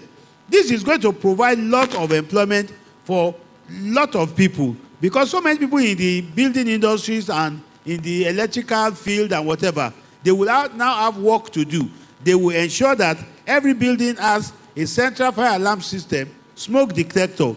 A story building will have a conventional fire extinguisher, a smoke detector, a central fire alarm system, and there must be at least a fire escape in case there is fire. Now, 3-story building above must have at least 2 staircases. They must have hose reel equipment, so that when they are fighting the fire, they will just bring their truck, connect it to the established roll. So you already have a pole connecting to all the floors of your building. So they won't be looking at how do they fight the fire. All these are to be enforced going forward from the time we leave this conference. A building of 4-story building must have, in addition to all those ones that we have talked about, they must have fire master 200, pyrogen, etc., hose reel, and a lot of these things. Now, in addition to that, for all commercial building, they must also have all those things that I've listed above. All petrol station, all gas station must have a special approval. And in the fire headquarters, they will have a computer through which they are monitoring all those established or approved fire petrol stations and gas stations. So they will be able to know if there's going to be fire at all. There's an alarm that is there that will be triggered. So this is one of the innovations in this law. Now, the certificate of fire that will be given for buildings, for private buildings, there's a difference between for private buildings and for commercial. Commercial will still continue to collect their fire certificate, and it's going to be yearly as it is today. But for residential houses, the law is saying that instead of yearly, their own will be maybe every 2 years or 3 years. So once you procure a certificate for a particular year for residents, then it will take you another 3 years before you get another one. But for commercial buildings, it is still yearly. Of course, renewals and whatever. Now, I'm going to the section that will explain the penalty. Because, there is a saying that for every law, there will be penalties and whatever. Now, it is interesting to know that the penalty now is from 500,000 to 5 million for several offenses that are listed in this law. One of it just happened just 30 minutes as I was leaving here now. When you hear fire truck blowing their siren in Nigeria, it's as if people that are driving, some of them are deaf and dumb. It's as if they don't even hear those sirens as it's blowing. They start to struggle with those vehicles. Now, if you are found to obstruct any fire truck, if you fail to yield right of way to any fire truck, you are to pay a fine of 500,000 naira or 3 months imprisonment. So you pay the 500,000 naira, or you go to jail for 3 months. I think that this is the least that we can do for our firemen. We have been on operations where you see so many vehicles struggling with, they even have sometimes accidents with fire truck. Some of them will hit fire truck, throw them away. So this is going to protect our fire officers. If you struggle with them while they are on their way, then it means that you have some money to give to the government, and we will gladly receive it from you. Failure also to obtain fire certificate, fire safety registration certificate, and all those ones are tracked. For companies that fail to obtain fire certificate, the penalty is 1 million naira. Every company that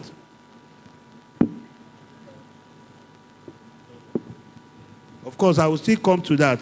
For all companies that reside and situated in Lagos, you are expected to collect Lagos State Fire Certificate, not the federal certificate.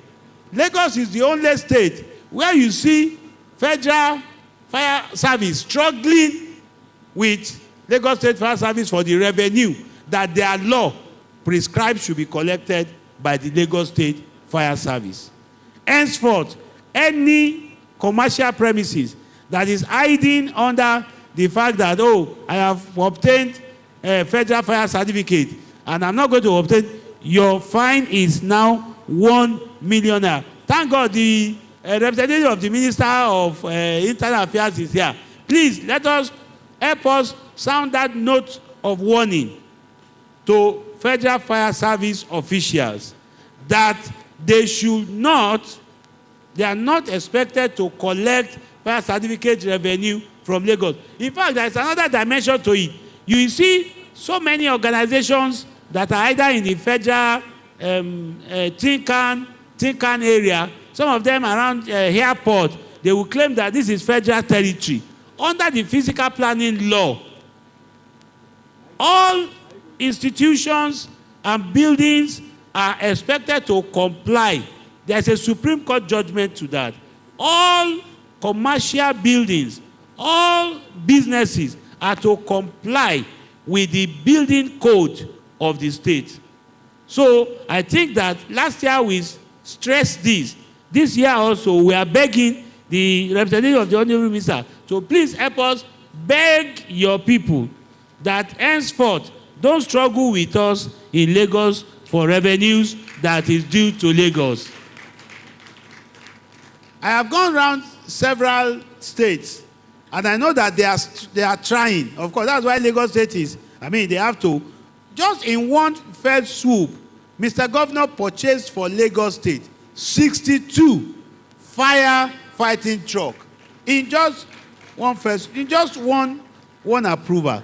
And that does not mean that already even part of the vehicles that we had before that 62, we had so many vehicles and they are still in use. So in Lagos as at today, you have almost like 100 vehicles at every point in time. Can we give a round of applause to Lagos? Part of the vision of Mr. Governor is that in each of the states of, in each of the 20 LCD, 20 local governments, that all the 20 local governments must have at least one fire station. And the 37 LCDA must also have. So we have expanded to, instead of just having 20, we are saying now we are now working towards having 57. And like you heard yesterday, this year alone, there are 4 fire stations that is being built in Lagos State. I know there is one in Ikotun, there is one in Yaba, there is one in Ibejuleki, and there is one in Koshofe. Can we give a round of applause to Lagos State, please? So we deserve all the money. Please, don't struggle with us for our money. We deserve all the money because we are really working. I think on that note, I think it's time for lunch. I will leave it here, and I will please plead that everyone should please try and get a copy of this law. We don't want anyone to run foul of the law. We believe that we are all, law-abiding citizens in Lagos. And I pray that God will continue to be with us. I can see one hand there. I think he wants to support us that we need more money in Lagos. Please, can you give the mic? I'm going to take just 2 questions, please. Oh, yeah. 1. Who is the second person? 1. Okay, just 1 question. Oh, Fedra. Okay, thank you. Give to that man first. No. Go there first. Any question from there? No. Okay.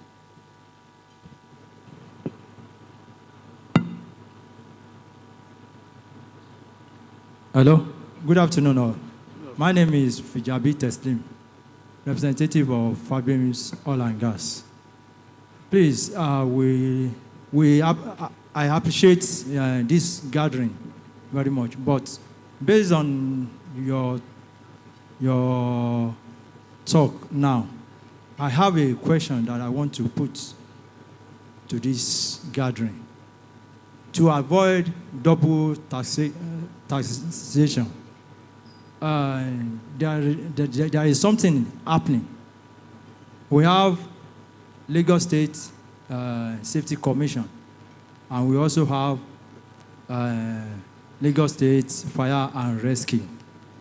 And I've seen an occasion whereby Lagos State Safety Commission came around that we must get their own certificate, while also Lagos State Fire and Rescue do come to our facility. What can you do for us in terms of this? Thank you very much. That's a very... Can we give him a round of applause? That question, sir, you know that when we are... Let me just give an example. When you are eating, through this same mouth, sometimes you eat rice. Am I right? This same mouth, sometimes you eat eba. This same mouth, sometimes you drink Coke. Sometimes you drink water. Is there ever a time that you say that, oh, what is coming through this mouth is too much, or there are too many? I think that is the... In a state like Lagos that is working, every agency have their mandate with responsibility for different things to do. The Lagos State Fire Service is responsible for prevention of fire. And so in your premises, when they come there, all that concerns them is how your building will be safe, that there will not be fire. There is safety commission that is probably coming to look at your lift. I'm telling you all they do. They are all under our ministry. So I can speak authoritatively about all of them. The Lagos State Safety Commission will come and check your lift, one. They will come and check whether you have building, in case of wreckage, the kind of tiles that you use in commercial premises, whether it's those tiles that is slippery. They will come and check issues about your swimming pool. They will come and check everything that relates to safety. Even though fire is a component part of safety, but there are several areas of safety. And we cannot say that this one should represent every other person. Let me be frank with you. The Fire Service Authority, they are well trained to talk about fire and to talk about prevention of fire. The Safety Commission, they are into all gamut of safety, how you can be safe within your environment. Sometimes some buildings don't have what you call raft for somebody on the wheelchair. So those are the things that Safety Commission, they come there to do. But let me just say, sir, that the government is mindful of your position, which is that all these agencies of government, they are collaborating more now to ensure that, okay, when they come, they either see how they can come together. But for instance, your Safety Commission, they only come when you are putting up a building. They don't come to your premises yearly. Safety Commission do not have permission to go to your building yearly. They only, just like building plan approval. Once you have collected your building plan approval once, they don't come there. Their own is just once and for all. But fire service for commercial premises, with what you saw yesterday, the figure that you saw the governor gave yesterday, where, we have reduced from 2,000 and whatever to 1,900, I guess.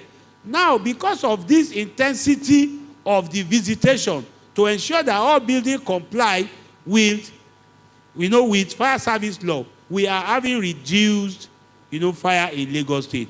I will apologize. I will really implore you to please just see how those things that we are coming to do, you will discover that they are different from each other. And I guess that I've answered your question. Have I answered your question? Thank you very much.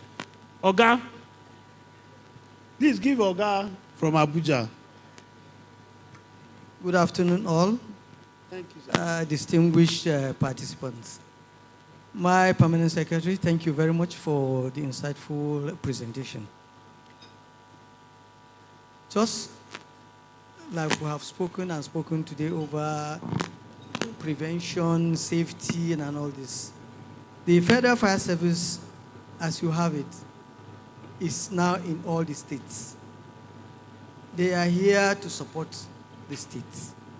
They are here to support us. And I don't think if you are supporting and you are serving food to your children, then you leave the other children, maybe your adopted children or things like that.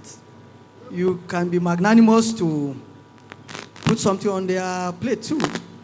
So I think it will not be out of place if you have a joint effort, because we are all working towards safety, to provide a safe environment, safe reason for business, for people to thrive. So I think it will not be out of place if you can still continue the collaboration you're having with Federal Fire Service and the support you normally give them. Thank you. Thank you very much, sir. The Honorable Commissioner is here, that is representing Mr. Governor of Lagos State. We operate with law in Lagos State, and incidentally, there is a Fire Service Act. Under the Fire Service Act, it is expressly stated there that fire certificate in state is exclusively the responsibility of state fire service. Am I right, sir? Now, what you are requesting for, we have always been doing it, which is that every time that we do a joint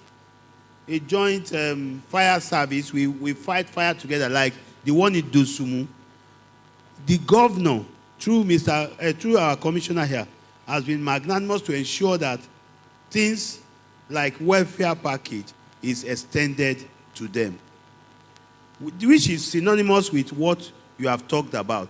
You are making a plea that because you exist in Lagos State, therefore we must see how we can collaborate, and we are willing to collaborate. But you see, when there's something that they call, when something is now, handshake is now becoming like giving elbow, it becomes a problem. Incidentally, this is Lagos, where we ensure that whatever is due is our entitlement, we try to claim it.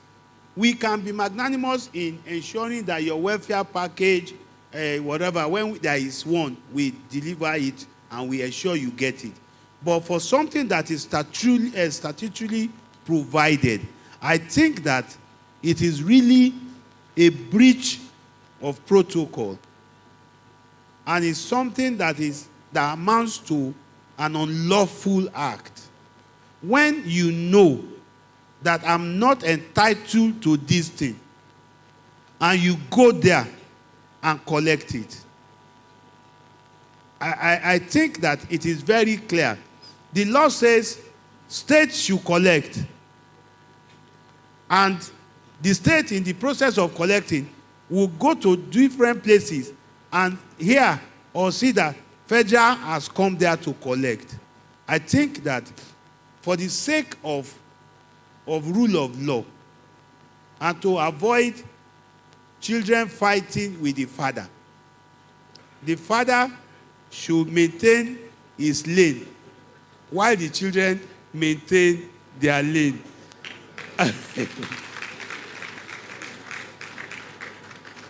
But let me quickly say that where the father refuses to maintain his lane, we are very respectful children in Lagos State.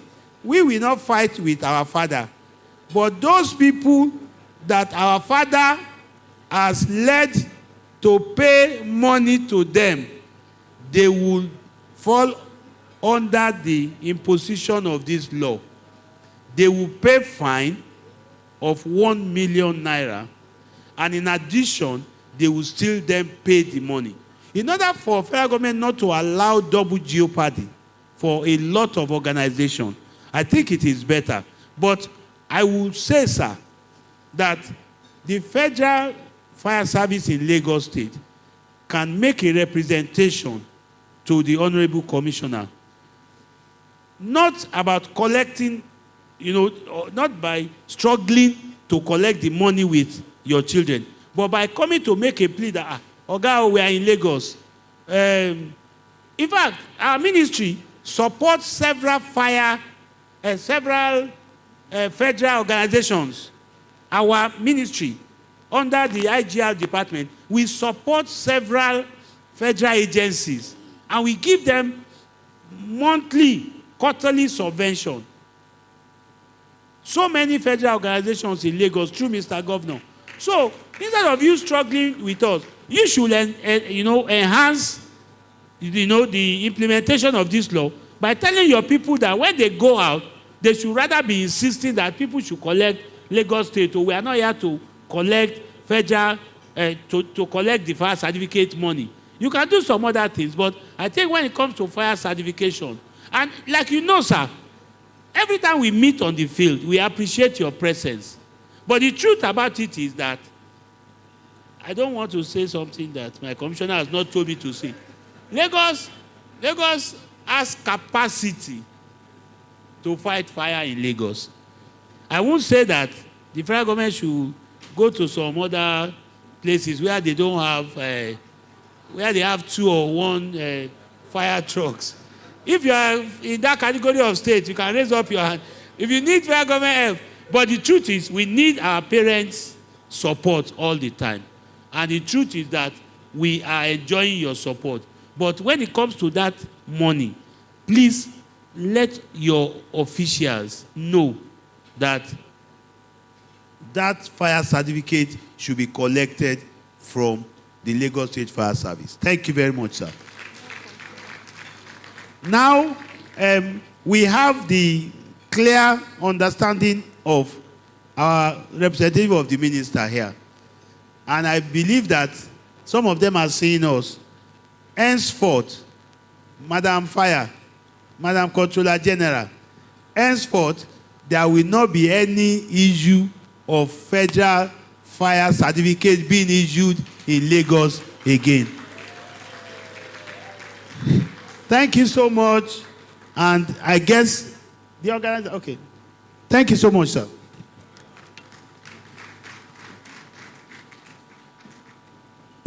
Thank you very much, sir. Permanent Secretary, Ministry of Special Duty and Intergovernmental Relations, Mr. Ogundeko Sheson, Tunde MNI. Distinguished ladies and gentlemen, please kindly follow Lagos State's Fire and Rescue Service on Instagram at LASG Fire, on X, formerly known as, Twitter at Lagos Rescue, on Facebook, Lagos State Fire Service. Thank you. And the emergency numbers still remain 767 or 112. Thank you very much. Representative of Seplat Energy, come forward for your goodwill message. Thank you very much.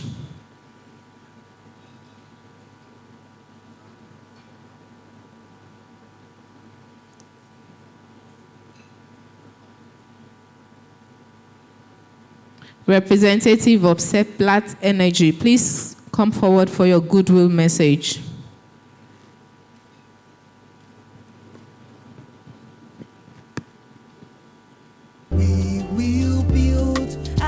safer Lagos. We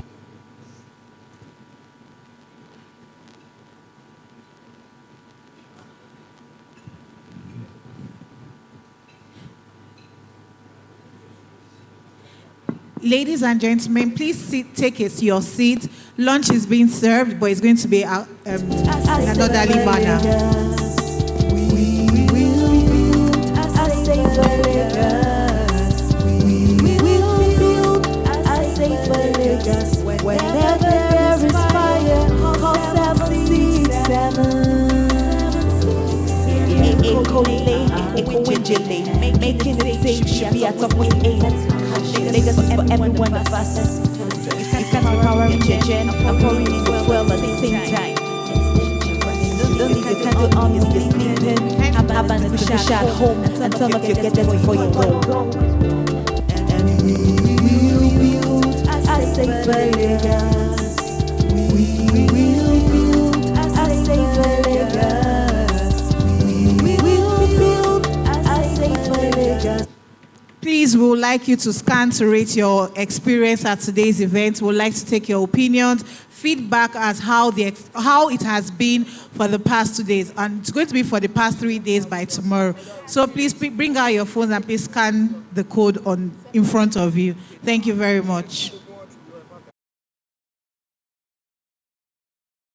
A safer Lagos. We will build a safer Lagos. Whenever there is fire, call 767. Yeah, Echo Relay, Echo Winjile. Making it safe should be our topmost aim. Lagos is for every one of us. You can't be powering your gen and pouring in the fuel at the same time. Don't leave your candle on when you're sleeping. Have an extinguisher at home and turn off your gadgets before you go. And we will build a safer Lagos. We will build a safer Lagos. We will build a safer Lagos. Whenever there is fire, call 767. There's fire in your home, call 767. Call 767. Call 767. Tell me the number, 767. We will build a safer Lagos. We will build a safer Lagos. We will build a safer Lagos. Whenever there is fire, call 767. Yeah, Echo Relay, Echo Winjile. Making it safe should be our topmost aim. Lagos is for every one of us. You can't be powering your gen and pouring in the fuel at the same time. Don't leave your candle on when you're sleeping. Have an extinguisher at home and turn off your gadgets before you go. And we will build a safer Lagos. We will build a safer Lagos. We will build a safer Lagos. Whenever there is fire, call 767. There's fire in your home, call 767. Call 767. Call 767. Tell me the number, 767. We will build a safer Lagos. We will build a safer Lagos. We will build a safer Lagos. Whenever there is fire, call 767. Yeah, Echo Relay, Echo Winjile. Making it safe should be our topmost aim. Lagos is for every one of us. You can't be powering your gen and pouring in the fuel at the same time. Don't leave your candle on when you're sleeping. Have an extinguisher at home and turn off your gadgets before you go. And we will build a safer Lagos. We will build a safer Lagos. We will build a safer Lagos. Whenever there is fire, call 767. There's fire in your home, call 767. Call 767. Call 767. Tell me the number, 767. We will build safer Lagos. We will build a safer Lagos. We will build a safer Lagos. Whenever there is fire, call 767. Yeah, Echo Relay, Echo Winjele. Making it safe should be our topmost aim. Ladies and gentlemen, it is hot and it is happening here at the BALMORAL Convention Center, Federal Palace Hotel, Lagos, Nigeria. And the conversation is lit on leveraging technology and community engagement for fire prevention. Welcome to the Lagos International Fire Safety Conference 2.0. And the red carpet is rolled out. The ambience is amazing. You can see people coming in from everywhere in Lagos, Nigeria. I am Bubbling B, and today Lagos is going to be on fire. Yes, with ideas, of course. So let's keep going.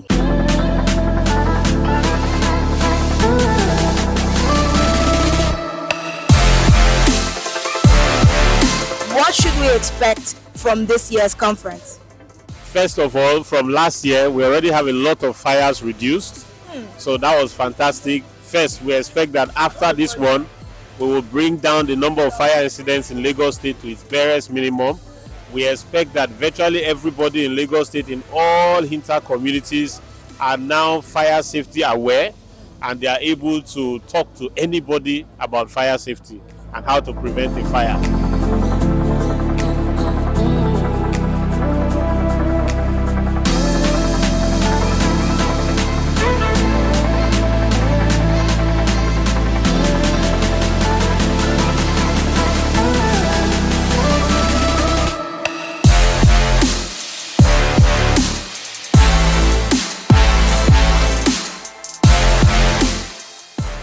It is with a sense of responsibility and pleasure that I welcome you all to the second edition of Lagos International Fire Safety Conference, a strategic platform dedicated to strengthening our collective resolve in the prevention, response, and safety management. Engaging in safety and uplifting the power of narratives. The narratives are so important. It helps us mitigate fire risks.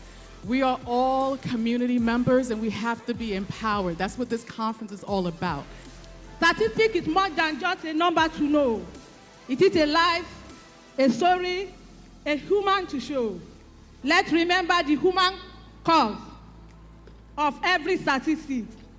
Injury, emotional trauma, psychological distress, displacement, economic hardship, and social disruption.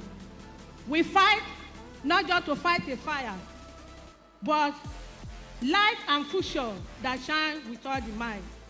Fire safety is not just all about equipment. It is about people, and the best fire fought is the one prevented. Ìgbéga ìpínlẹ̀ Èkó, àjùmọ̀ṣe ni. This conference, in our view, will certainly become a united front in our shared mission to protect life, to protect property, and the very heartbeat of our economy, which is the state, from devastating impact of fire. I want to use this occasion to welcome all of our international guests to Lagos State, to the center of aquatic splendor, to the commercial economic nerve center of our country, to the heartbeat of our country, and to the biggest black populated city in the entire world. And it's important for us to remind ourselves, and in 2023, our fire and rescue service bravely responded to over 2,500 distress calls. Last year, we responded to a number that is slightly lower than that. And we can see from the reports of the Director of Fire Service, we've seen a significant drop from 2,500 in 2023 to 1,964 in 2024.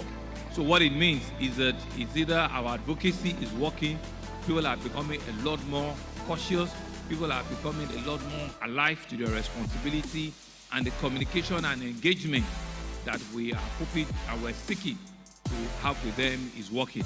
It's not like, the city is any smaller, businesses are growing bigger, activities are happening more, but the level of communication and the level of engagement that we're having means that, the effort of the government and the effort of the private sector, all of us working together, is beginning to see the effect of a drop, about 20% drop in even the call out that we saw between 2023 and now 2024. We, the citizens, also have a responsibility to ensure that we can build an economy that can stand the shock and that can respond to the population that we have in Lagos.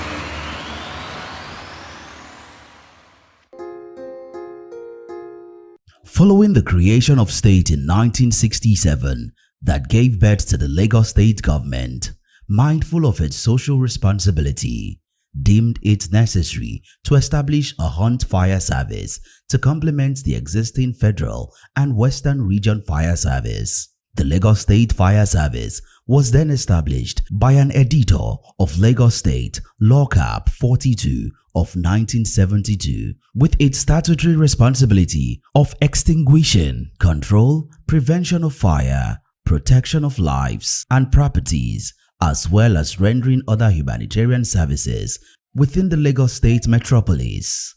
Lagos, the most popular city in Nigeria, the second fastest growing city in Africa and 7th in the world, with an estimated population of over 22 million people, is the center of excellence and the pace setter when it comes to saving lives and properties of its residents and protecting the environment. The commercial hub attracts investment, which increases the standard of living and guarantees public order and safety. With a rich history that spanned over years from rudimentary method to advanced technologies. Hence, in 2019, an administration that is envied by all other administrations across the country emerged, an administration that sets the pace when it comes to safety of lives and properties in Nigeria. The Babajide Olusola Sanwo-Olu administration, with the development, themes, agenda attached to every aspect of livelihood. Babajide Olusola Sanwo-Olu do solemnly swear that as the governor of Lagos State, I will discharge my duties faithfully and in accordance with the Constitution of the Federal Republic of Nigeria and eradicating this skepticism around the leadership of the Lagos State Fire Service.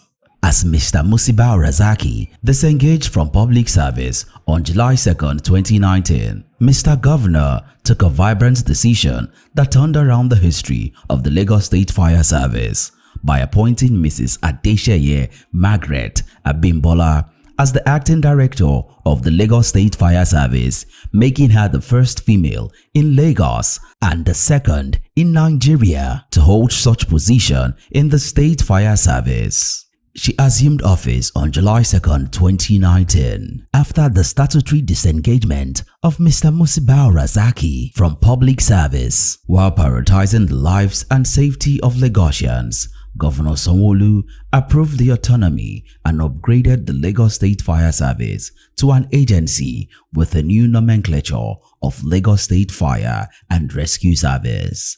Rescue was added to the name, owing to the fact that rescue operations are carried out before firefighting operations. Nobody knew that that was just the beginning of setting the Lagos State Fire and Rescue Service on a high pedestal. as the administration of Governor Sanwo-Olu embarked on simultaneous renovation of all 15 fire stations across the state and rehabilitation of grounded firefighting vehicles in year 2020. In addendum, the recruitment of over 100 firemen to boost the refractive manning of the reprinted agency, as the Englishman will always say, that was just the tip of the iceberg. In 2021, Governor Sanwo-Olu gave the approval for the construction of 3 new fire stations, which were at Ajegunle, Ebute-Olofin, and Lekki Phase 1, respectively.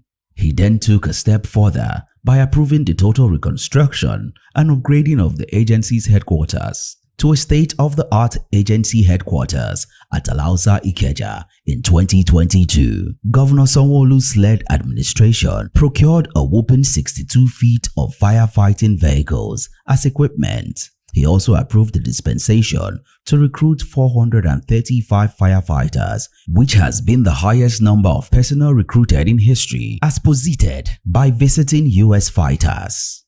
Just glaring that Mr. Governor really privatized the safety of lives and property of Lagosians, as all were handed over at a week-long commissioning and personnel parade in October 2022. Mrs. Adesheye, with the support of the government, did not just focus on infrastructural advancement of the agency, but also looked into the welfare and human capacity development. This was evident in the upward review of a hazard allowance, payment of shift allowance, and the organization of specialized local and ongoing construction of 3 additional fire stations: Ijede, Ikorodu, Owoloshoki, Koshofe, Ijegun-Egba, Satellite Town, construction of an ultra-modern workshop at headquarters of the Lagos State Fire and Rescue Service, bearing for commissioning.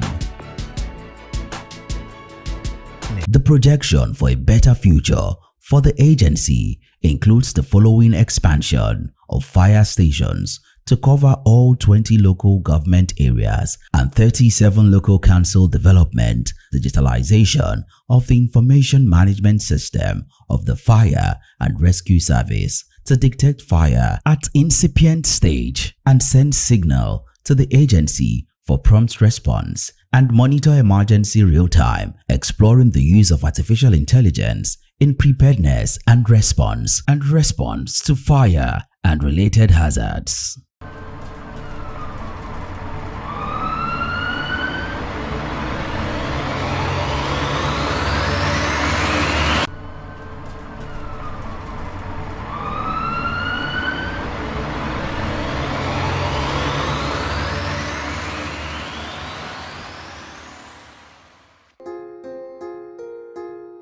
Following the creation of state in 1967 that gave birth to the Lagos state government, mindful of its social responsibility, deemed it necessary to establish a hunt fire service to complement the existing federal and western region fire service. The Lagos State Fire Service was then established by an editor of Lagos State Law Cap 42 of 1972 with its statutory responsibility of extinguishing, control, prevention of fire, protection of lives and properties, as well as rendering other humanitarian services within the Lagos State metropolis. Lagos, the most popular city in Nigeria, the second fastest growing city in Africa and 7th in the world, with an estimated population of over 22 million people. Lagos is for every one of us. You can't be powering your gen and pouring in the fuel at the same time. Don't leave your candle on when you're sleeping. Have an extinguisher at home and turn off your gadgets before you go. And we will build a safer Lagos. We will build a safer Lagos.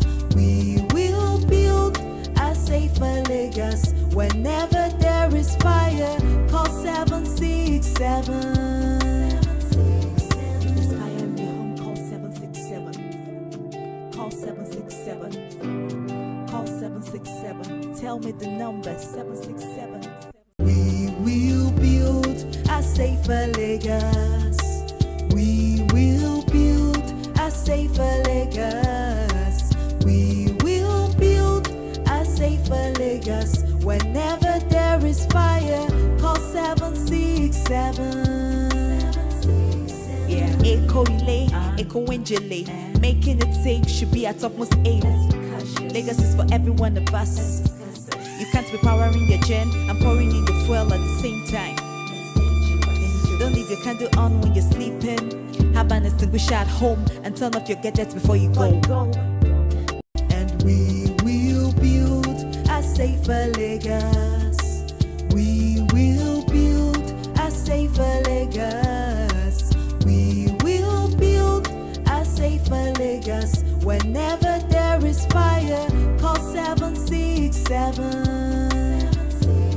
There's fire in your home, call 767. Call 767. Call 767. Tell me the number, 767. We will build a safer Lagos. We will build a safer Lagos. We will build a safer Lagos. Whenever there is fire, call 767. Yeah, Echo Relay, Echo Winjile. Making it safe should be our topmost aim. Lagos is for every one of us. You can't be powering your gen and pouring in the fuel at the same time. Don't leave your candle on when you're sleeping. Have an extinguisher at home and turn off your gadgets before you go.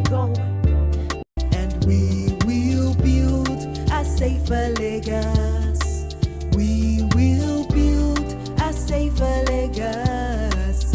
We will build a safer Lagos. Whenever there is fire, call 767. There's fire in your home, call 767. Call 767. Call 767. Tell me the number, 767. We will build a safer Lagos. We will build a safer Lagos. We will build a safer Lagos. Whenever there is fire, call 767. Yeah, Echo Relay, Echo Winjile. Making it safe should be our topmost aim. Lagos is for every one of us. You can't be powering your gen and pouring in the fuel at the same time. Don't leave your candle on when you're sleeping. Have an extinguisher at home and turn off your gadgets before you go. And we will build a safer Lagos. We will build a safer Lagos. We will build a safer Lagos. Whenever there is fire, call 767. There's fire in your home, call 767. Call 767.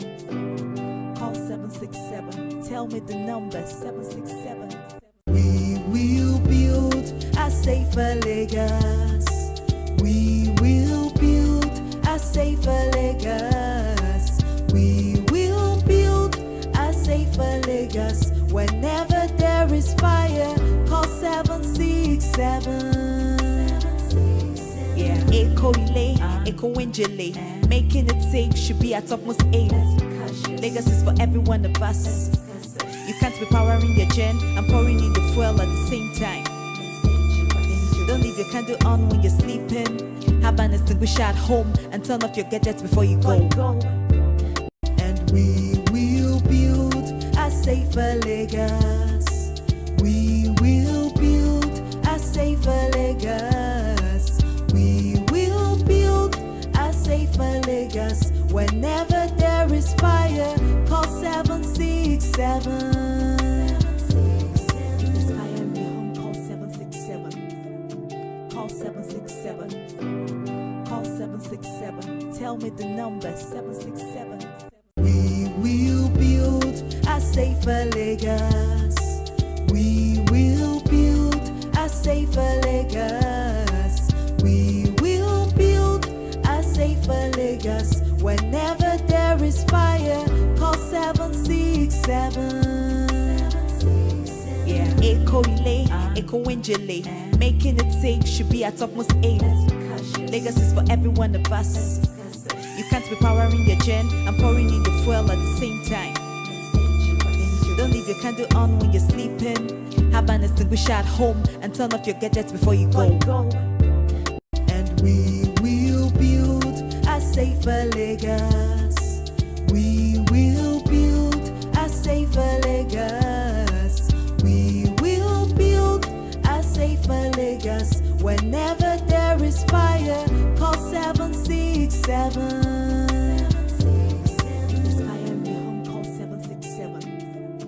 Call 767. Call 767. Tell me the number, 767.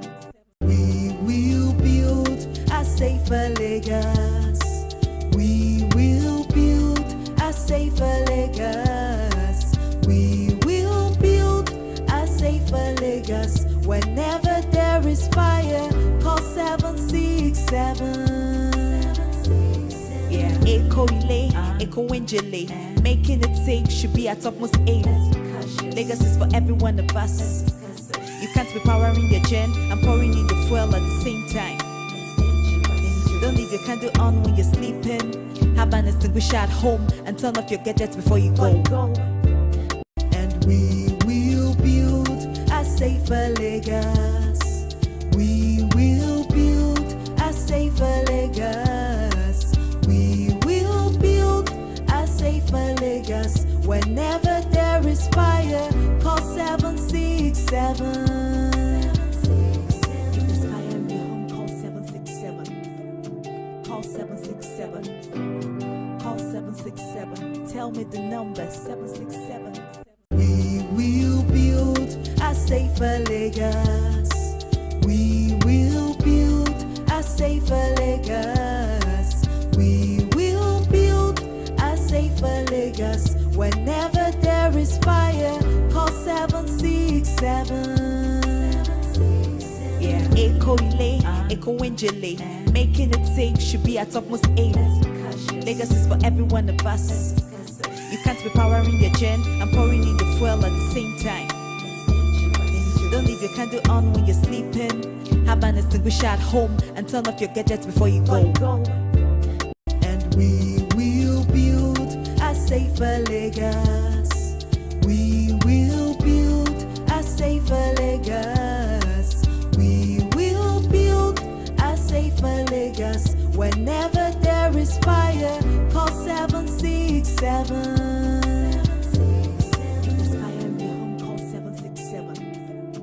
Call 767. Call 767. Tell me the number, 767. We will build a safer Lagos. We will build a safer Lagos. We will build a safer Lagos. Whenever there is fire, call 767. Yeah, eco relay, eco winjile, making it safe should be our topmost aim. Lagos is for every one of us. You can't be powering your gen and pouring in the fuel at the same time. Don't leave your candle on when you're sleeping. Have an extinguisher at home and turn off your gadgets before you go. And we will build a safer Lagos. We will build a safer Lagos. We will build a safer Lagos. Whenever there is fire, call 767. If there's fire in your home, call 767. Call 767. Call 767. Tell me the number, 767. We will build a safer Lagos. We will build a safer Lagos. We will build a safer Lagos. Whenever there is fire, call 767. Yeah, eco relay, eco winjile, making it safe should be our topmost aim. Lagos is for every one of us. You can't be powering your gen and pouring in the fuel at the same time. Don't leave your candle on when you're sleeping. Have an extinguisher at home and turn off your gadgets before you go. And we will safer Lagos. We will build a safer Lagos. We will build a safer Lagos. Whenever there is fire, call 767. If there's fire in your home, call 767. Call 767. Call 767. Tell me the number, 767. We will build a safer Lagos. We will build a safer Lagos. We will build a safer Lagos. Whenever there is fire, call 767. Yeah, Echo Relay, Echo Winjile. Making it safe should be our topmost aim. Lagos is for every one of us. You can't be powering your gen and pouring in the fuel at the same time. Don't leave your candle on when you're sleeping. Have an extinguisher at home and turn off your gadgets before you go. And we will build a safer Lagos. We will build a safer Lagos. We will build a safer Lagos. Whenever there is fire, call 767. If there's fire in your home, call 767. Call 767. Call 767. Tell me the number, 767. We will build a safer Lagos. We will build a safer Lagos. We will build a safer Lagos. Whenever there is fire, call 767. Yeah, Echo Relay, Echo Winjile. Making it safe should be our topmost aim. Lagos is for every one of us. You can't be powering your gen and pouring in the fuel at the same time. Don't leave your candle on when you're sleeping. Have an extinguisher at home and turn off your gadgets before you go. And we will build a safer Lagos. We will build a safer Lagos. We will build a safer Lagos. Whenever there is fire, call 767. If there's fire in your home, call 767. Call 767. Call 767. Tell me the number, 767. We will build a safer Lagos. We will build a safer Lagos. We will build a safer Lagos. Whenever there is fire, call 767. Yeah, Echo Relay, Echo Winjile. Making it safe should be our topmost aim. Lagos is for every one of us. You can't be powering your gen and pouring in the fuel at the same time. Don't leave your candle on when you're sleeping.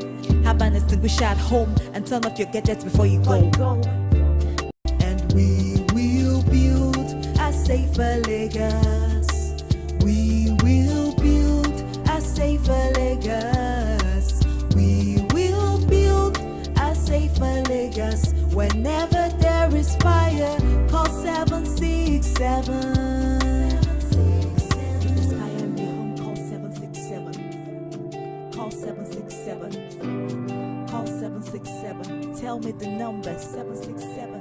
We will build a safer Lagos. We will build a safer Lagos.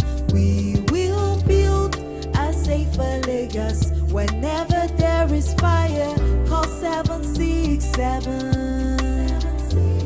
Yeah, Echo Relay, Echo Winjile. Making it safe should be our topmost aim. Lagos is for every one of us. You can't be powering your gen and pouring in the fuel at the same time.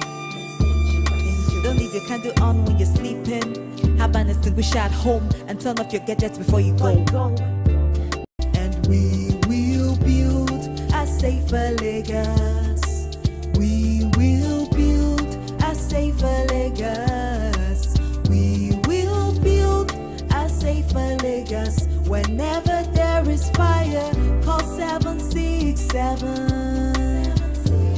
If there's fire in your home, call 767. Call 767. Call 767. Tell me the number 767.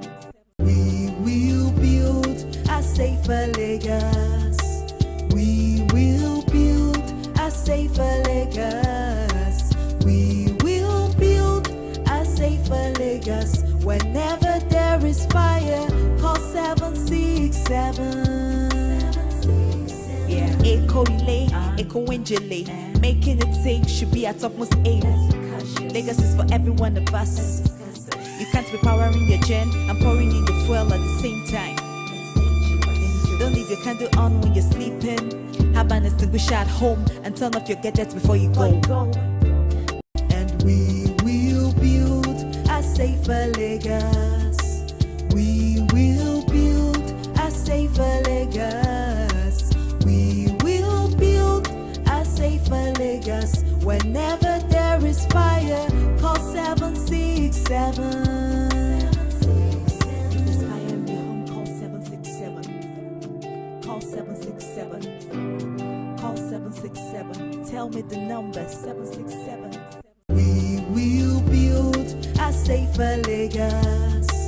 We will build a safer Lagos.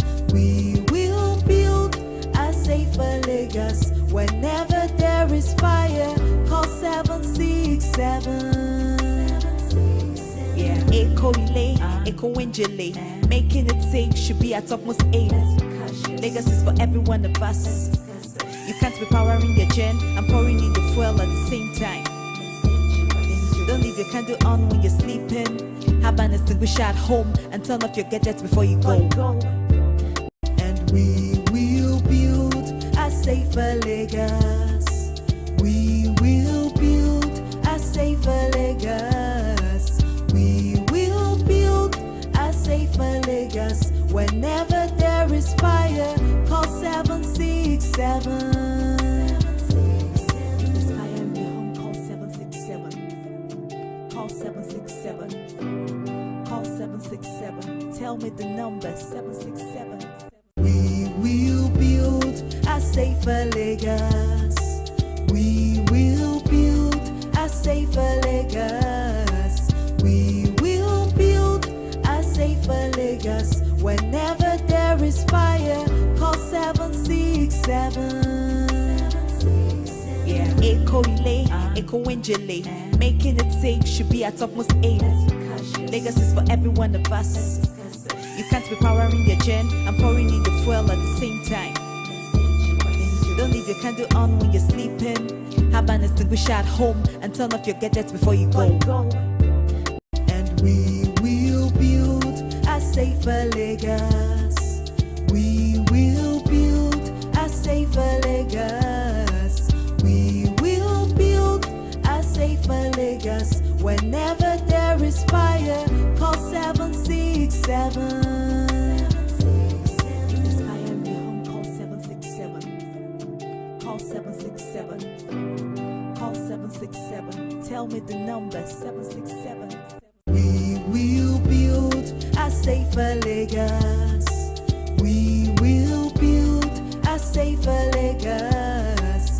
We will build a safer Lagos. Whenever there is fire, call 767. Yeah, Echo relay, Echo Winjile. Making it safe should be our topmost aim. Lagos is for every one of us. You can't be powering your gen and pouring in the fuel at the same time. Don't leave your candle on when you're sleeping. Have an extinguisher at home and turn off your gadgets before you go. And we will build a safer Lagos. We will build a safer Lagos.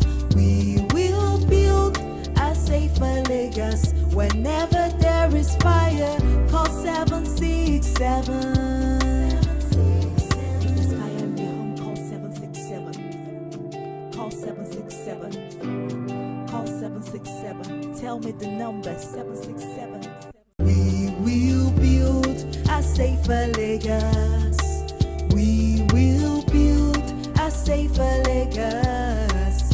We will build a safer Lagos. Whenever there is fire,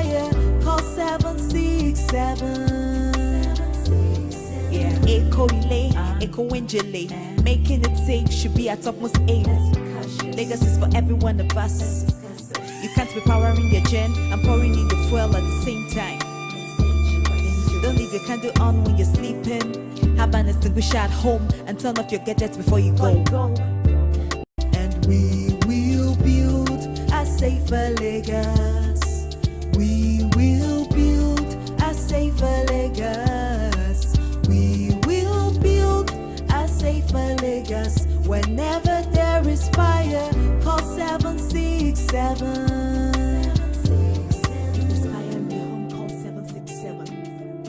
Call 767. Call 767. Tell me the number, 767. We will build a safer Lagos. We will build a safer Lagos. We will build a safer Lagos. Whenever there is fire, call 767. Yeah, eco-relay, eco-winjile, making it safe should be our topmost aim. Lagos is for every one of us. You can't be powering your gen and pouring in the fuel at the same time. Don't leave your candle on when you're sleeping. Have an extinguisher at home and turn off your gadgets before you go. And we will build a safer Lagos. We will build a safer Lagos. We will build a safer Lagos. Whenever there is fire, call 767. Call 767. Call 767. Call 767. Tell me the number, 767. We will build a safer Lagos. We will build a safer Lagos. We will build a safer Lagos. Whenever there is fire, call 767. Yeah, eco-relay, eco-winjile, making it safe should be our topmost aim. Lagos is for every one of us. You can't be powering your gen and pouring in the fuel at the same time. Don't leave your candle on when you're sleeping. Have an extinguisher at home and turn off your gadgets before you go. And we will build a safer Lagos. We will build a safer Lagos.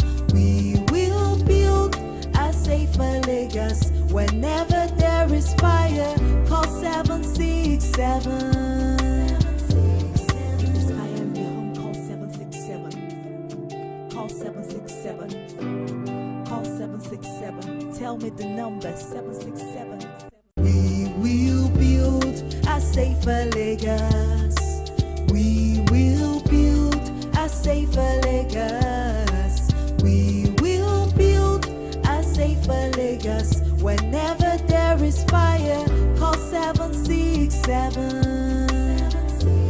Yeah, eco-relay, eco-winjile, making it safe should be our topmost aim. Lagos is for every one of us. You can't be powering your gen and pouring in the fuel at the same time. Don't leave your candle on when you're sleeping. Have an extinguisher at home and turn off your gadgets before you go. And we will build a safer Lagos.